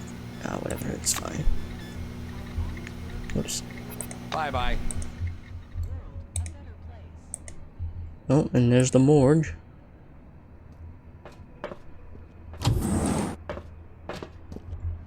Oh. Well, I have access with my White Wing Selectron. Nothing found. Oh, found some stuff. Scan. Let's ID this guy. Josh Bigsby. Cosplay, 61 male. Civil Wing. Yeah, the curator. Okay. Cardiac arrest. Okay.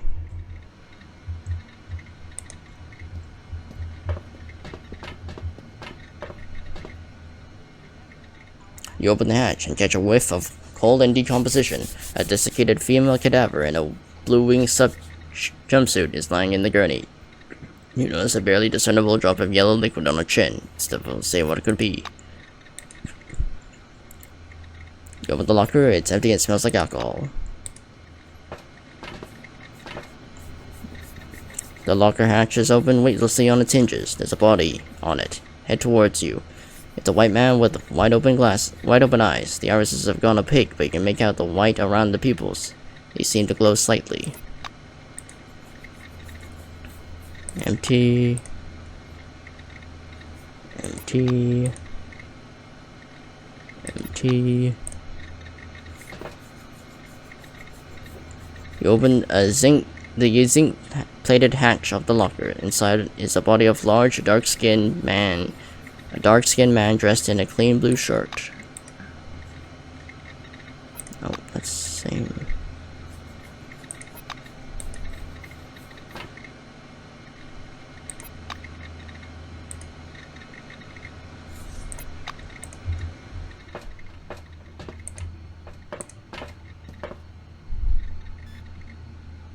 A body with a coffee-stained shirt lays on the morgue table. Inspect the body. The badge on the corpse's chest. The badge on the corpse's chest is covered in coffee, and the name is illegible. Remove the corpse's signet ring. The corpse's hands are quite swollen, and you have to fiddle with his ring to twist the ring free.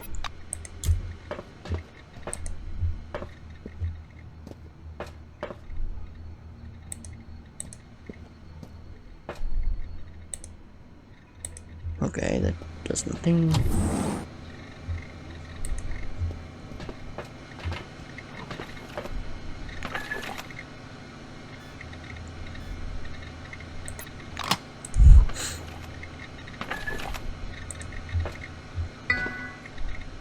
Morglock.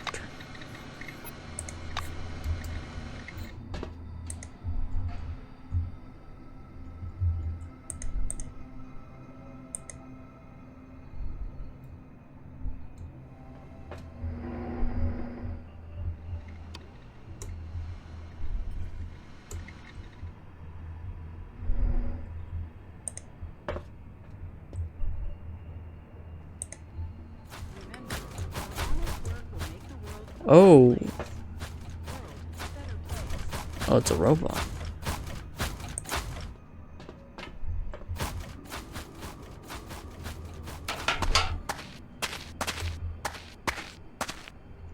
The Mobius produces a quiet but constant noise. It's dozens of servo engines motivating its bulky frame.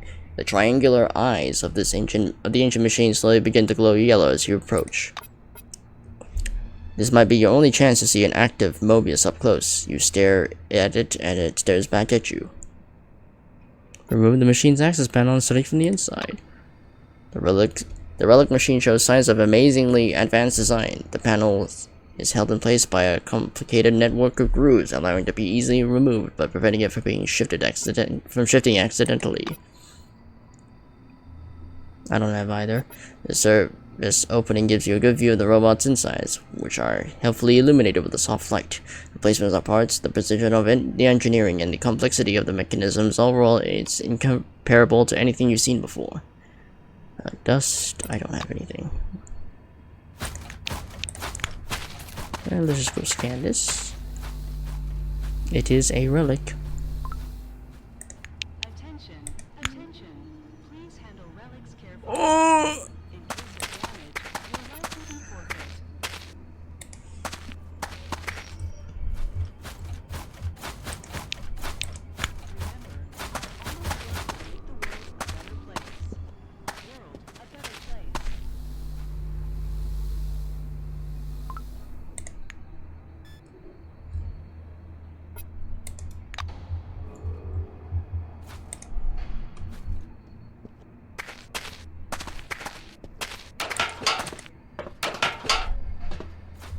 There's a scientist in a protective suit standing on the lab mezzanine. His shabby mask sparkles with thousands of pinpricks of bluish light. His badge reads Theodore McCready. That's how he survived the incident. The White responds with absolute composure. Very easily. To tell the truth, I saw a maelstrom, but it didn't affect me at all. The first thing I endured was a week at the picnic. Melville was an awful cook. You know, even frying up a cheese pancake is beyond him. Couldn't bring myself to eat his food.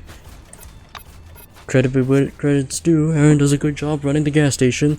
The picnic is considered to be a very important place in the desert, but still preserves its independence. The scientist's brow wrinkles in thought.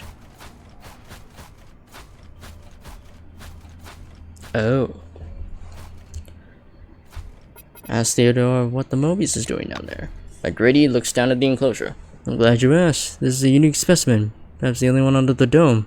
It shows no signs of aggression at all.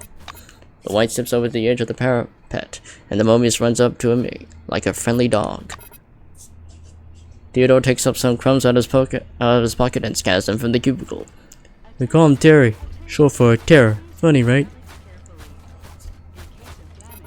Ask how this research is going. Theodore runs a hand over his helmet. Very well, actually. I dedicated several years of my life to researching the nature of microlux, and now it's bearing fruit. The White switches on his Kairos and turns it towards you. The microlux is actually created by Mobiuses, but it's not a bio-waste. It acts as a tool to form an information field. He excitedly shares his findings. A speck of microlux isn't just a data point. The information contained in these structures synchronizes when they're within a certain range. In theory, every Mobius under the dome can receive information simultaneously. Telling this research sounds incredible. McReady presses his Kairos to his chest. Yes, I agree. It's amazing. Find out what he thinks about the emulator project. The scientist spreads his hands. All reasonable people share the same opinion about the emulator. Everyone has to put aside their doubts and work for the good of the project. If the emulator can't save us, nothing will. Nostrum will continue to spread and 30,000 people will have their brains boiled. Find out about his attitude towards Henrietta Russo. The scientist brightens right away. It's easy to criticize ambitious projects, to sit around with your feet up questioning the serious researcher. I've got one thing to say to all these critics. Get off Henrietta's back and let her do her job. You're not interested in her work ethic, are you? Well, in regular life, Russo's very funny. She wears colorful socks and likes to tell gross jokes. A chuckle comes from behind the mask. Goodbye. Alright, nice talking to you.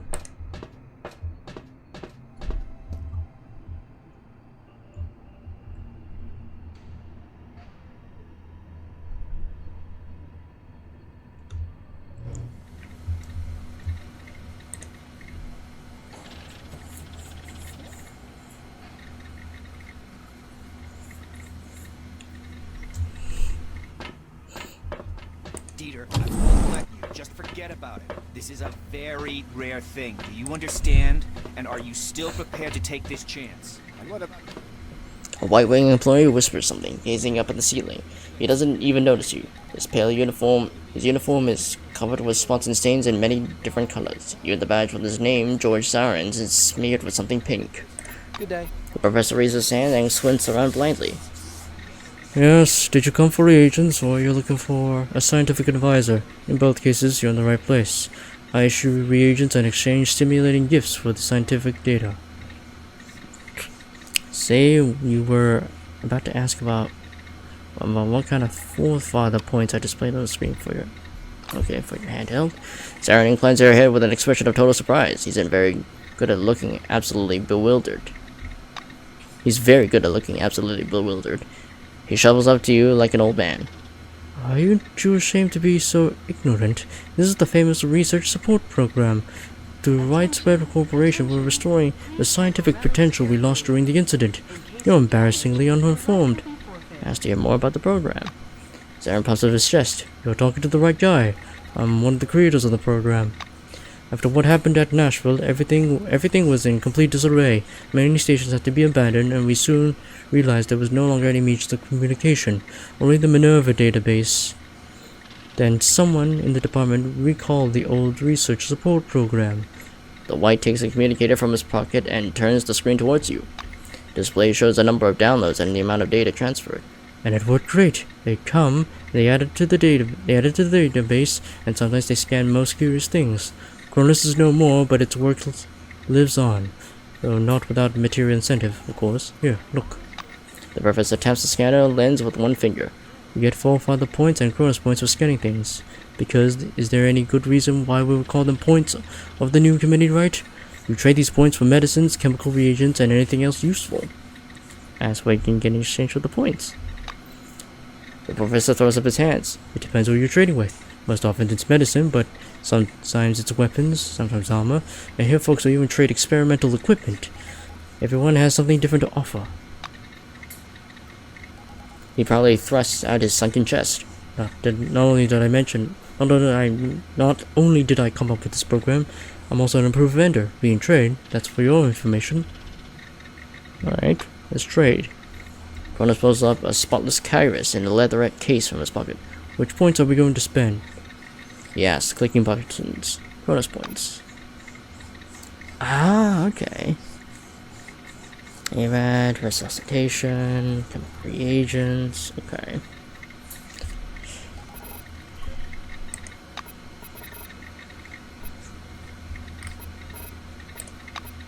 Goodbye. Okay. So that's what we do with the points. I won't let you. Just I'll forget. hold them on to them for now. Passing the laboratory, you accidentally witness an argument between two White Wing employees. A pale, bespectacled man with a beard flails his scrawny arms as if drawing something in the air. But all hail progress. The caps on Blanca's shampoo have a silicone base. Remove the silicone bit, use it to cover the pointed part of the relic, roll it up in plastic film, and his opposite shakes his head as annoyance. Dieter, this is not a scientific approach. There's value, but there's an unknown risk factor, which you propose to mitigate with shampoo caps. Seeing you look at him, he abruptly stops talking. How can I help? After an appraising glance, the white comes closer. There's a relic in our laboratory that we have to bring to the surface, but it's sensitive to decontamination. My colleague is positive that plastic wrap and silicone cups will protect the artifact from the effects of the gas, but I say it's too risky to rely on such medieval methods. We should just turn off the sprinklers. So you're ready to help? The white directs a superior gaze at his colleague. And you say shampoo caps. He shakes your hand. Thank you for working for the advancement of science. Ask about the relic. Dieter brightens.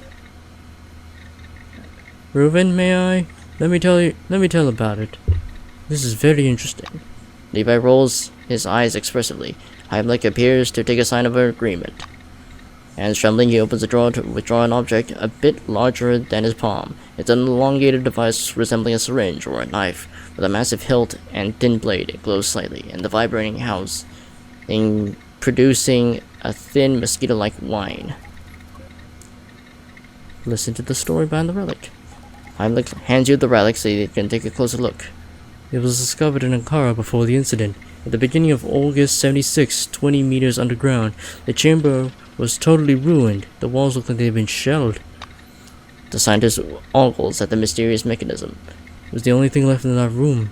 The research team was of course hoping to find some kind of remains, but, no one has ever seen them, nor a relic like this. By the way, the scanner can't even detect it. That seems to be all. Was there something else you want to know? That's what it does. The question seems to baffle the scientist. Levi makes a helpless gesture.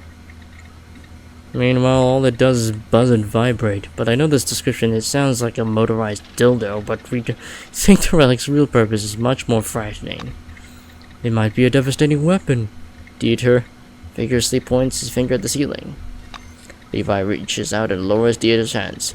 Don't get yourself worked up. Yes, it might be a weapon in the middle of some complicated cycle. Possibly we're witnessing a recharging process, or maybe targeting.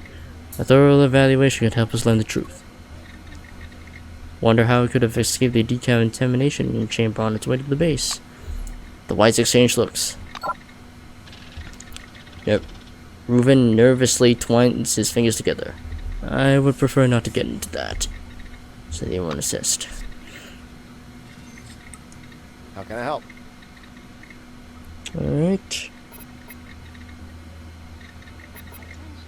Say that you disabled the decontamination chamber. Heimlich ecstatically throws his arm up in the air. Hallelujah! Levi, did you hear that? The decontamination chamber is off. Thank you. In the heat of the moment, he hugs you to his chest. Okay, they forgot to white that text out. You can never be too careful. After wrapping the relic in layers of silicone, the scientist leaves the lab. Have a good one. Yep. Wow, look what the wind blew in. Levi greets you with a warm smile. The experiment has moved to the preparation stage. All because of you. Thank you. Have a good one. Yep. Popularity with my white wing homies.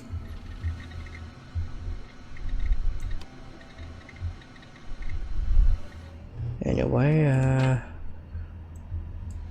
I guess let's just get back to the elevator. Oh, not that elevator. That elevator.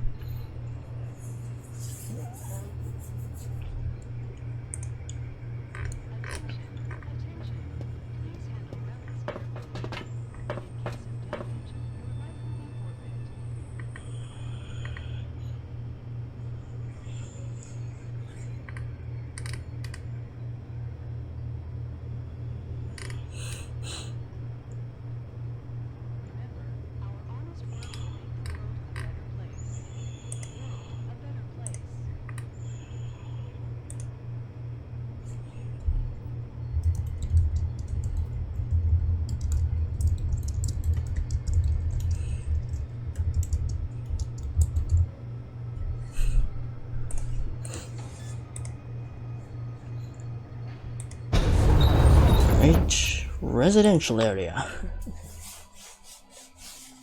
Oh yeah, we gotta talk to some orange people. See if there's any plan of escape. Any conspiracies. Floor level -5. Living quarters. What ball? I'm always dreaming of a ball.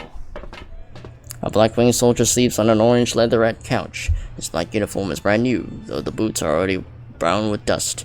His name tag is clear enough. Adan Mascarado. The soldier gazes at you sleepily from beneath half-lidded eyes. Quiet music drifts up from his pillow. Ask about the pillow music. Mascardo yawns. When Josie went on his trips, he let me ride along. He always had the radio playing. Josie, my brother. Music usually puts me to sleep, but these assholes next door need to turn it down. Adan rubs his eyes sleepily. Ask Adan about the noise behind. The black snickers. It's been 7 years since the dome's discovery. Bozeman gets hammered and makes another speech. Who gives about that shit anyway? Object, saying that events like that help unite people.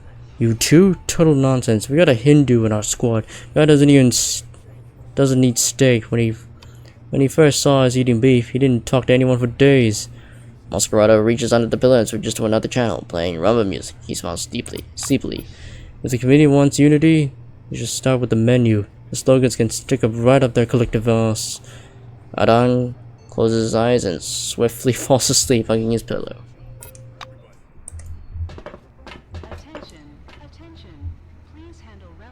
Beatrix Franklin. Hey, don't. How can I help? You need a Magellan? Be careful around the oranges. Yesterday, my wallet was stolen in the dining room. Second time this year, by the way. Alice Foreman. Good day.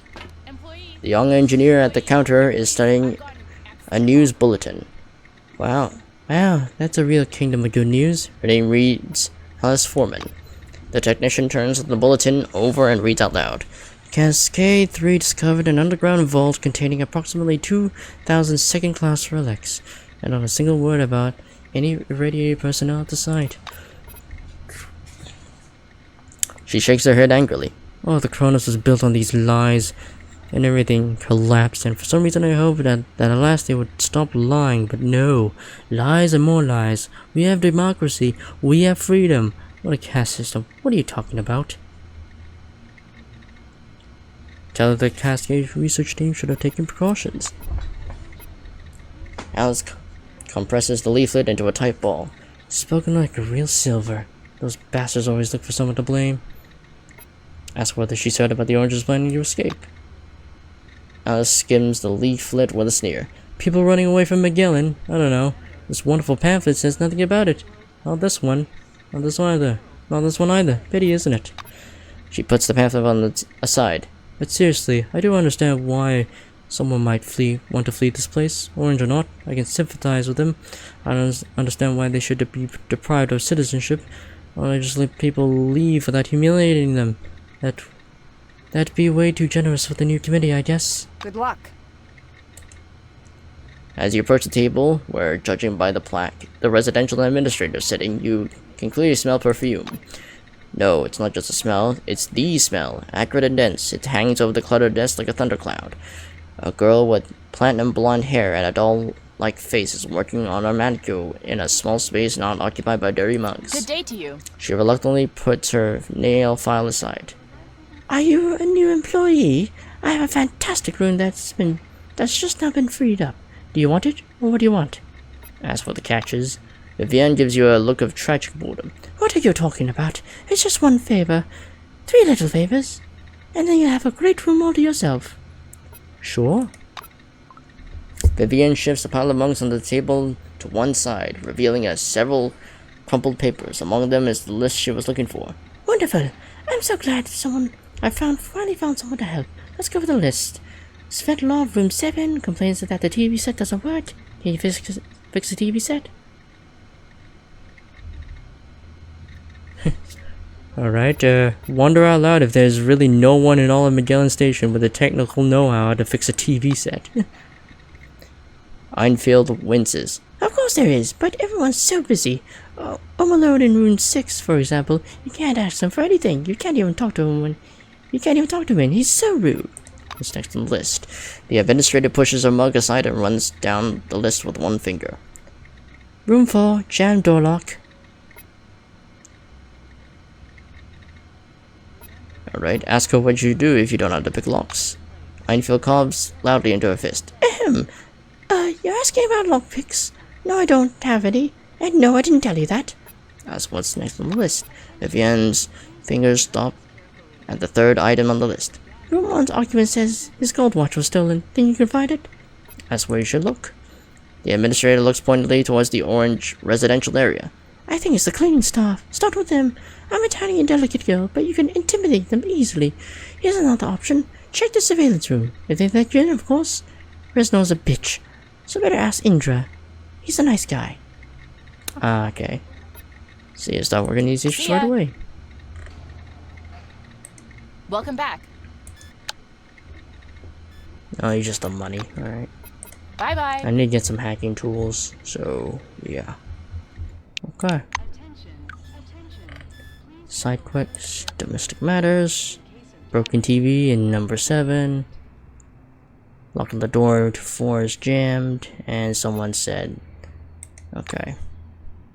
Room 5, room 6, room 7. I can probably fix the TV since my tech skill is pretty high.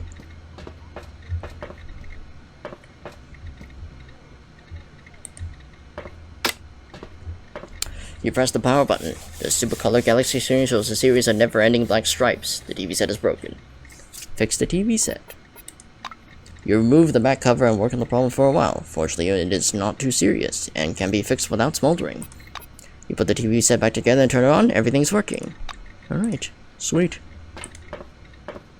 Ventilation access. You can access the ventilation system from there?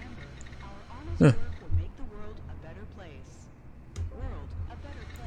Alright, where's door? Where's room 4?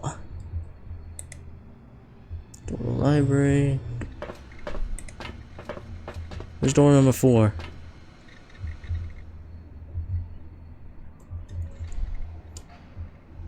Door number 1, 2, ah, there it is.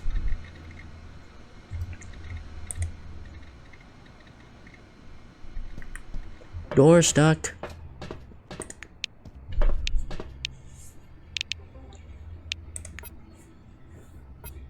Alright, Crump, can you pick the lock? There we go.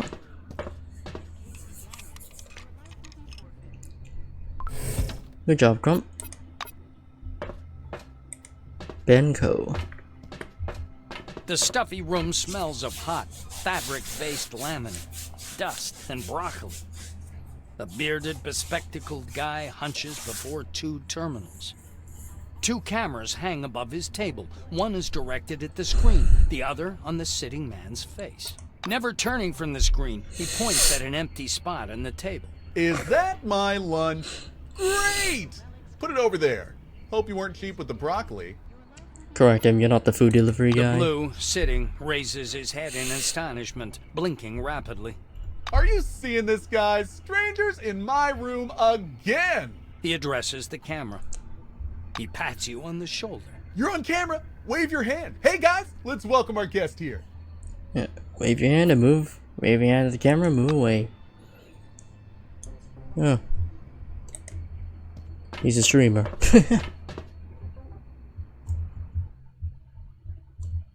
And you can access the vents. Wow. Okay. Well, first, I'll go to the orange wing. Oh, there's a library here. I'll talk to one of the oranges first. A tough-looking man in an orange wing uniform is leaning on a library cart.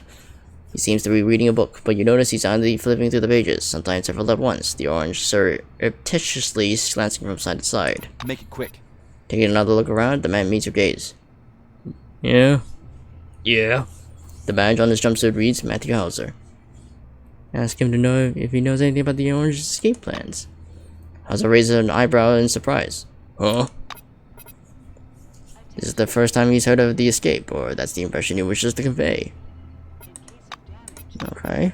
Ask him to recommend a book. Without looking, Matthew hands you a book called A Bloody Orgy in Martian Hell. The illustration on the cover matches the title perfectly. The orange studies the cover. This one? Well, I mean, there you go. It's spelled out perfectly on the cover. Know what I'm saying? First half's fun, then I got tired of it. Do you have anything to trade with? Simple lockpick. And a shiv. Okay, nah, nothing. Yes, you, get out. Now.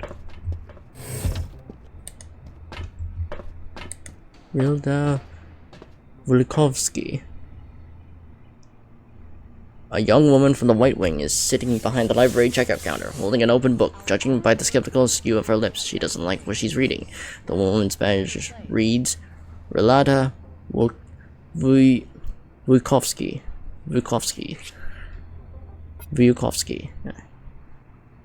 That's what she's reading. Relata frowns. You really want to know? A fantasy novel. It says so right on the cover. But it doesn't quite look like it. The young woman makes an expansive gesture. Fantasy is where we are living right now. We're inside a giant transparent dome full of mysteries, riddles, ancient robots, and relics we used to treat everything from hemorrhoids to the common cold. Relata points at the cover. Now that is a pure graphomania. The fantasy elements are weak, the characters are all the same, the plot is primitive.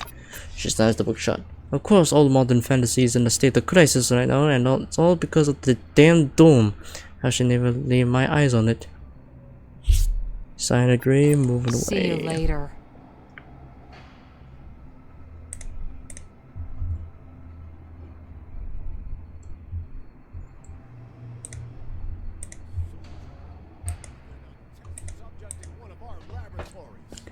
Oh boy.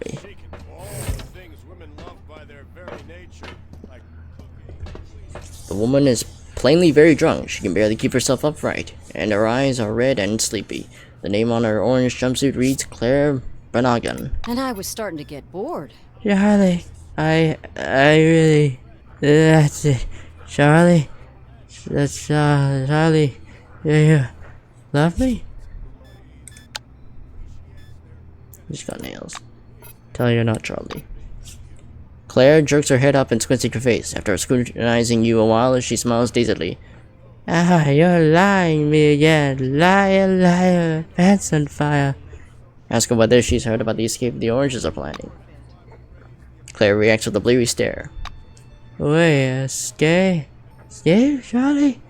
If I find you right off this neck, cut a bitch, I'll cut your balls right off, yeah? The orange belches loudly. Bye-bye. Alright. To all of you! Cheers! What the f... Okay. Listening to Bozeman, the orange absentmindedly crushes the paper cup in his hand. The name tag on his jumpsuit has been torn off. Scram! His dark eyes are distinctly unfriendly. Get the fuck out of here.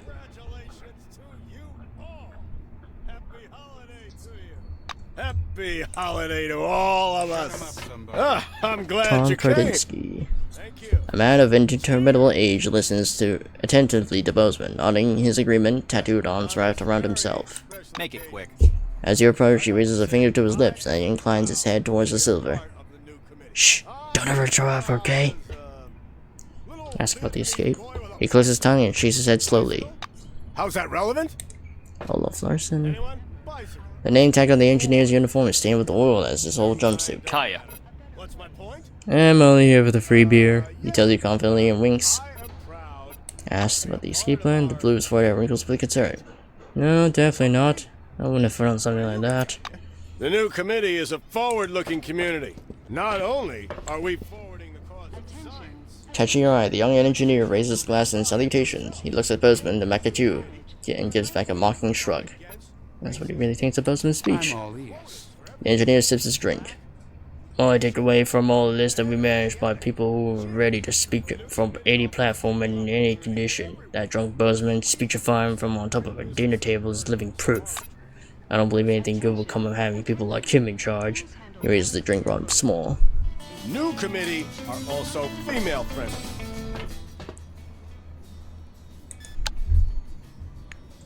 A chubby middle-aged man in expensive-looking boots stares at you from atop the table. As you approach, he stretches out his hand in greeting, but after staggering and almost falling to the ground, he thinks better of it. The smell of alcohol is coming off him in waves. His name tag reads Keith Bozeman. Hi. His eye is your brand new uniform. First time in Magellan, right? I look forward to our fruitful cooperation. Keith Bozeman awkwardly pulls a crimson corporate logoed handkerchief from his pocket and dabs at his brow. Bye-bye. Dearest employees, colleagues, Jana Zimmerman. friends. A thin, prematurely aged woman stands behind the counter, bored. The white cloth she's using to restrain her hair makes her look like a kamikaze pilot. Her old-fashioned badge says Jana Zimmerman. I'm listening.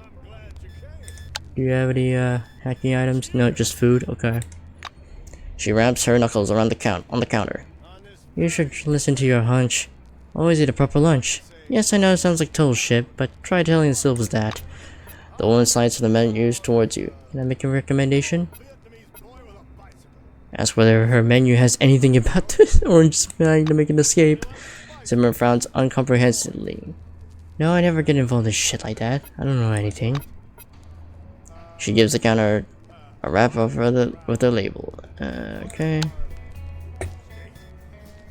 Proper nutrition, ready to eat meal. Okay. And we already have quite a bit of food on me. See you later. Society itself. In the new committee, we are against racism. We have quotas for everyone. Black, Asian, and Oceanic. Cheers. The new committee offers equal opportunity to everyone. We even accept rapists and murderers from Orange Wing. There's Oh a my job god. here for everybody. New committee are also female friendly. A disheveled man in a dirty white coat slouches against the wall, taking deep drags on a cigarette. He looks like the poster child for fatigue and misery. A huge case made out of reinforced plastic sits beside him. The white occasionally leans over to rest one ear against the case and listen apprehensively. Regardless, that's what's in the case. The scientist sighs. And the case, it's complicated. He looks around shyly, then cracks the lid slightly so you can look inside. What the fuck? You see a porcelain white child's face amidst the fold of crimson velvet. Its eyes are closed, and its pale arms positioned along the body like a doll's. The white inhales half his cigarette in one drag with a hoarse wheeze. On closer examination, the body in the box is not that of a child. Actually, it's not even human. Blue antifreeze is dripping slowly from a small crack on its temple. Also, a bit of a metal carcass is visible where the skin on one arm has been scrapped. Sophie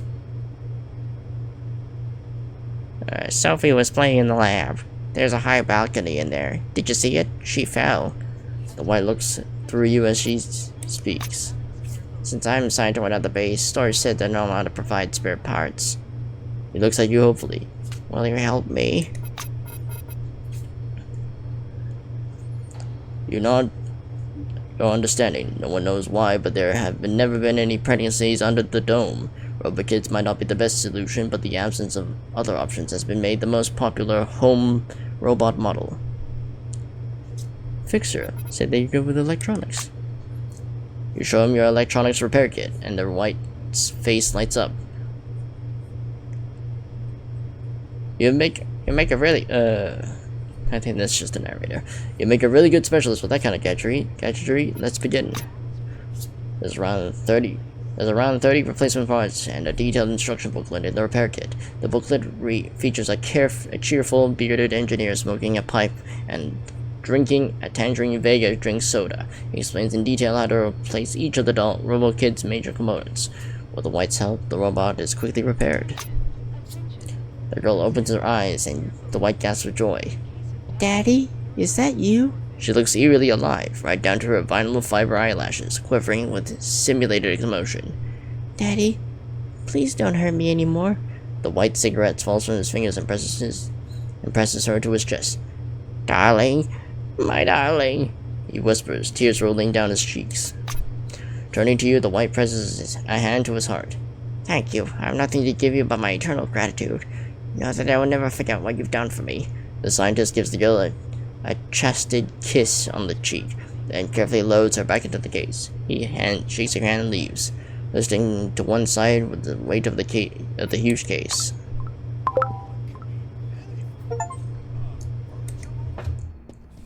Alright. Gain more reputation with the White Wings. Good. Helping out my White Wing homies. A large guard with a darker complexion is sitting on a flimsy chair by the metal detector, fanning himself with a folded newspaper. He looks tired and sick. His faded badge says, Suleiman Demir. Tell him about the stolen watch and ask for help capturing the thief.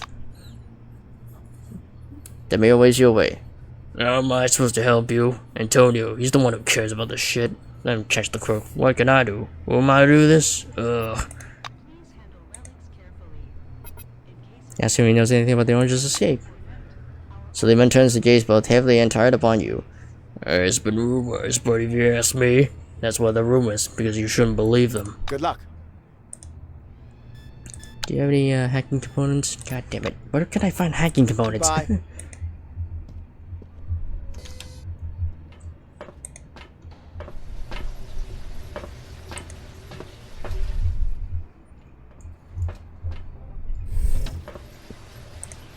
Patricia Lord. A tall, busty redhead is walking from one washing machine to the next, measuring laundry detergent into each one. Her badge reads Patricia Lord, laundress. Okay.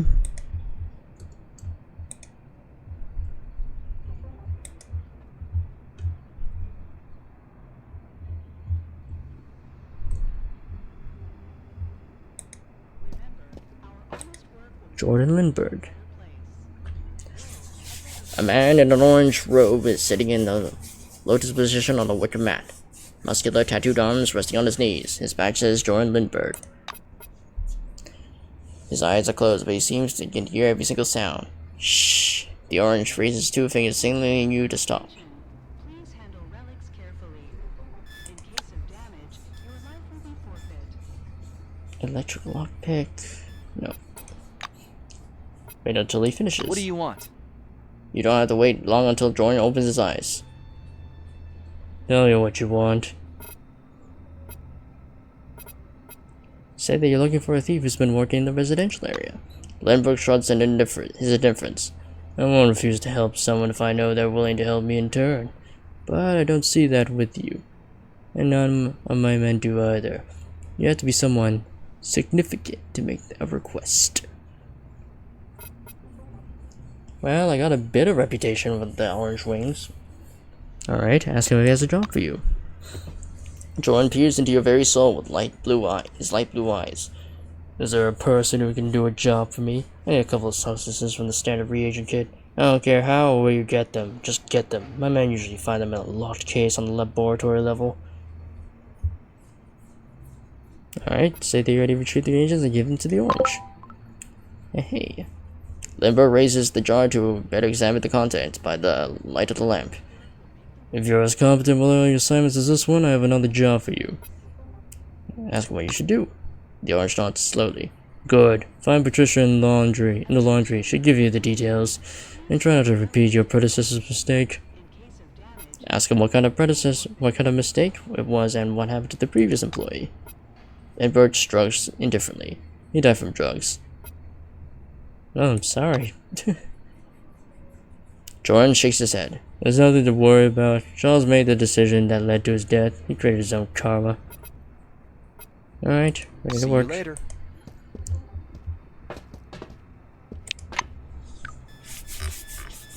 Reputation. Yep. Katarzyna. Okay. Trump. Approves of my actions. Yep. Alright, talk to Patricia. So to get more reputation with the orange wings, so I can get that ring back and get a free house And or I was starting apartment. to get bored. Tell her you were sent by Lindbergh. Greetings. Patricia gives you a flirty once-over. Well, hey there, Muffin. Jordan probably didn't fill you in. He doesn't care anyway, so listen up. She comes closer, so close her huge breasts are all but brushing against you. It's simple. Go to the residential block and pick up a basket of dirty laundry from Vivienne and bring it here. Tell her the task is done and go. See ya. From Vivienne. Common enterprise. Congratulations to you. So wait, is she colluding with is she colluding with the oranges in a drug operation? What is this? A drug dealing operation? Tch.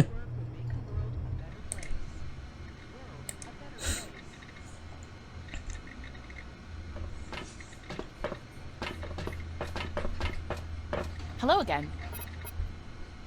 Ask her where you can find the dirty laundry. The syllable nods in the direction of the blue tank near the reception desk. Check that tank. Anything else? Bye bye. Okay, so now I'm allowed to enter and pick it up.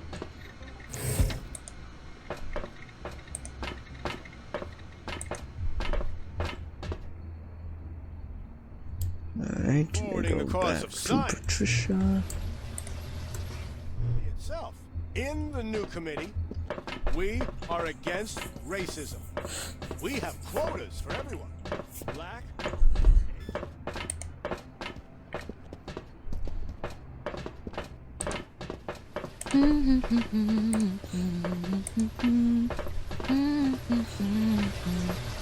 Wow, look what the wind blew in. Alright, hand her the dirty laundry, the orange sniffs. Already? Okay, I'm surprised. Give it to me. The laundress quickly sorts through the pile of rumpled, soiled clothes. Yeah, this is Duncan's. This is Courtney. Haha, Milo. No doubt about that one. She comes back to you again. Walk around for a couple of hours while the laundry's being washed, sunshine, then come back here. Come back again. What, like literally?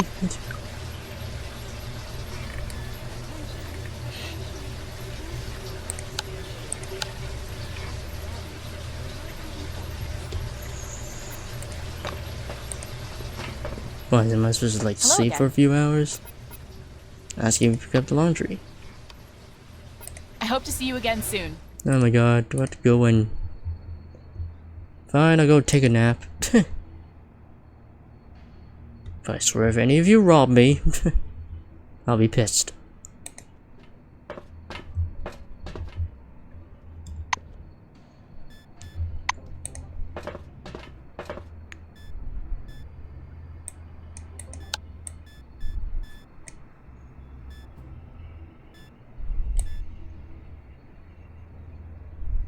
$6.49, $8.49. Rest.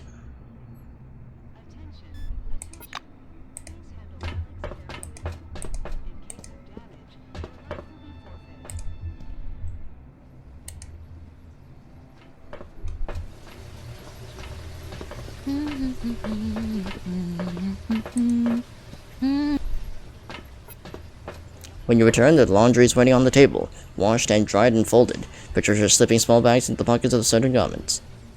Quietly And I'm observe. starting to get The orange catches your eye and playfully waves one of the bags in the air. I got some stash away here. I'll even share with you sometime. Just don't tell Jordan. After completing your work, Patricia places the bundle of clothes in the basket and pushes it towards you. Your turn, workhorse. And take the...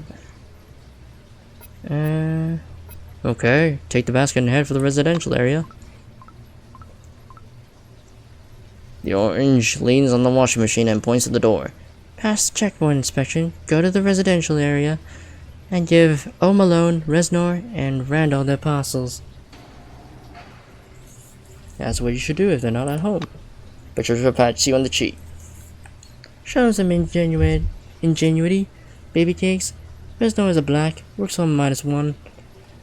Randall is a silver, he's on 6. And Duncan's almost always at home. So you understand and go. -1. Is on 6. Have a good one.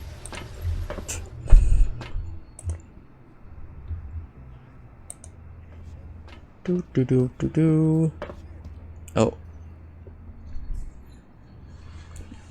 As you near the inspection area, the black sitting by the metal detector reluctantly stops fanning himself and gets up, blocking your way. I have to search you. Go to the inspection area, please. Ask the black to make it quick. You're in a hurry and very tired. The guard looks at you sympathetically. Of course I understand. I'm also suffering just sitting here. These migraines give me no rest at all. And the pills, they do nothing. Come on through, we'll skip the inspection. He steps aside. Hey. All the things women love by their very nature, like cooking and cleaning in our food services division. The new committee represents you. Attention, attention. Please handle relics carefully. In case of damage, your life will be forfeit. Dirty money. Duncan, Malone. Miller Randall, and Courtney Reznor.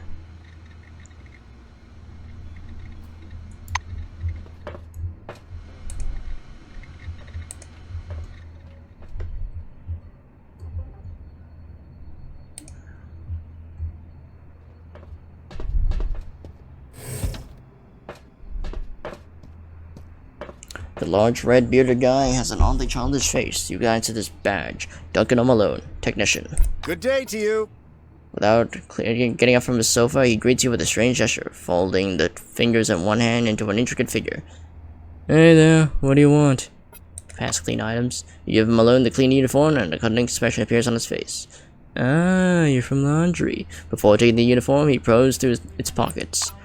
After making sure the goods are in place, he picks up the laundry and buries it in his face. Fresh. I love the smell of powder. Get it? He chuckles and returns to the sofa. Do you have any? No, you don't. Okay.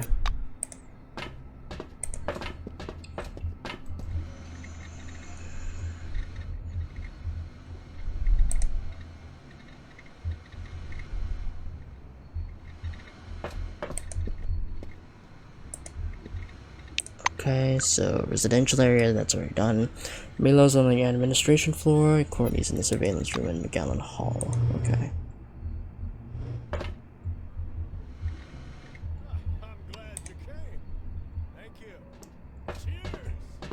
Oh boy, a lot of running around. I'm always dreaming of a ball. Go to the hall first. Also, wait, Milo's taking the... Wait, Milo. I think it's one of the oranges, probably. Floor level -1. Farid. Attention, attention. Please Oh no, it's Courtney, isn't it? in case of damage, your life will be forfeit. Oh, it is Courtney, okay. Huh. Cool. Doing drugs, huh? Why do you keep bothering me? Say they brought the clothes. Reznor gives you a blank stare. Clothes? I'm not sure what you mean. What clothes? She suddenly stops short. Having coped with her anxiety, Courtney looms ominously over you. You dumb bitch! You brought the stuff to the observation point! Ask what you should do in this case. Reznor sighs and pulls a key out of her pocket. Did you try thinking? Take it to my room and leave it there. Scram!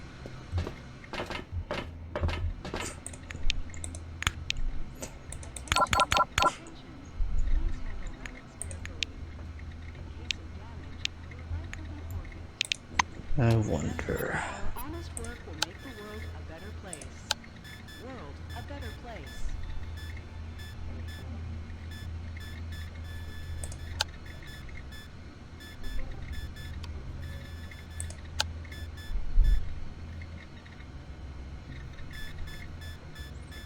Am I not able to hack?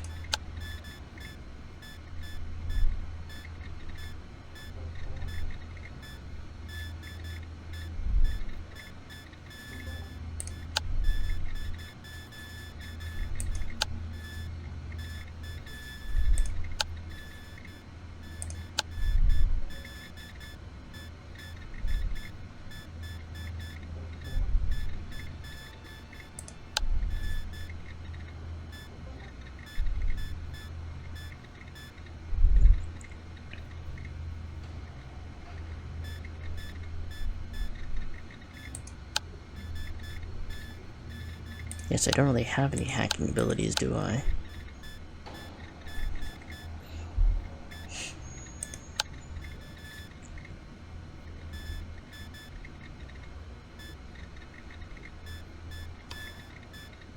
Oh, I need criminals. Ah, I see. I need a bit more criminal stats. Okay.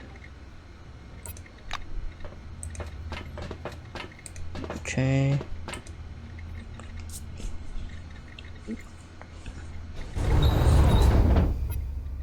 Oh, that's the wrong one.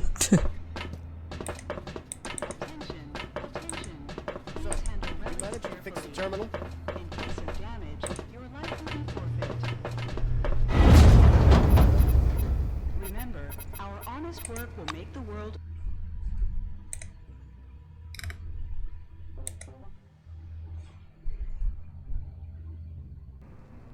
Attention, attention. Please handle relics carefully. In case of damage, your life will be. The moment you step out of the elevator, an inconspicuous figure in a dirty orange robe separates itself from the wall and approaches. An orange takes a cautious look around, then bends over close to your ear. I know you're asking everyone about the escape. Want me to tell you something? Tell him to continue. The stranger gives you a friendly clap on the back. Come on, what's up? I won't do you harm. Listen, I got an offer for you. A business type of offer. Dig? I can give you the rat who's been squealing on us. You'll know about the escape, I bet. But well, how should I put this? That's what he means. The orange falters, searching for the right words. Just beat the shit out of him. Beat the 7 shade shit out of him until he's wearing his ass for a hat. You get the idea, right? We're sick of this scumbag. Ask him what the informant's name is. The stranger brightens up. His name is Abner. Abner. Want me to repeat that? He washes the floor at the lab level. Flimsy looking guy. But hard nose. Watch out for him, will ya? The orange claps you on the back again. Well, looks like I left my mouth run away with me again. Be seeing you. Casting haunted looks all around. The orange slings around the corner and disappears. Alright.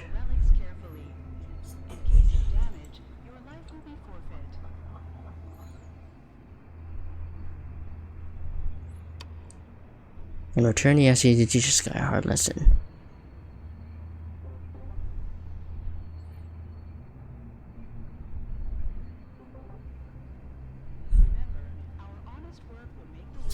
Okay.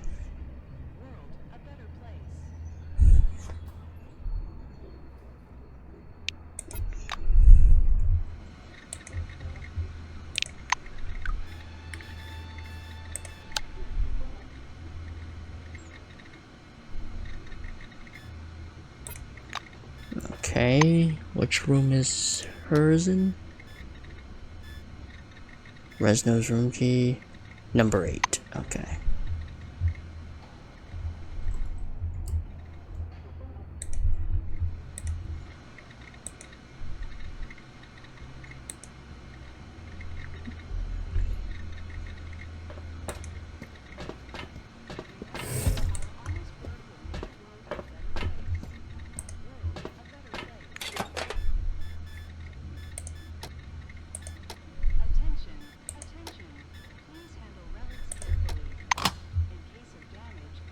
Laundry closet. Ah, there it is. The laundry basket emits dozens of different odors. It smells of laundry detergents, bleach, fabric softener, and nicotine chewing gum, and naturally tobacco. Alright, put it in the basket. You carefully load a pile of clean, slightly damp, detergent-smelling clothes into the basket. Wink.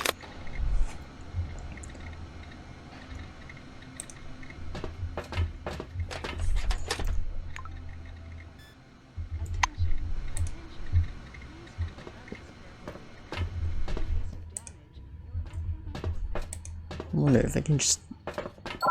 No. Can I just pick the lock?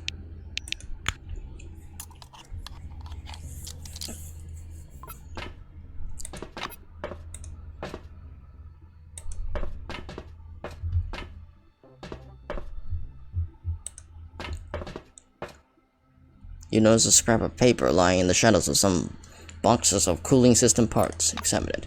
It's a standard technical inspection form. You'll only recognize it by the double black border. The Blues certainly call it a funeral. At the top of the sweeping header, you find in a sweeping header in a purple copy pencil. Read it. After reading this note, please leave it where you found it. For your next brothers in misfortune.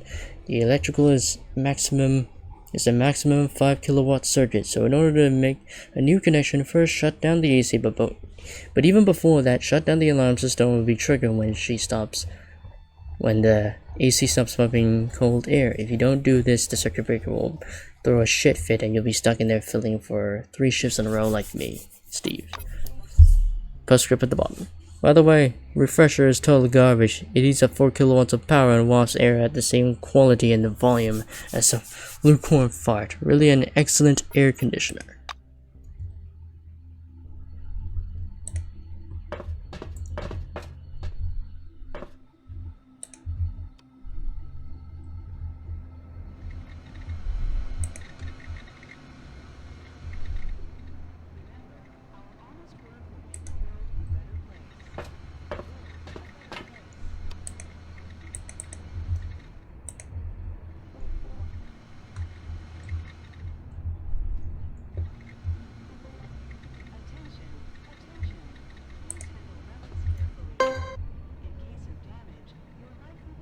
Torn up badge. What's this? Gabriel Garcia, the cleaner. Oh.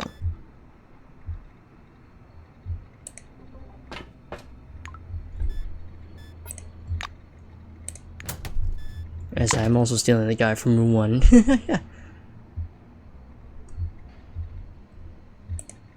Alright.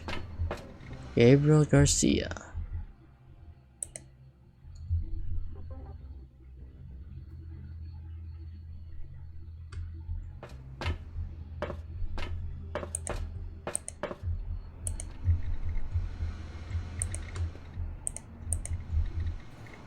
Well, I already found the clue on who stole it, so actually I don't even think I needed I didn't even need to do any of the reputation quests. Oh well. The new committee. I'm as proud as a little Vietnamese boy with a bicycle. A bicycle? How's that relevant? Gabriel Garcia. Anyone?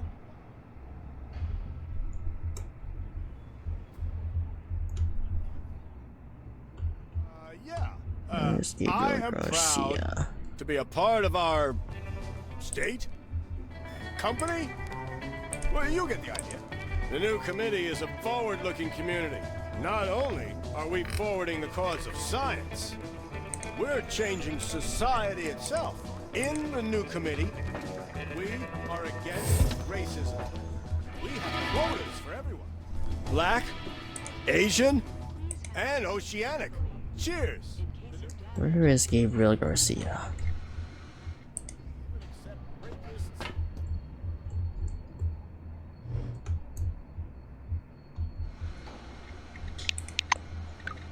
Where is it? Gabriel Garcia, Gabriel Garcia.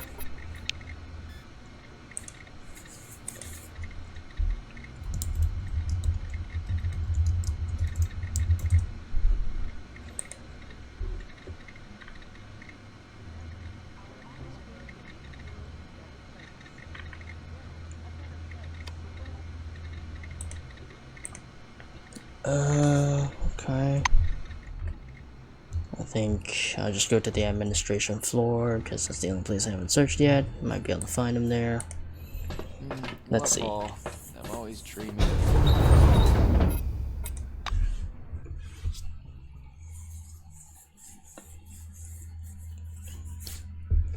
Only sad quests. Give me the EXP I need to get more powerful. Floor level -6. Administrative sector. Fair enough. Dooley Grover. Well, hello there. The plump black fixes you with an angry squint. No loitering. That's why people here treat oranges so badly. How else would you treat them? He shrugs in genuine bewilderment. Ones go to earn respect. The oranges spend all their energy complaining instead of cleaning up their act and reap what you sow, right? He who would have the fruit must climb the tree. You can't hide a pig in a poke. A spoon is dear. No, that's not it. Anyway, why don't you mind your own business? Good luck.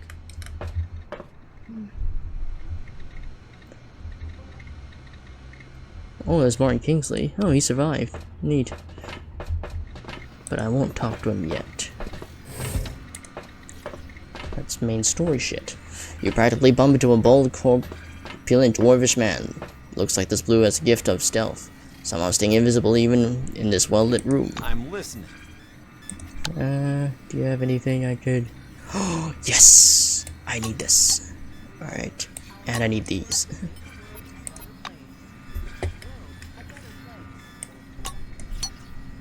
I don't really need this, to be honest. Actually, hold on.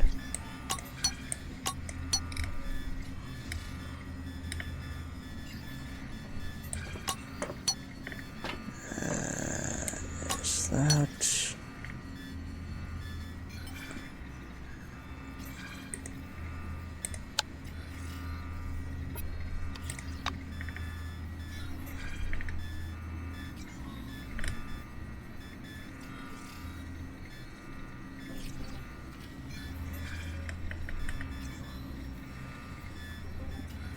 Drugs.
And accept. Sweet. Remember, our honest work will make the world a better place. World a better place. The fat man jumps to the side. I'm sorry, forgive me. He mumbles and avoids your gaze. You see a name on his badge, Rick McDougal. The blue extends his arms in an incomprehensible gesture. Seems like he wants to ask you something. Not to him. McDougal gapes anxiously, as though he's lost his gift of speech. Are you the new junior technician? You're here about Minerva, right? He looks down at the toes of his shoes.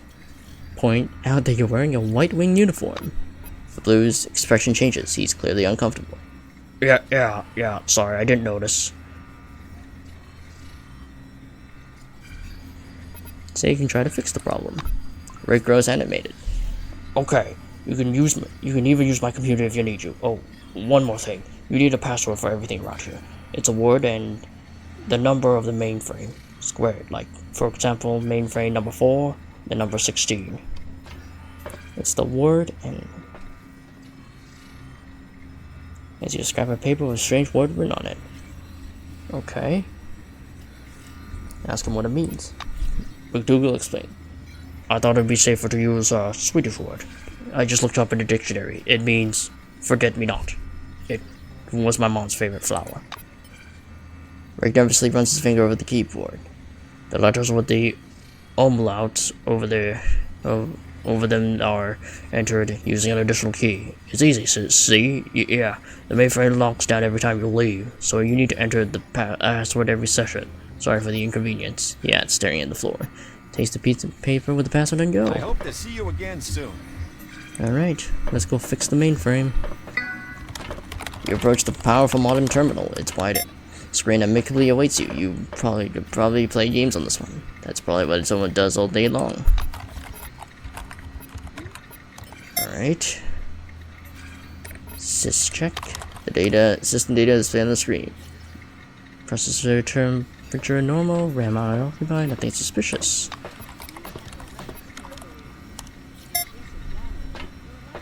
Enter ping.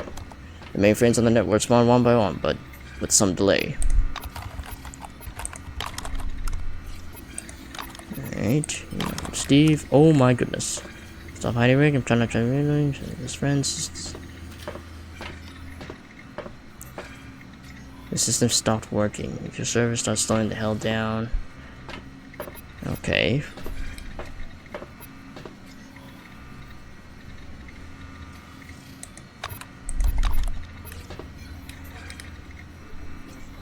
Oh.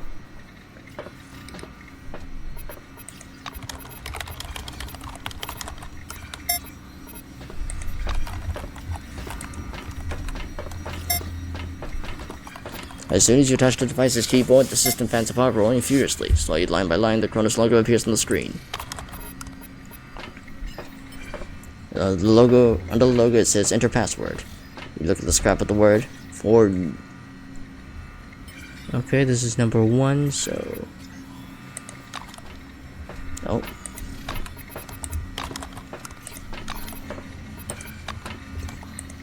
I'm just gonna.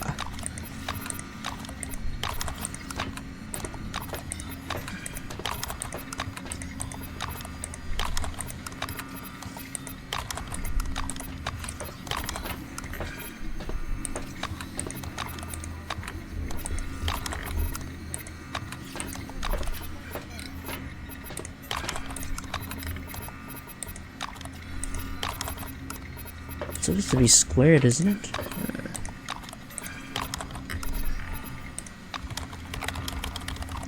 Oh, this is 8H, okay.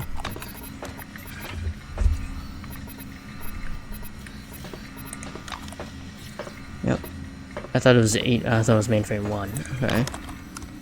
You enter the password, the screen blinks, the system confirms the authentication and begins loading the main menu. Alright, check available storage. The mainframe processes data for some time. Finally, a message is displayed on the screen. The device's memory is 80% full. To format the drives, the screen blinks once more and the reports that their operation cannot be performed.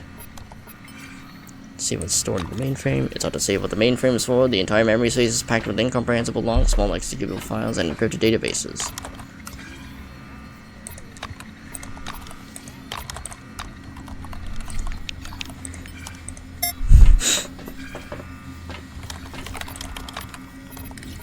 Seven times 7, 49.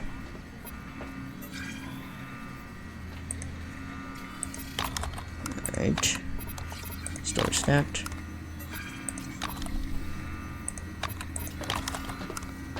Compiled.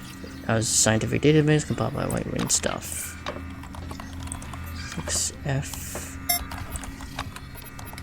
Yours is 36.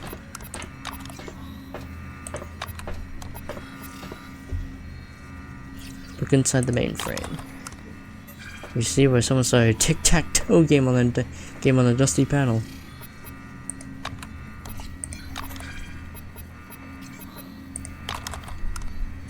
%10 full.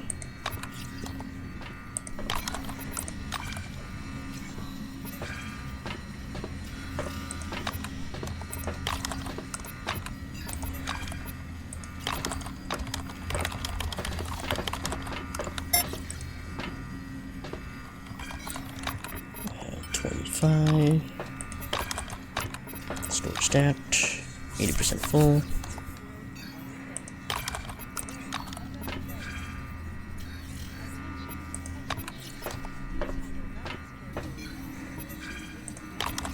Oh my goodness.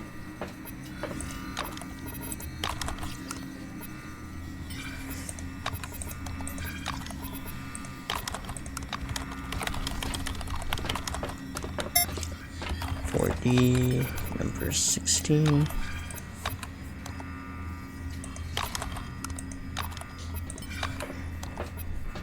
%.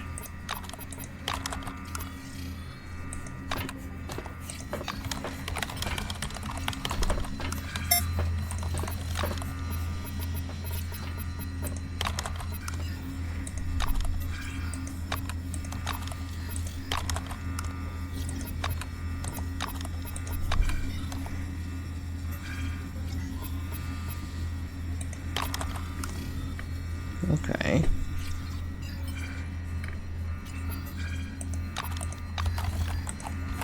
Play numbers. This is number 2, so it's just 4.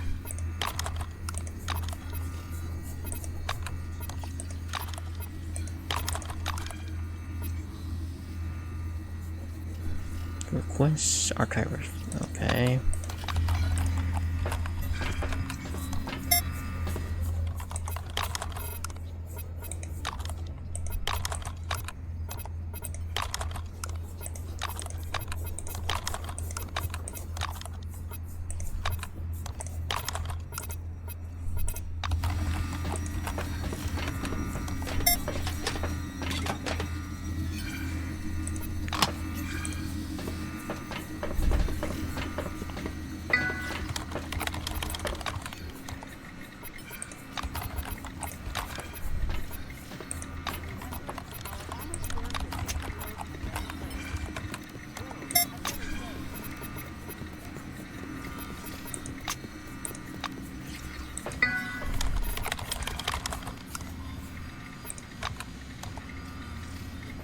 Is lagging badly. Create a ticket in.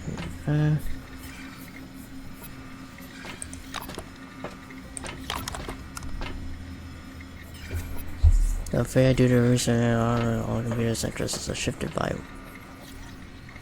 databases no longer update. Formerly got especially lucky. Your KRS number used to be 11560 and now it's 11666.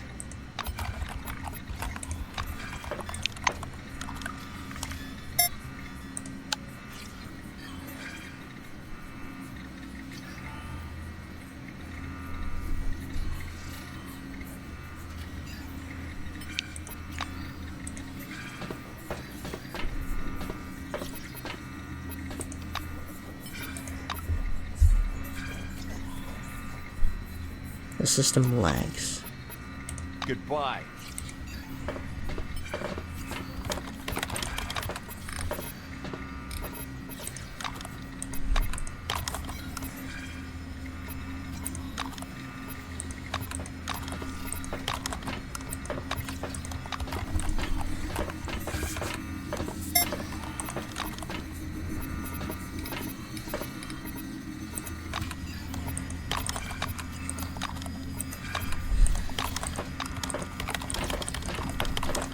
Where's the one with employee numbers? Is this one?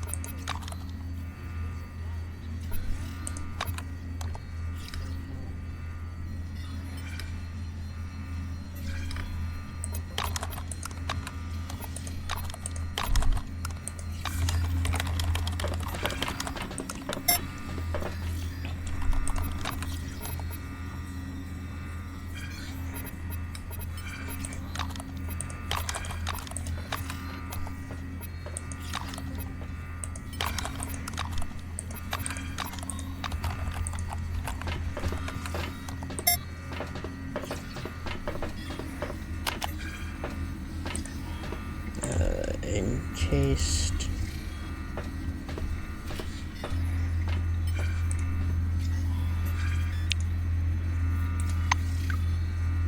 Minerva acting up quest. Because I don't know what to do here.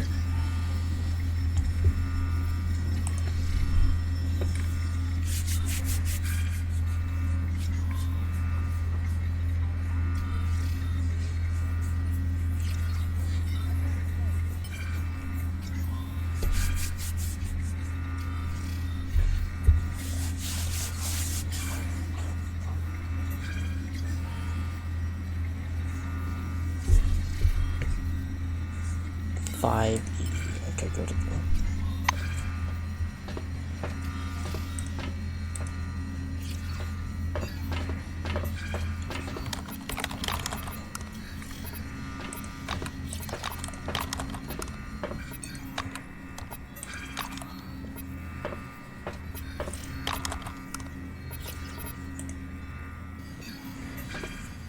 19716.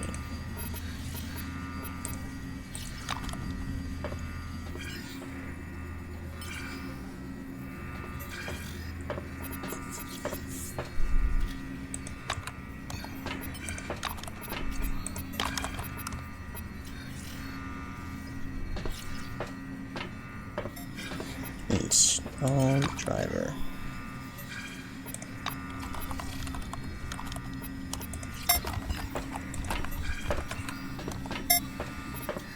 Alright, it's been fixed. Right, Gabe's unable to hide his surprise. Wow, thank you so much. You know, we could be a team. 2 system administrators? No, sorry, never mind. Later. And I was starting to get bored. Good luck.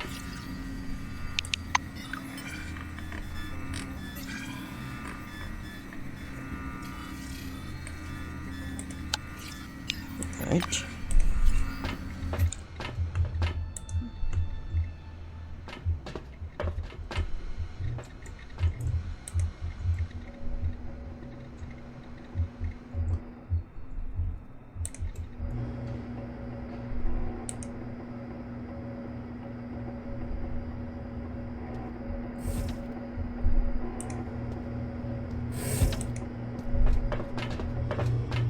I'm listening. A guy looking in a great looking suit is talking to a girl sitting on the sofa with a paper cup of coffee. She's laughing. You overhear a part of a discussion. Put his boot right in the pizza. I'm as proud as a boy with a new bicycle, and they even applauded him. The girl laughs in a goofy laugh. An uncomfortable silence falls as you approach. The guy has his badge, which reads Young Park Logistician. See you later. He winks at his friends. Asks what's new in Magellan. Well, logistics specialist draws a meaningful "oh." I can talk about this all day long. Back gestures as if pointing at something. Heard some skeezy gadfly on the level today boasting about his new watch.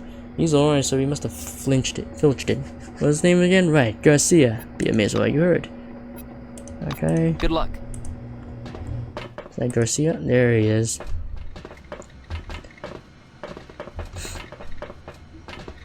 An unkempt orange with matted hair and a 5-day beard is meditatively scrubbing a bench with a soapy sponge.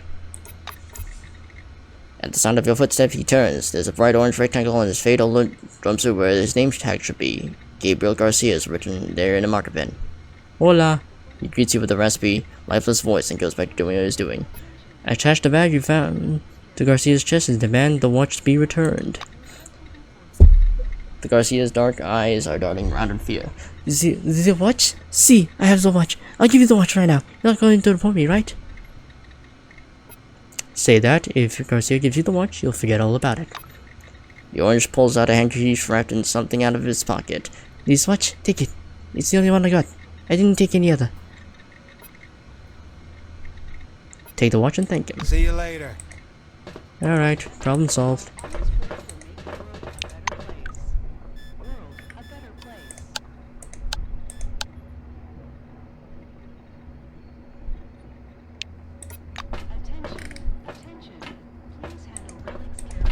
Alright, so they deliver laundry. Domestic matters, dirty money. Duncan. Milo. I'm supposed to find a Milo.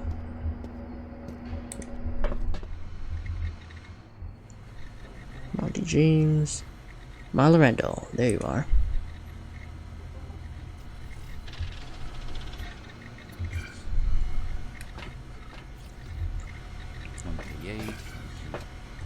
An unpleasant fat guy in a sweaty shirt sits at the table, pushing computer buttons. He looks gloomily at you, but following where your eyes are looking, assumes an unpleasant, patently fake smile. Oh, hello there. Hey you, yes I mean you. Want to live a fairy tale life, long, happy, and loaded with money? Because I have a unique offer especially for you. The silver smiles again. His badge, sparkling badge reads Milo Randall.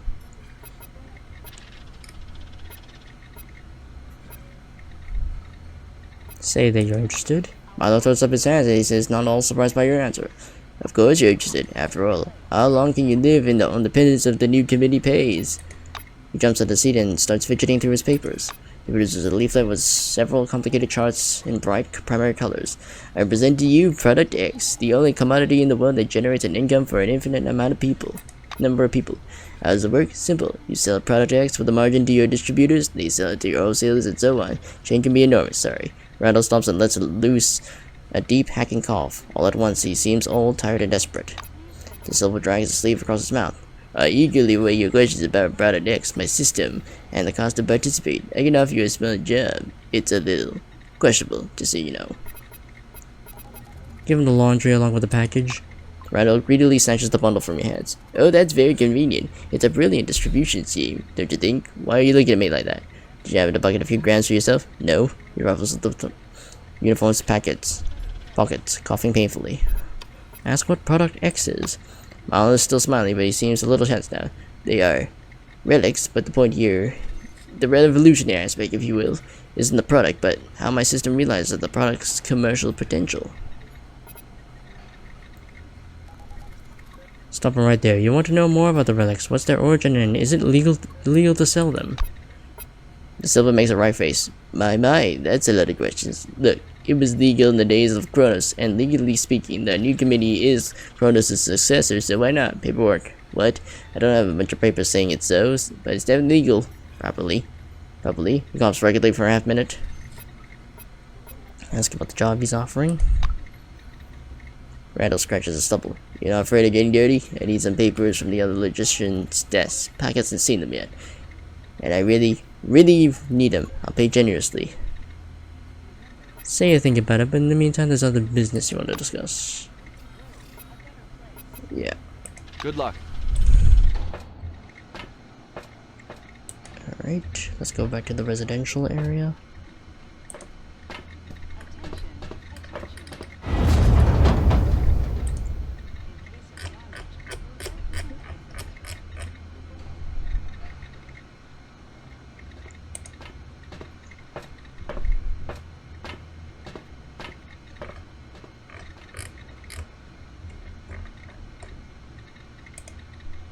Alright. Residential.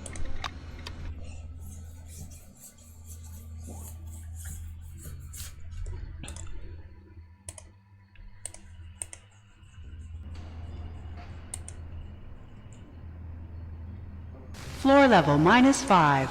Living quarters. Talk to Vivienne. And I was starting to get bored. Discuss Vivienne's request. The administrator is diligently working on her nails. Yes, I'm listening. I would have taken care of everything myself, but so much isn't going on lately. Don't even have time for coffee. Speaking of, would you fetch a copy of Joe for me, please? Tell her the TV set is working. Vivienne favors you with a languid sigh. Why are wonderful people like you so hard to come by in this world? She spreads her fingers at arm's length to scrutinize her manicure. Tell her if you fix the broken lock. Enfield strikes an item off her list. Wonderful. You're saving my life here, I swear. And the stolen watch. You hand over the watch to the administrator. Vivienne disdainfully looks it over. Oh dear. Who on earth would want such a cheap bauble? Say you still don't know who the thief is. Enfield slips the watch into a drawer and returns to her manicure. What a pity. I would have forgotten a bonus. I mean, you would, of course. And me. Vivienne reclines in a chair, looking peaceful and well satisfied with her work. You know, being administrator of the residential area is no easy task. Thank you for your help. I don't know what I've done without you. Remind her about your agreement.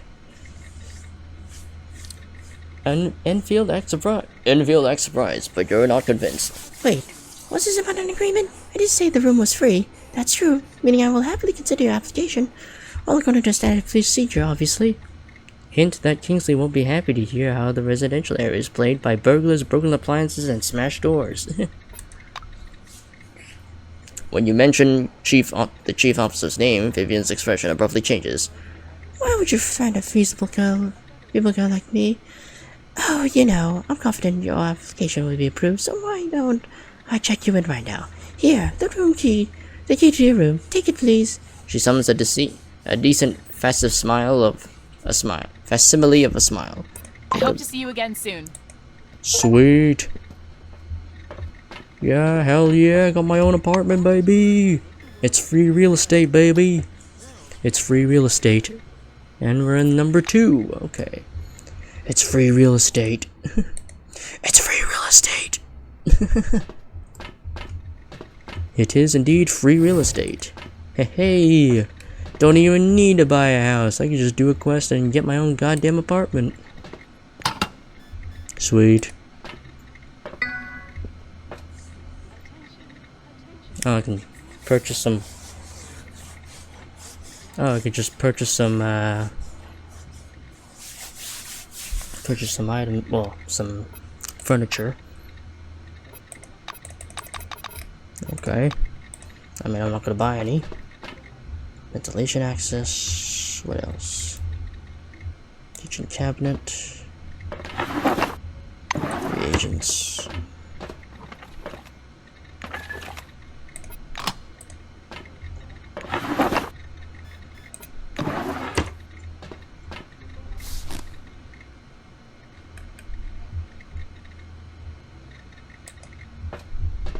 Alright, sweet.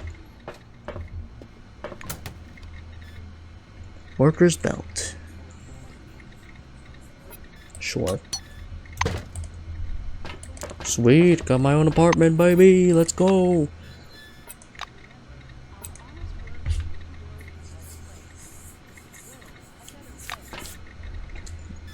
Alright, now let's go to the orange wing area.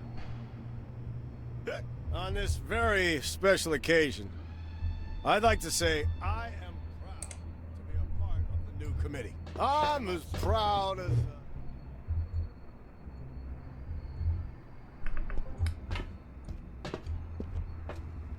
Attention, attention.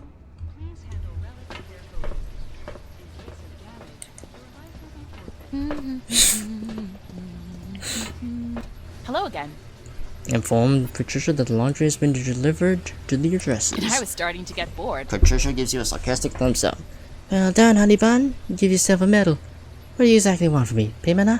Oh, right. For that, you have to go to Lindbergh. Come back again. Alright, where is he again? Oh, he's right here. Yep. Jordan Lindbergh. Oh, you again. Yep, the items have been delivered to the recipients. Lindbergh pulls a stack of bonds out of his breast pocket of his robe and hands it to you. Work must be rewarded. Good luck. Hello again. Goodbye. As he's a Buddhist. The orange folds into a mudra and freezes, looking down at his hands. Who is asking? He emphasizes on the word who.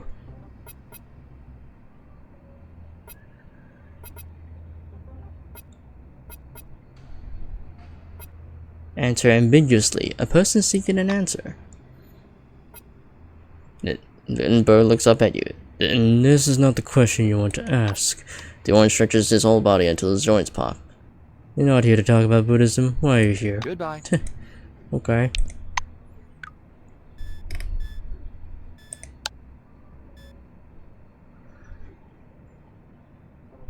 Oh my god. Okay, this is just some scheme. It's quite obvious. Oh yeah, okay. Oh yeah, I need to go back to do some hacking.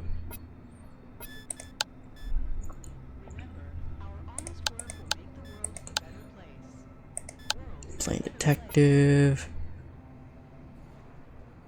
Yeah, it's the lab floor. I'm actually getting close to leveling up. Neat. Every day in the facilities, those who've been injured on the job, and the new committee is definitely. Let's go. Oh, that's the wrong elevator. That's why we raised the official retirement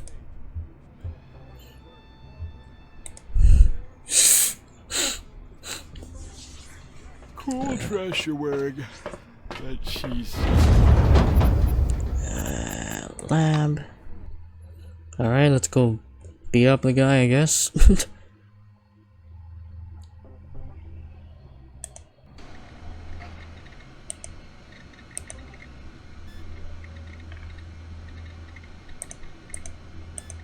Floor level -4.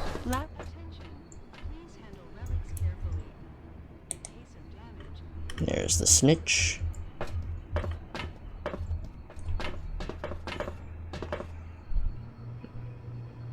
Ask him about the escape. Excitement flashes for a fraction of a second in Adamidas' eyes and is replaced by hastily feigned composure.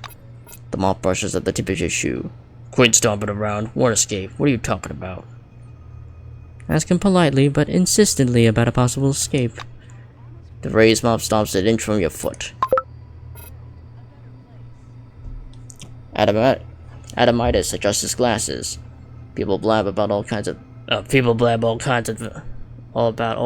things in the residential area. You hear all kinds of stuff if you're willing to listen, especially if you're in a secluded spot.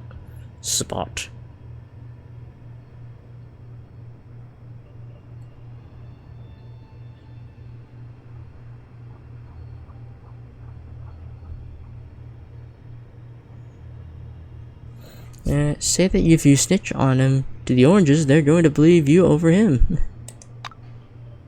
Abner considers you a very convincing threat. Once he's sure there's no one around over here, he walks up to you. I'll be a little bit more specific. There's a shower room in the orange residential area. They go in there and run the water while they discuss vital issues. If you ask me, that would include topics like escape. That's all I can tell you. Ask him politely what else he can tell you. The orange takes a couple steps back. That's all. Don't walk here. And level up, baby. I need to level up my criminal a bit, actually. Tech. No, where's science? Hacking, yeah, criminal needs to be 15, okay. 1, 2, 3, 4, oops. Nope. Oops. There we go, now I have it. Okay, get rid of that.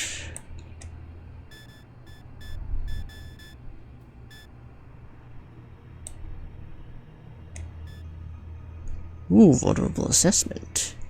Ooh, that's good. Yeah, I should have just dragged that shit down. Alright, that's what I've been settled with.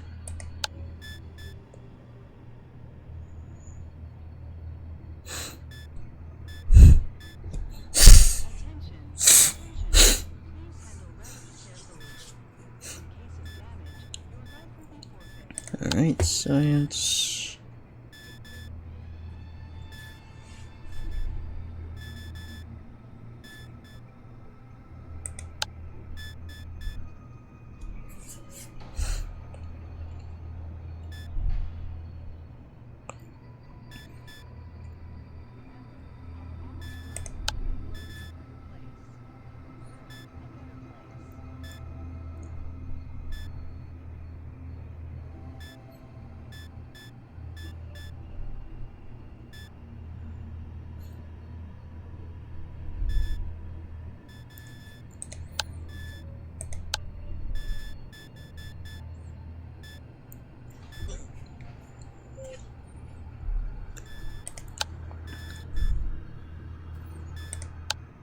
I think I will go and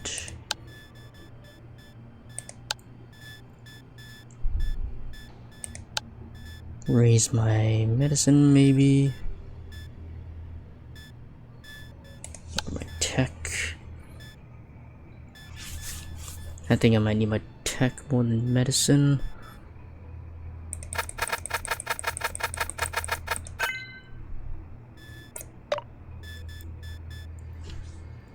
Alright. I guess we just apply some here.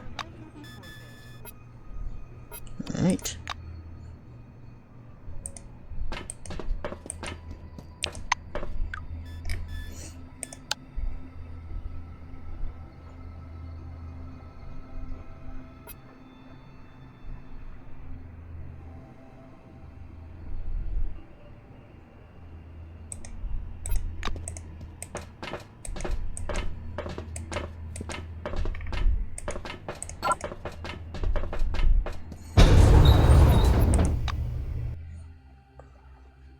Now I need to go and hack.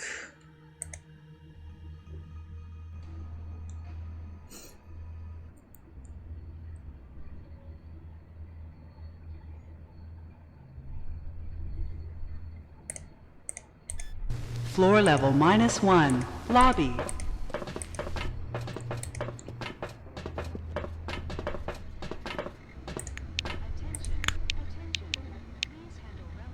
Haha. I can hack by hand. In fact, turns out I didn't need to buy all of that, but oh well. The mainframe behaves in a much friendlier manner since being hacked. After a boot screen, you're taken straight to the main menu, featuring a flickering green Cronus logo. Alright. Update. The system freezes for a few seconds and fans begin whirring intensely. This goes on for about a minute until the mainframe generates the following message. Error. Operating system is out of date. Operation cannot be performed. Syscheck. After a few seconds, the mainframe displays a full list of hardware. Alright. 6 video recording cards, one of them. Supercolor Capture C60 has the hardware error status. We need to look at the card. Okay. Look inside the housing. Inside the mainframe, you check the inside the inside of a mainframe has a thick covering of dust. When you find the right video card, you tug it out of its slot. A cursory inspection shows the card is okay, or at least it's not visibly damaged. Check the slot itself. You might adjust the darkness, you notice something long and dark stuck between the two contacts. What do you find? You scope at your finding and put it under a light. It's a woman's broken fingernail. It's quite long, covering in a black nail polish. You put it in your pocket. Wipe the contacts and insert the card in its slot. You wipe the contacts with an eraser conveniently and left it inside the housing, and then insert the card in its place. You boot the mainframe. You close the mainframe and push the power button.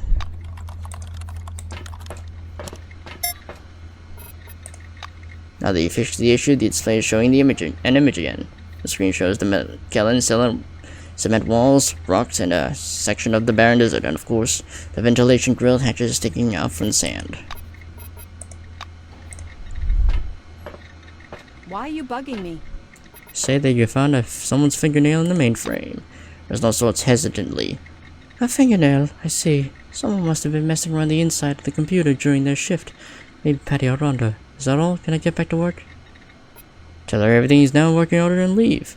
Or look at Black Sand, actually. As if anticipating your next move, Courtney hides her hands in her jacket pockets, but you catch a glimpse of her nails, which are painted in the same black. Yeah, well, Brain 7. Well, using my incredibly high brain stack, I accuse Courtney of sabotage in an elegant and well-argued manner. The facts form a neat image in your mind. You lay everything out for Courtney, the blatant sides of her drug addiction, her possible collusion with the oranges, and you make sure to mention the nail that is found is black. Reznov turns pale, but rapidly collects herself. Is the broken nail your only evidence? You think I'm the only person under the dome who wears black nail polish? It's a popular color. She thinks for a moment and then spreads her hands triumphantly. The nails on her left hand are long, like talons, while the other ones on her right are neatly trimmed. Courtney looks daggers at you. I'm a righty, so the nails on my right hand are always trimmed. That means your black nails and mine. Now get out of this office. Courtney's absolute certainty is almost funny, especially when you ask for a closer look at her right hand. After a moment of hesitation, she extends her hand. The neatly cut white edges of the nails haven't been painted. This can only mean that the nails were trimmed after they were painted, and only because one of them was broken. The black framed herself up even worse while trying to prove her innocence. When you voice your conclusion, Reznov goes chalk white. Faces goes chalk white. Crushing a cigarette in her trembling fingers, she says it vacantly at you. Get out of here. I hope we won't see you again. Well then, there's that. Did you manage to fix the terminal? I did fix the terminal. Wow. Look what the wind blew in. Say that the problem has been fixed. The soldier shakes your hand. Thank you. It is rare to meet anyone sympathetic to our problems. I appreciate it. It was nice chatting. Wow. Look, it was nice I never chatting. snitched on you because I was worried I might end up losing my reputation. Alright. Attention, attention. Please handle relics carefully. In case of damage, your life will be forfeit.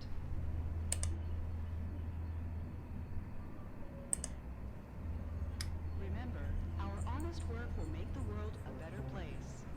World a better place.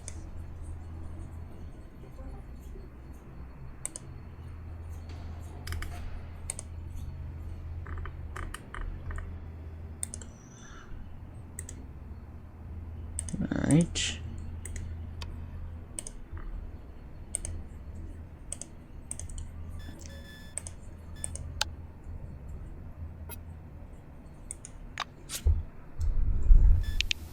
Attention, attention. Please handle relics carefully. In case of damage, your life will be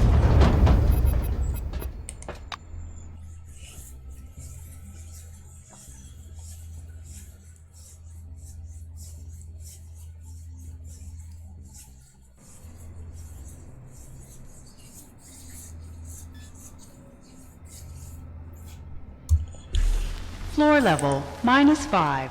Living quarters.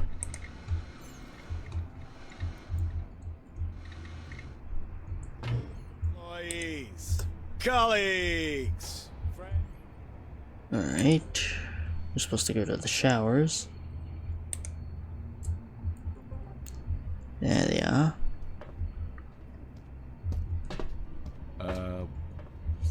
What were we talking about?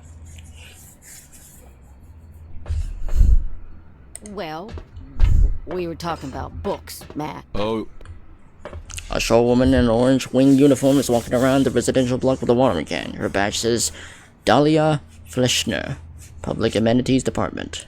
Good day. She nods indifferently. You need something? Ask if she's heard anything about the Orange escape plans. Dahlia's gaze flickers with uneasiness. An escape? No, haven't heard a thing. About an escape, I mean. Act insulted. She could have been honest with you. Fleschner scrutinizes your face. Oh, it's you. Sorry, didn't recognize you. The escape. Alright, I'll tell you. But keep it to yourself, okay? The storm of emotions rages across the orange's face. It takes her quite a while to find the words she needs. Fleschner comes closer, looking right into your eyes. Matthew and I plan to escape today. That's true. In 2 hours. You know the ventilation shaft beside the shower room? You get into the caves from here, and from the caves to the plateau.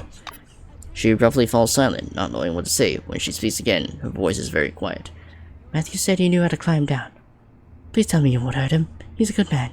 He's really good man. Say that they're both hosed and move away.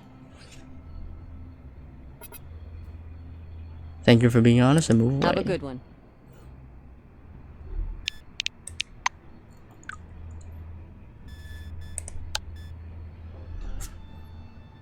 Yep. Well, time to go snitching. What were we talking about? Where's she again? Oh yeah, she's at the military level. The new committee represents you politically as well. We are She's on the military level. 8-hour workday. Remember that voting for an 8-hour workday strengthens the communist threat. Cool Trasherwig. That cheese. Productivity. The new committee thanks its employees and appreciates their dedication. We extend an especially big thank you to those who risk their lives every day in the facilities, those who've been injured on the job, and the new committee is definitely concerned about this. Alright, military post.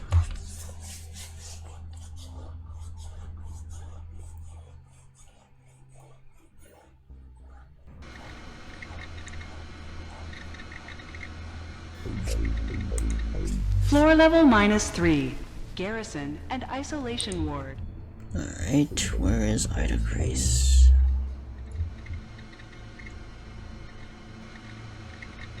Ah, there she is. So where were we? Tell her what you learned. The black listens attentively, and an evil smirk appears on her face. Fucking bingo! She draws her pistol, pulls back the slide, and nods to the soldier standing nearby. John, go to the armory and fetch the biggest, scariest gun we have. Try not to wet your pants on the way. We're going to the caves behind the shower room to arrange an ambush for these runners.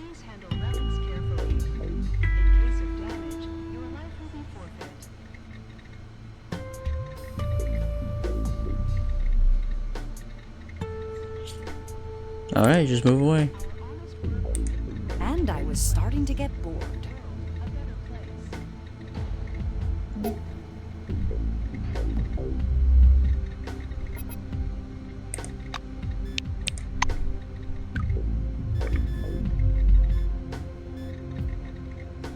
Whether or not to help Aida is further is up to you.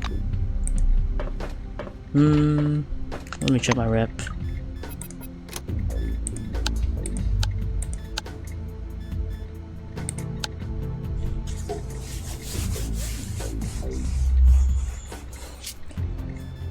Orange wing, it's pretty high. Black wing, kind of low.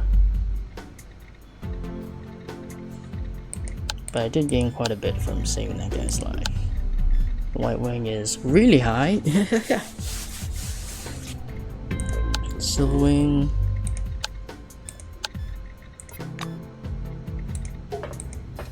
I won't do anything about it because I don't want to end up losing all that reputation I worked so hard to gain with the orange wing, so I'm not going to do anything about that.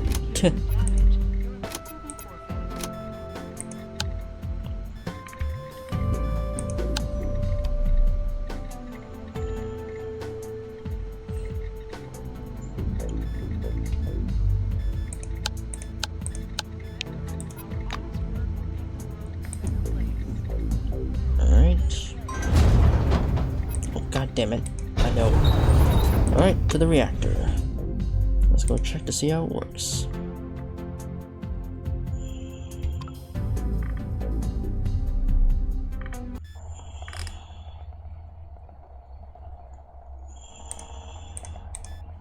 Floor level -7. Reactor. A short gray-eyed orange is spinning some valves in the red zone. Neither the crackle of the Kyrus dosimeter nor the warning signs all around seem to bother him. Speak quickly. He stops you. Hey, don't stand in my light, okay? Ask him what he's doing in a high radiation area without protective equipment. The worker grunts his contempt. And why not? At the safety lecture, they told us harm from radiation is greatly exaggerated, so everything's hunky-dory. Here, no worries. Deliver a brief but descriptive lecture on the effects of excessive radiation in the human body. The orange looks at you again, at the warning posters on all the sides, and his brow darkens. That would explain me feeling sick lately. Damn it, those fucking rays. After this ship, I'm transferring the hell out of here. And, thank you. See you later. Yes, doing well with criminals.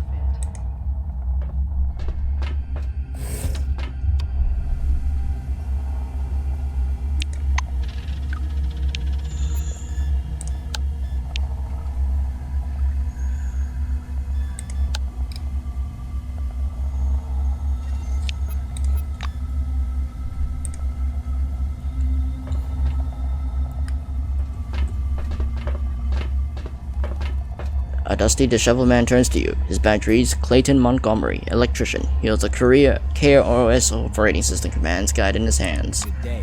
Montgomery eyes you with an expression of infinite fatigue. No. I don't know when it'll be ready. Not sure it'll happen at all. And now, ma'am, if you don't mind, please leave the room. I have work to do. That's what he's talking about. I was called on my scheduled day off to repair a system which I have nothing to do with. I don't understand you don't care about this box. You're more interested in when Magellan's power supply will be restored, but alas, I myself am on the dark of the situation. He speaks with a strong British accent. Oh, I didn't know he was British. Tell him the box is exactly what you're interested in, as it was Russo who asked you to come here. Montgomery presses his hand to his heart. My apologies. This mainframe's been giving me a lot of grief. It's supposed to distribute current from the reactor to the emulated systems. It's working on backup power source right now, so I can't even run the subsystems for target diagnostics. Alas, my knowledge of computers is obviously not up to the task. Come back again. Okay, well I could fix it. Hello, employee. Connect to Kairos and enter updated B to its updated database. The system checks your handheld and displays the message. The Kairos' database is up to date. No update required. Needs to be reconfigured. Okay.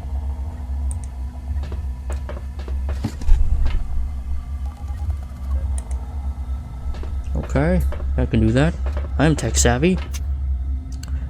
There must be a special kind of mainframe controlling the power system. The dull screen displays the following tests. Emulator project, emergency mode. There is a table beneath with the current power supply data. There are 2 switches beside the table.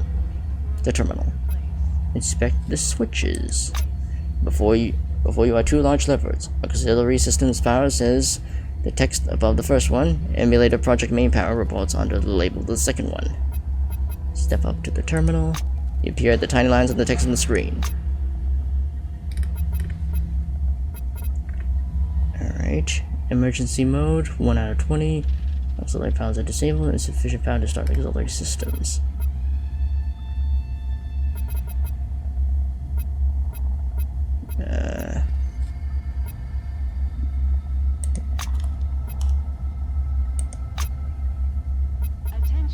Attention. Please handle relics carefully. In case of damage, your life will be forfeit.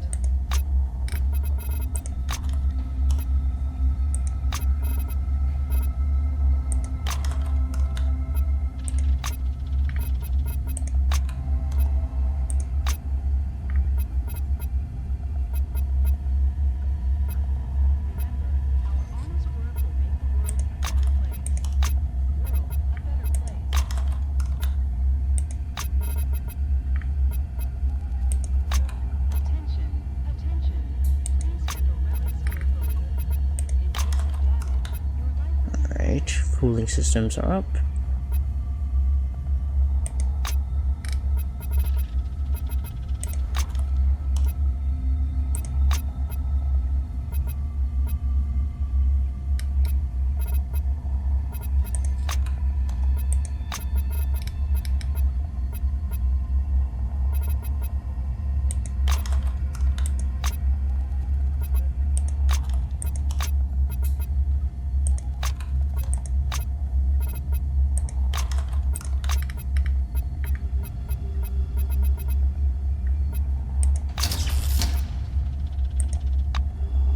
Ow.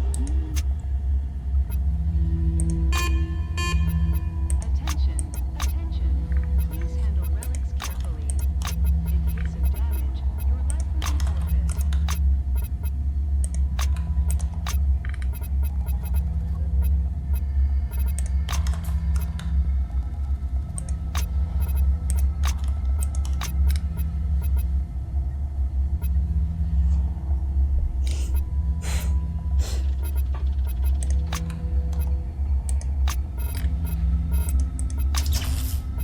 Oh shit. Ow.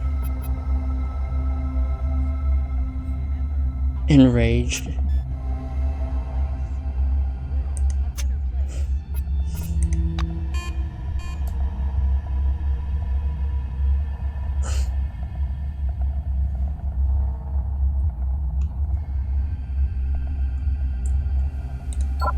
Well, I'm just gonna search up how to do the fucking puzzle.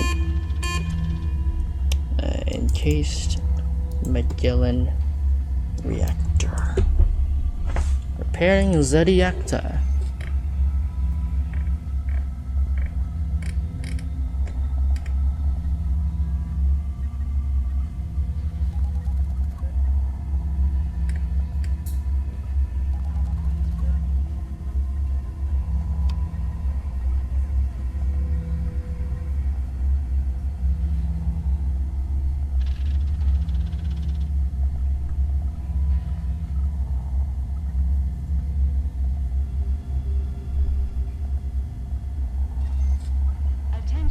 Attention.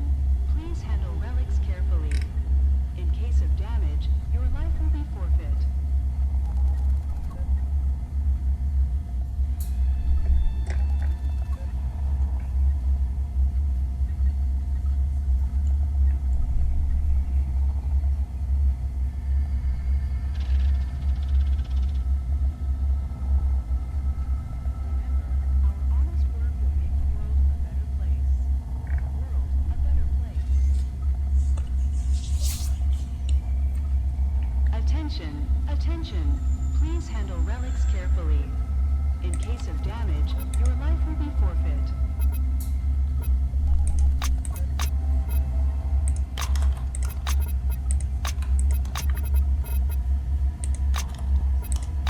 Oops.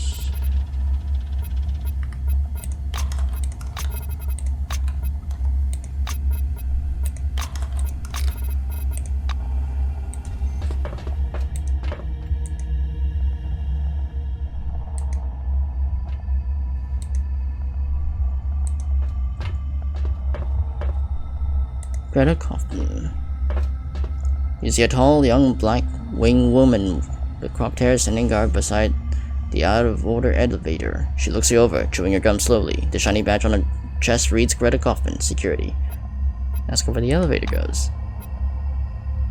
About half the time it goes down, the other half it goes up. Greta smirks, quite satisfied with herself. Ask her what she's doing here. The black jaws freezes, along with a methodical gum chewing. It's called doing my job. Maybe you should try yourself instead of hanging around being a nuisance. I don't know why I need to bribe her, but okay.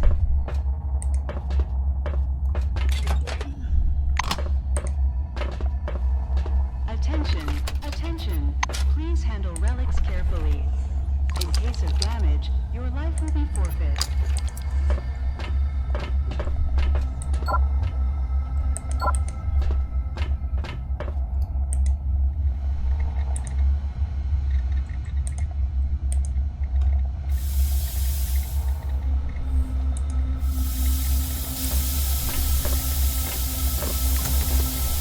Oh, a backpack. Defense class. Ooh, nice.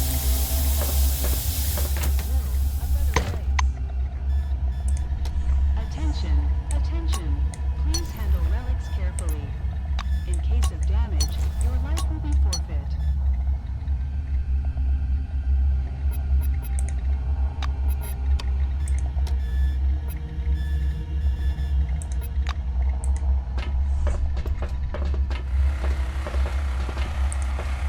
Come on, Link, calm down. You see two oranges. One of them is sitting against the wall looking gloomy, and the other is pacing back and forth with his hands behind their back. Looks like they're arguing about something. Well, hello The there. red-haired guy wearing a duct tape spectacles around you notices you first. He stops facing and offers you a hand. Doug Preston, and that sad monkey in the corner is my friend Link Child. Idiot. The orange sitting on the floor steps more slowly. Ask them why they're sitting here. Preston encourages you to sit down. The three of us, Link, Harold, and I, typically work together. His mate sighs gloomily, shaking his head. We used to work together. Doug rolls his eyes. Here we go again. Link's convinced something's bad happened to his brother Harold. Harold entered the ventilation system to repair some fuses, and he still hasn't come back. Preston points at the ventilation access. Could you please see if you can find Harold? I'm claustrophobic, and Link, it's a long story. Ask Link why he can't look for his brother himself. Child stares heavily at you. There's something in there, he responds abruptly. Doug explains. Link's convinced some dangerous creatures live in the ventilation system. Alright, I'll help. Doug shakes your hand. Thank you. Please be careful just in case. Later. Alright. Come on, Crump. We got shit to repair. And a Herald to find. Oh, broken electronic device.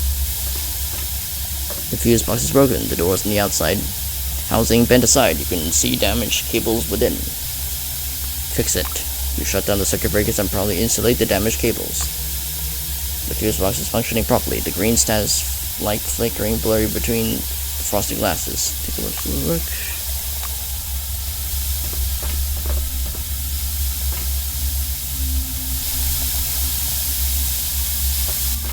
Ow, ow.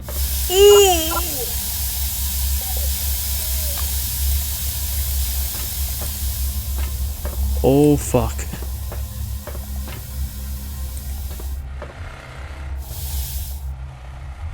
Did I quick save? Is there an autosave? Ah, shit, I should have saved. Actually, no, I had a quick save. Wait, did I not quick save? Fuck! I really need a quick save. I didn't expect the Steam to kill me like that.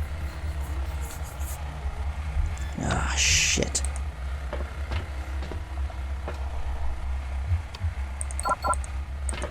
Can I turn it off? No? Fuck.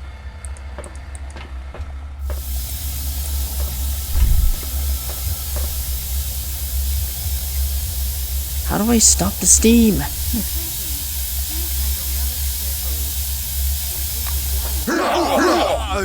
Ah, god damn it.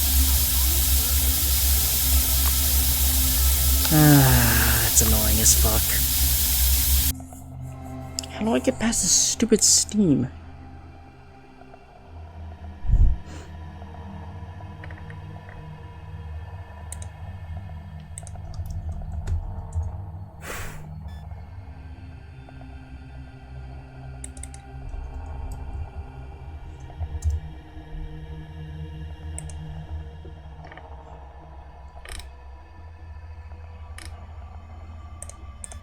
Floor level -7. Reactor room. I don't like you. Later.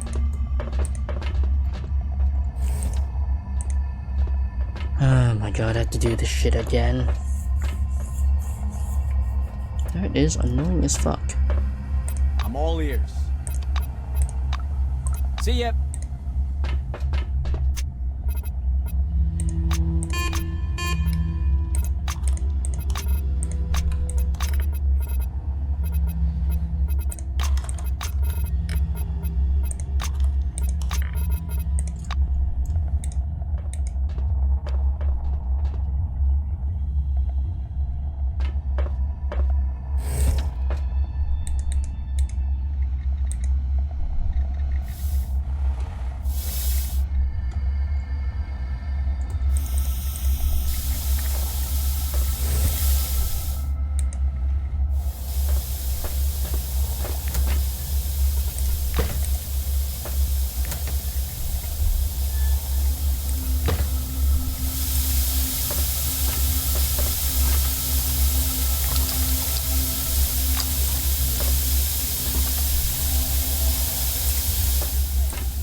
Come on, Link, calm down. It's only been 3. Good day. Good luck.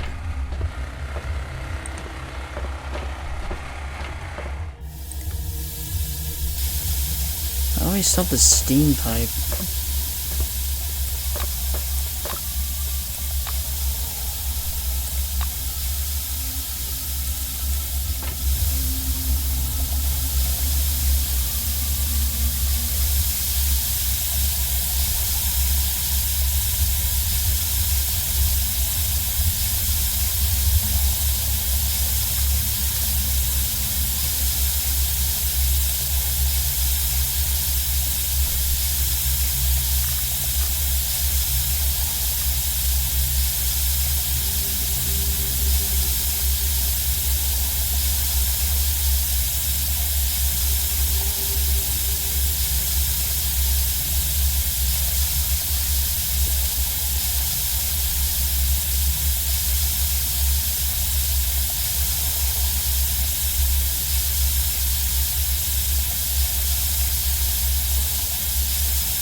Okay, I don't know what to do about the steam situation, but...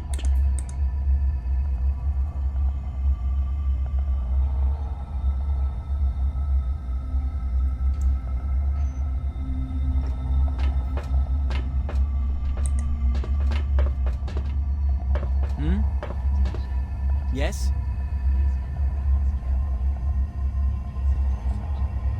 Come back again.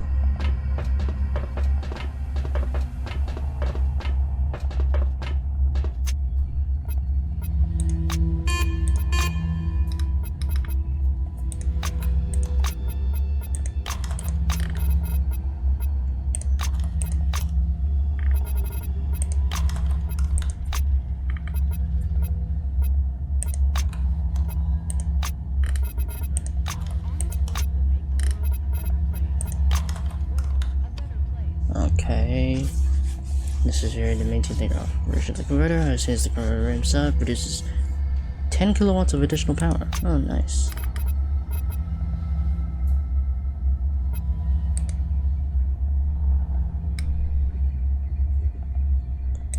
Cooling system. And then turn on the converter.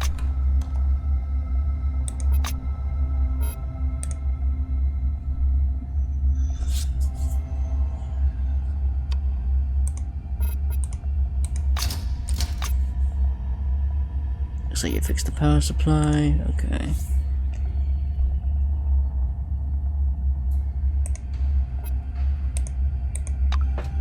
There we go. Tell you fixed the mainframe, the emulator can be re-energized now.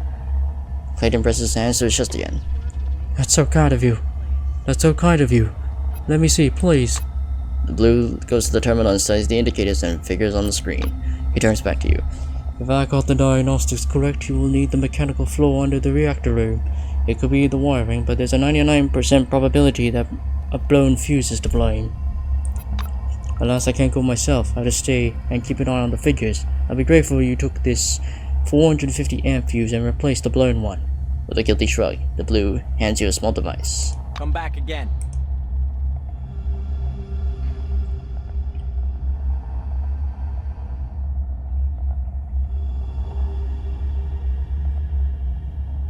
Attention, attention.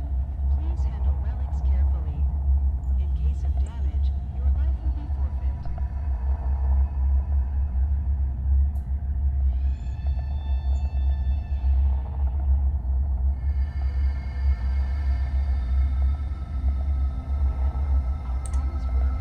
Okay.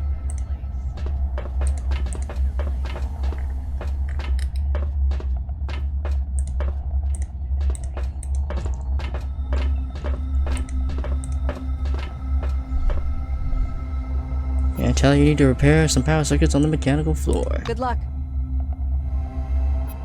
Greta steps aside. If that's the case, get moving. Something blazed up down there recently. They say it's because of the emulator. Okay, thank you. Though the elevator looks neglected, it's apparently in regular use. A large number of dusty tracks lead from it, clearly visible in the clean door. The elevator's control panel is dim and the door is ajar. Between the gap in the doors, you don't see an emergency ladder leading downwards. Squeeze through the elevator and climb down the ladder.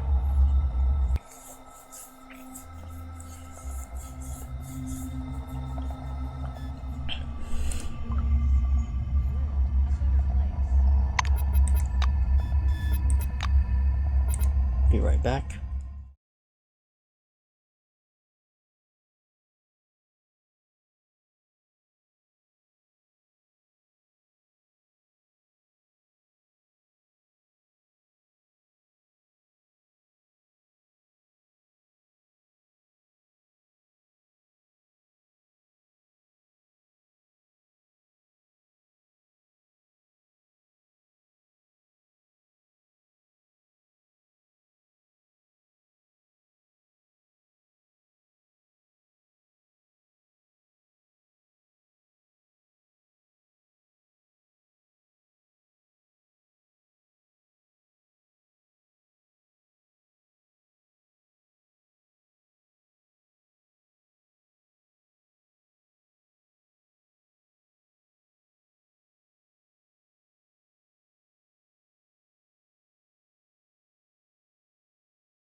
Alright, we're back at it.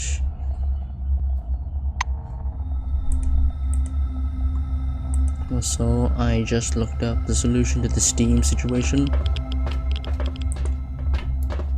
It's out. Hold on.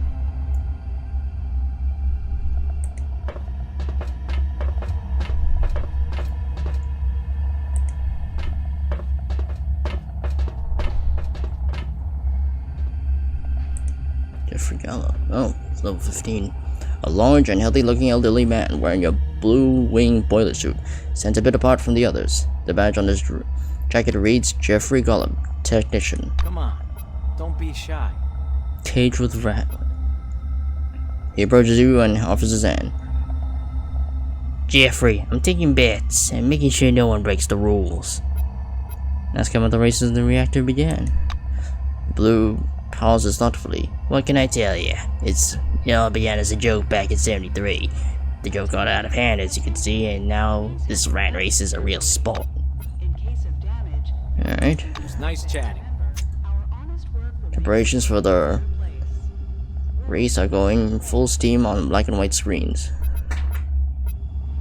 Huh, there's actual rat races. Huh.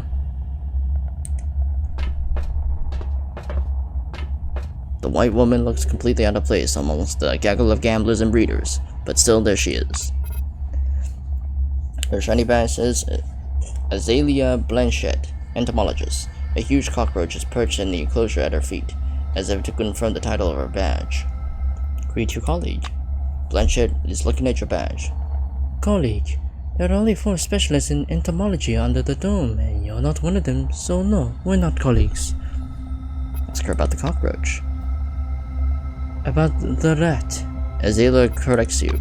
She squats down behind the enclosure. Technically, this is a cockroach, but in fact, George is a rat. He's a transgenic cockroach, immune to radiation works, and very fast on his feet. This was as clean as a surgeon's scalpel. Performing enhancing drugs won't work on him.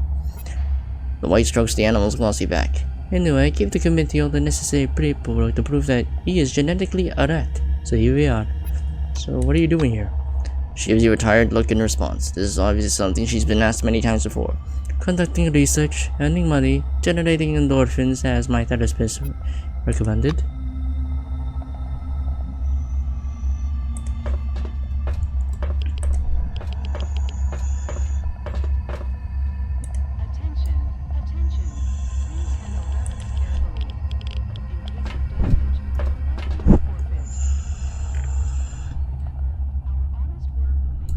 Okay, there's the elevator. Where's the fucking door? There's the other room.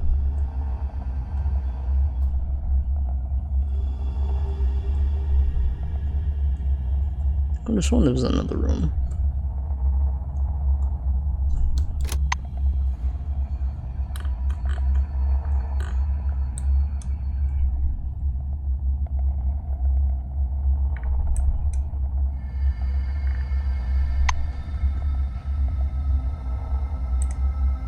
Oh wait, did I enter the... Oh wait, no, I'm on the bottom floor. Whoops.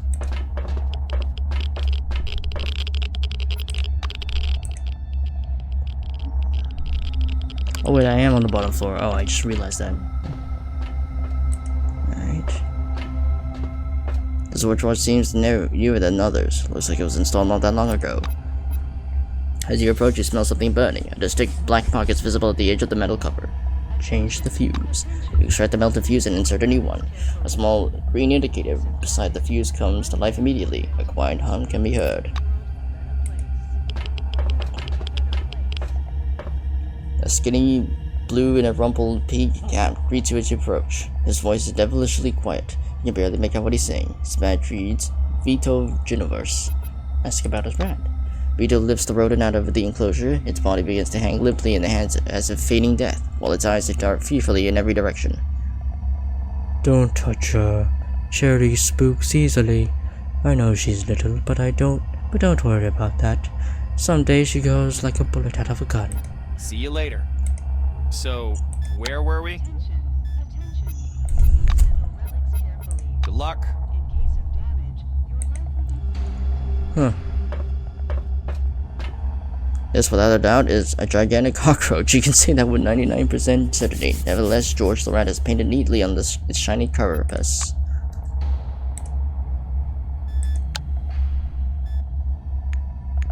Oops. Remember, our honest work will make the world a better place. World a better place.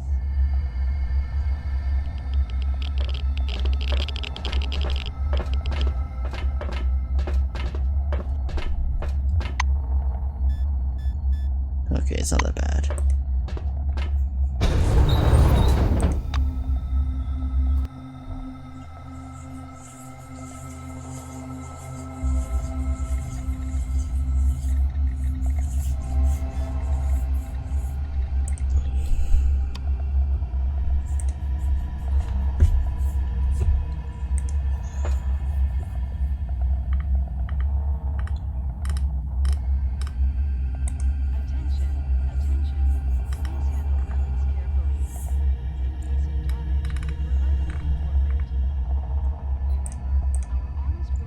Alright.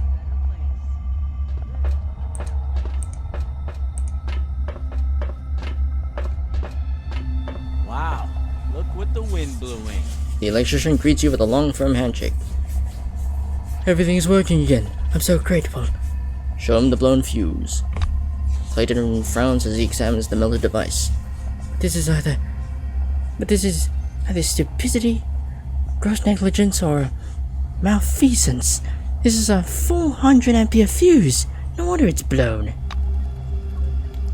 The blue returns the item. Do you work with Henrietta? Then you should be able to want to tell her about this find. I also strongly advise you to contact Mr. Wires, head of the Blue Wing at Magellan. I rely on you entirely. Say you're ready to talk to Wires. Clayton shakes your hand again. Waste no time then. Come back again.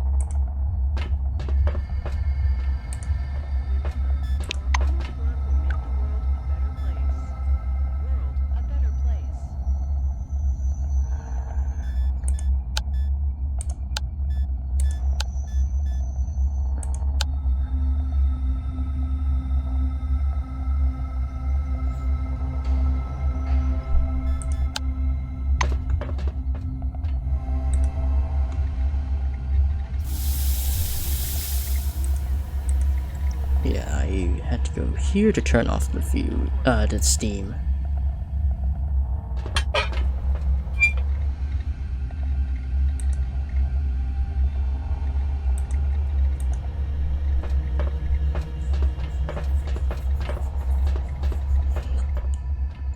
Alright, now I go down there.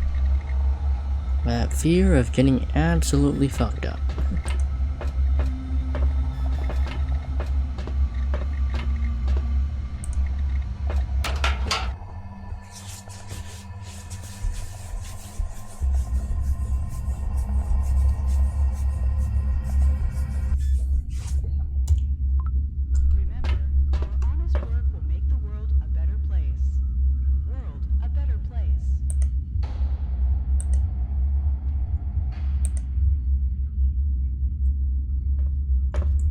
Well, this is concerning.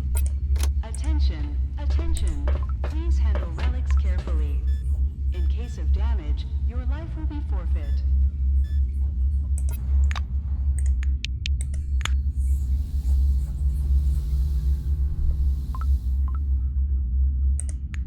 Oh, yeah, he's dead. Shock, damage to epidermis, soft tissue, and major blood vessel. Ooh. Yeah. That's not good. Alright. Approach carefully.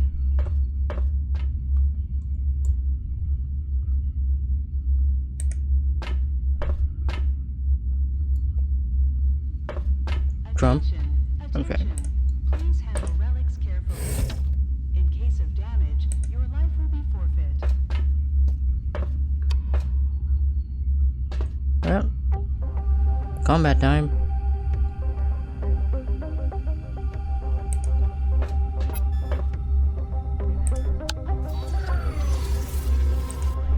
Someone touched us?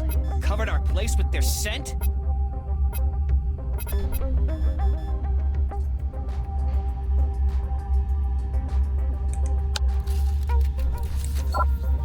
Ah, fuck. Oh, skip turn. Oh, he's taking drugs.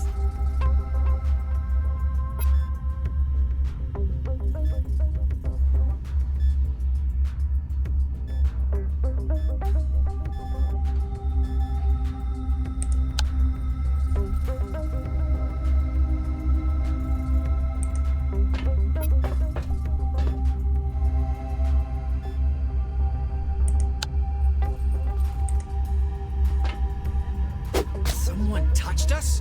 Covered our place with their scent?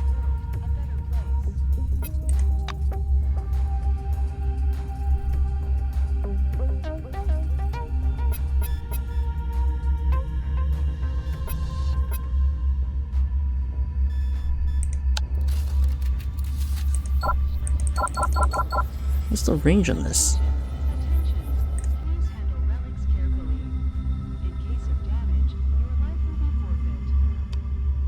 I have to get really close, holy shit. Alright. Well, I'm just gonna swap places with you.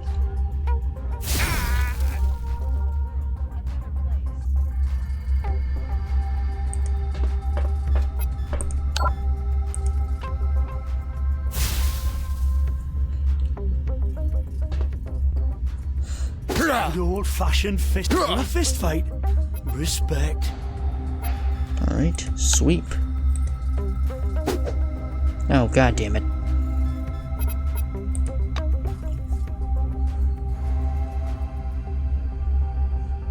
Alright. Ionization. Man, this guy's hard to hit. Wait, what level is this guy? Oh my god, he's level 12. Jeez, that is very strong. Azra will teach you to make a fight without guns and knives. Come on, get at me.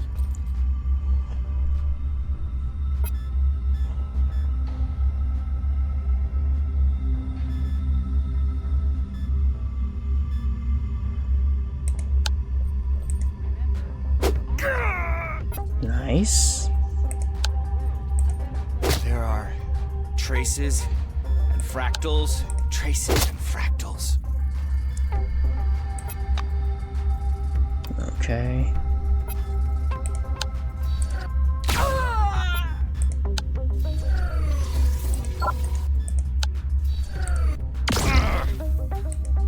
There is outsider radiation. Good old-fashioned fist Someone through here Ooh, scattering man, he's their getting light fucked around. up.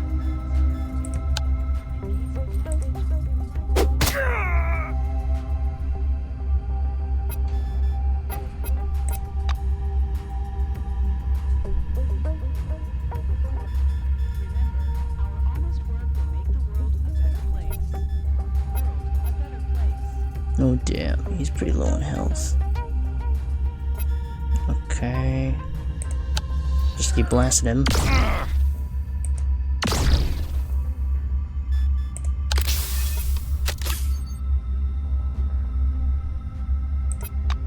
You want a fist fight?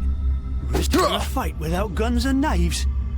Come on, get at me.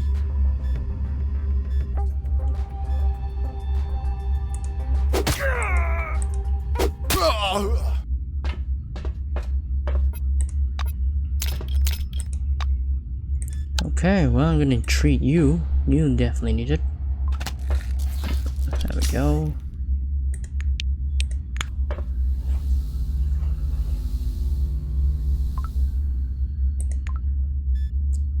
Lewis Smith. Okay.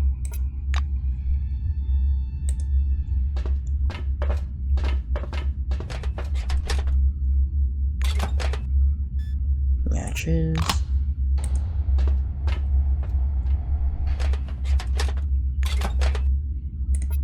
That guy was really strong though. Good thing it was only one of them. Otherwise, we would have gotten severely fucked up. Cause what level am I? 7. Yeah, we're only level 7. Attention. Please handle relics carefully. In case of damage, your life will be forfeit.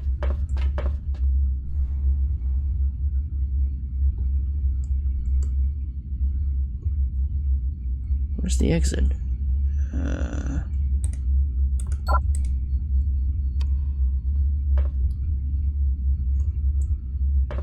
Where is that exit?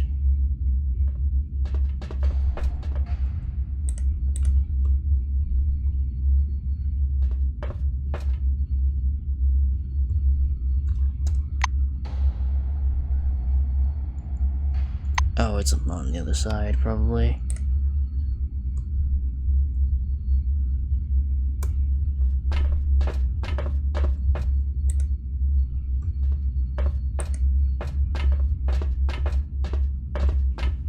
Remember, our honest work will make the world a better place. World a better place. Ah, there it is. There we go.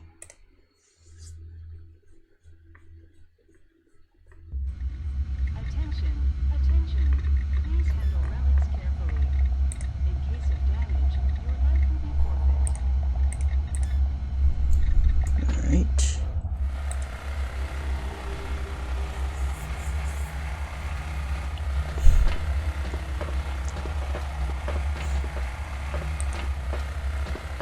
Oh, you again. Later.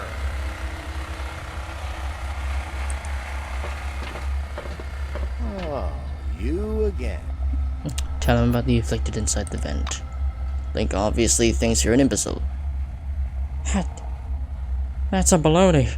Oh, what about Harold? And you found the body. Link clenches his jaw and shakes his head vigorously, eyes tightly shut. Fuck. He's barely able to speak. Tears fill his eyes. Forgot something. Doug responds with a long, bleak stare. Thanks for your help. Pity Harold had to end up that way. Later.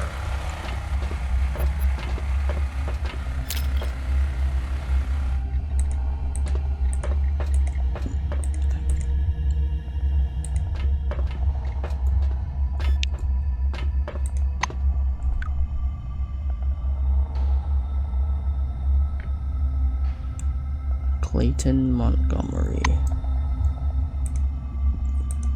Attention, attention. Please handle relics carefully. In case of damage, your life will be forfeit. And I was starting to get bored. Come back again.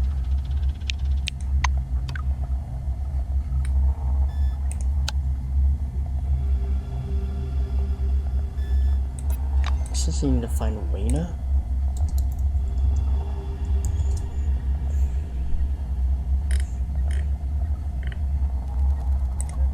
Oh, where's?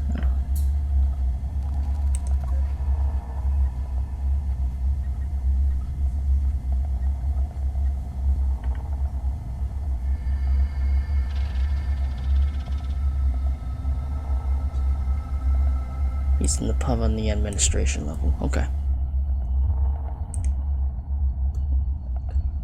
Had to look it up again, just so I don't have to go through needless loading screens.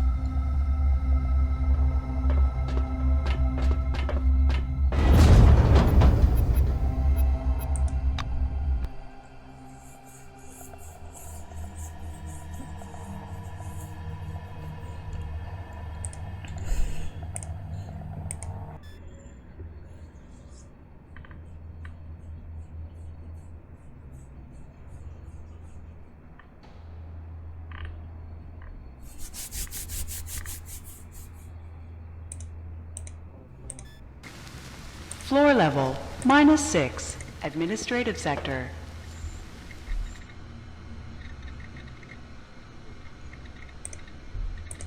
Okay. He's supposed to be in the pub.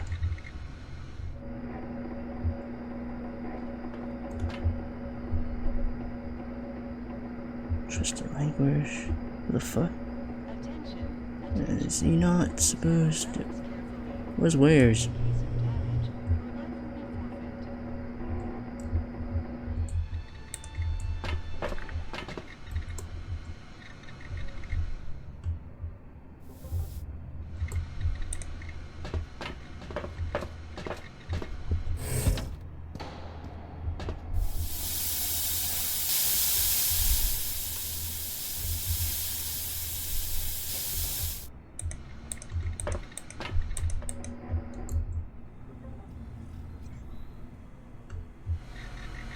Ah, there he is.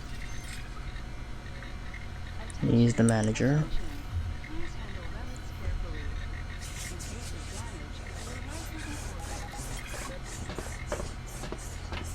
Well, hello there. An unkempt man with plump cheeks looks at you with displeasure. What do you need? I'm working here, and you're distracting me. His blue uniform, richly just decorated with chevrons, bears the name Andrew Wares. Accuse him of sabotage of the emulator project. The fat man angrily waves it away. What do I care about your accusations? Every man and his dog here tells me I ruined everything, but guess what? I don't care. That's what he's busy with. Business. Show concern. Okay. Yes, you, get out. Now.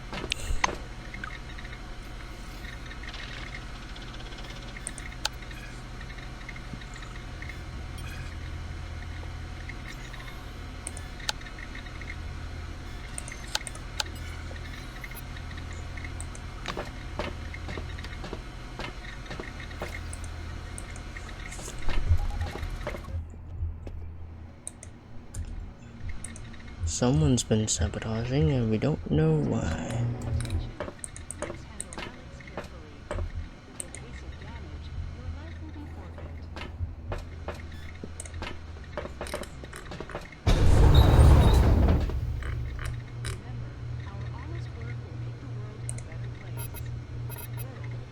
Let's go to the residential area. Actually, now let's head back to the reactor.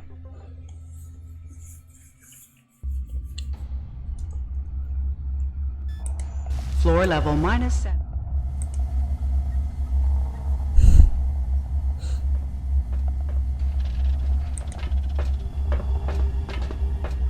Hello again. See ya.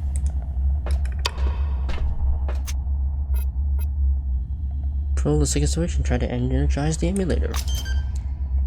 Alright. Sweet.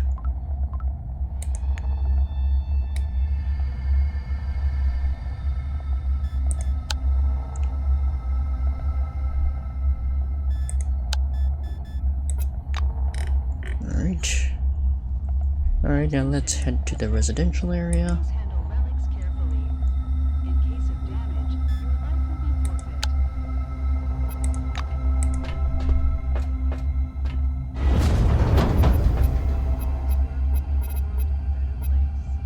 Residential area.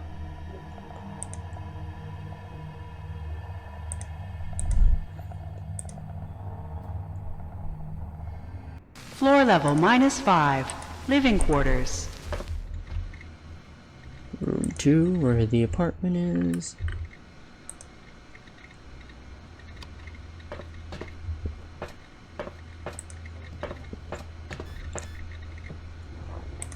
Just up to noon.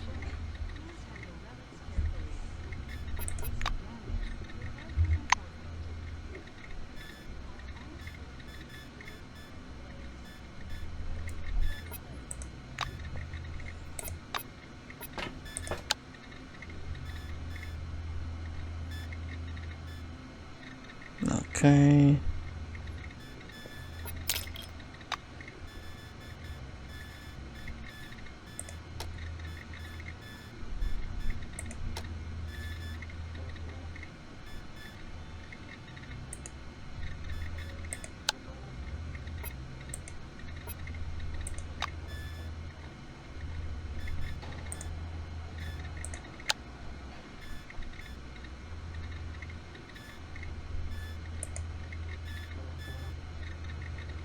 High-tech modifications. Oh, I can't upgrade any of it.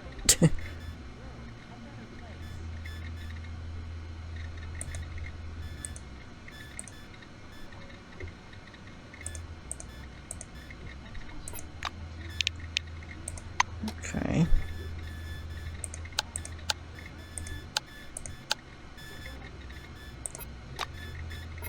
Oh wait, I think I might have looked into the wrong thing.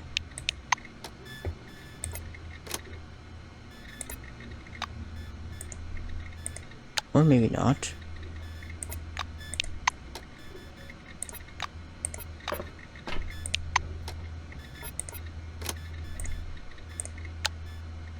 Ah, there we go. Now I can. I was going through crumb stabs. Like, what? What? I can't operate anything? Oh, okay, there we go. I was about to say.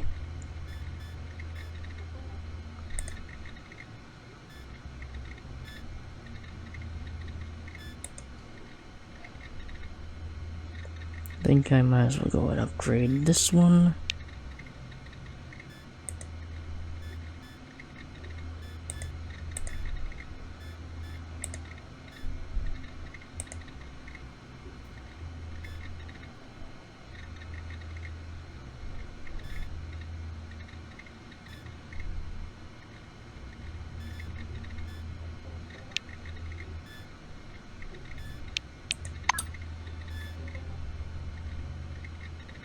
Torpedo.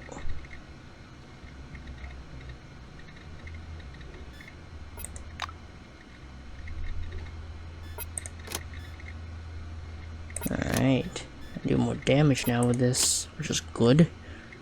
Alright. Well, I'm going to end stream here. Farewell for now.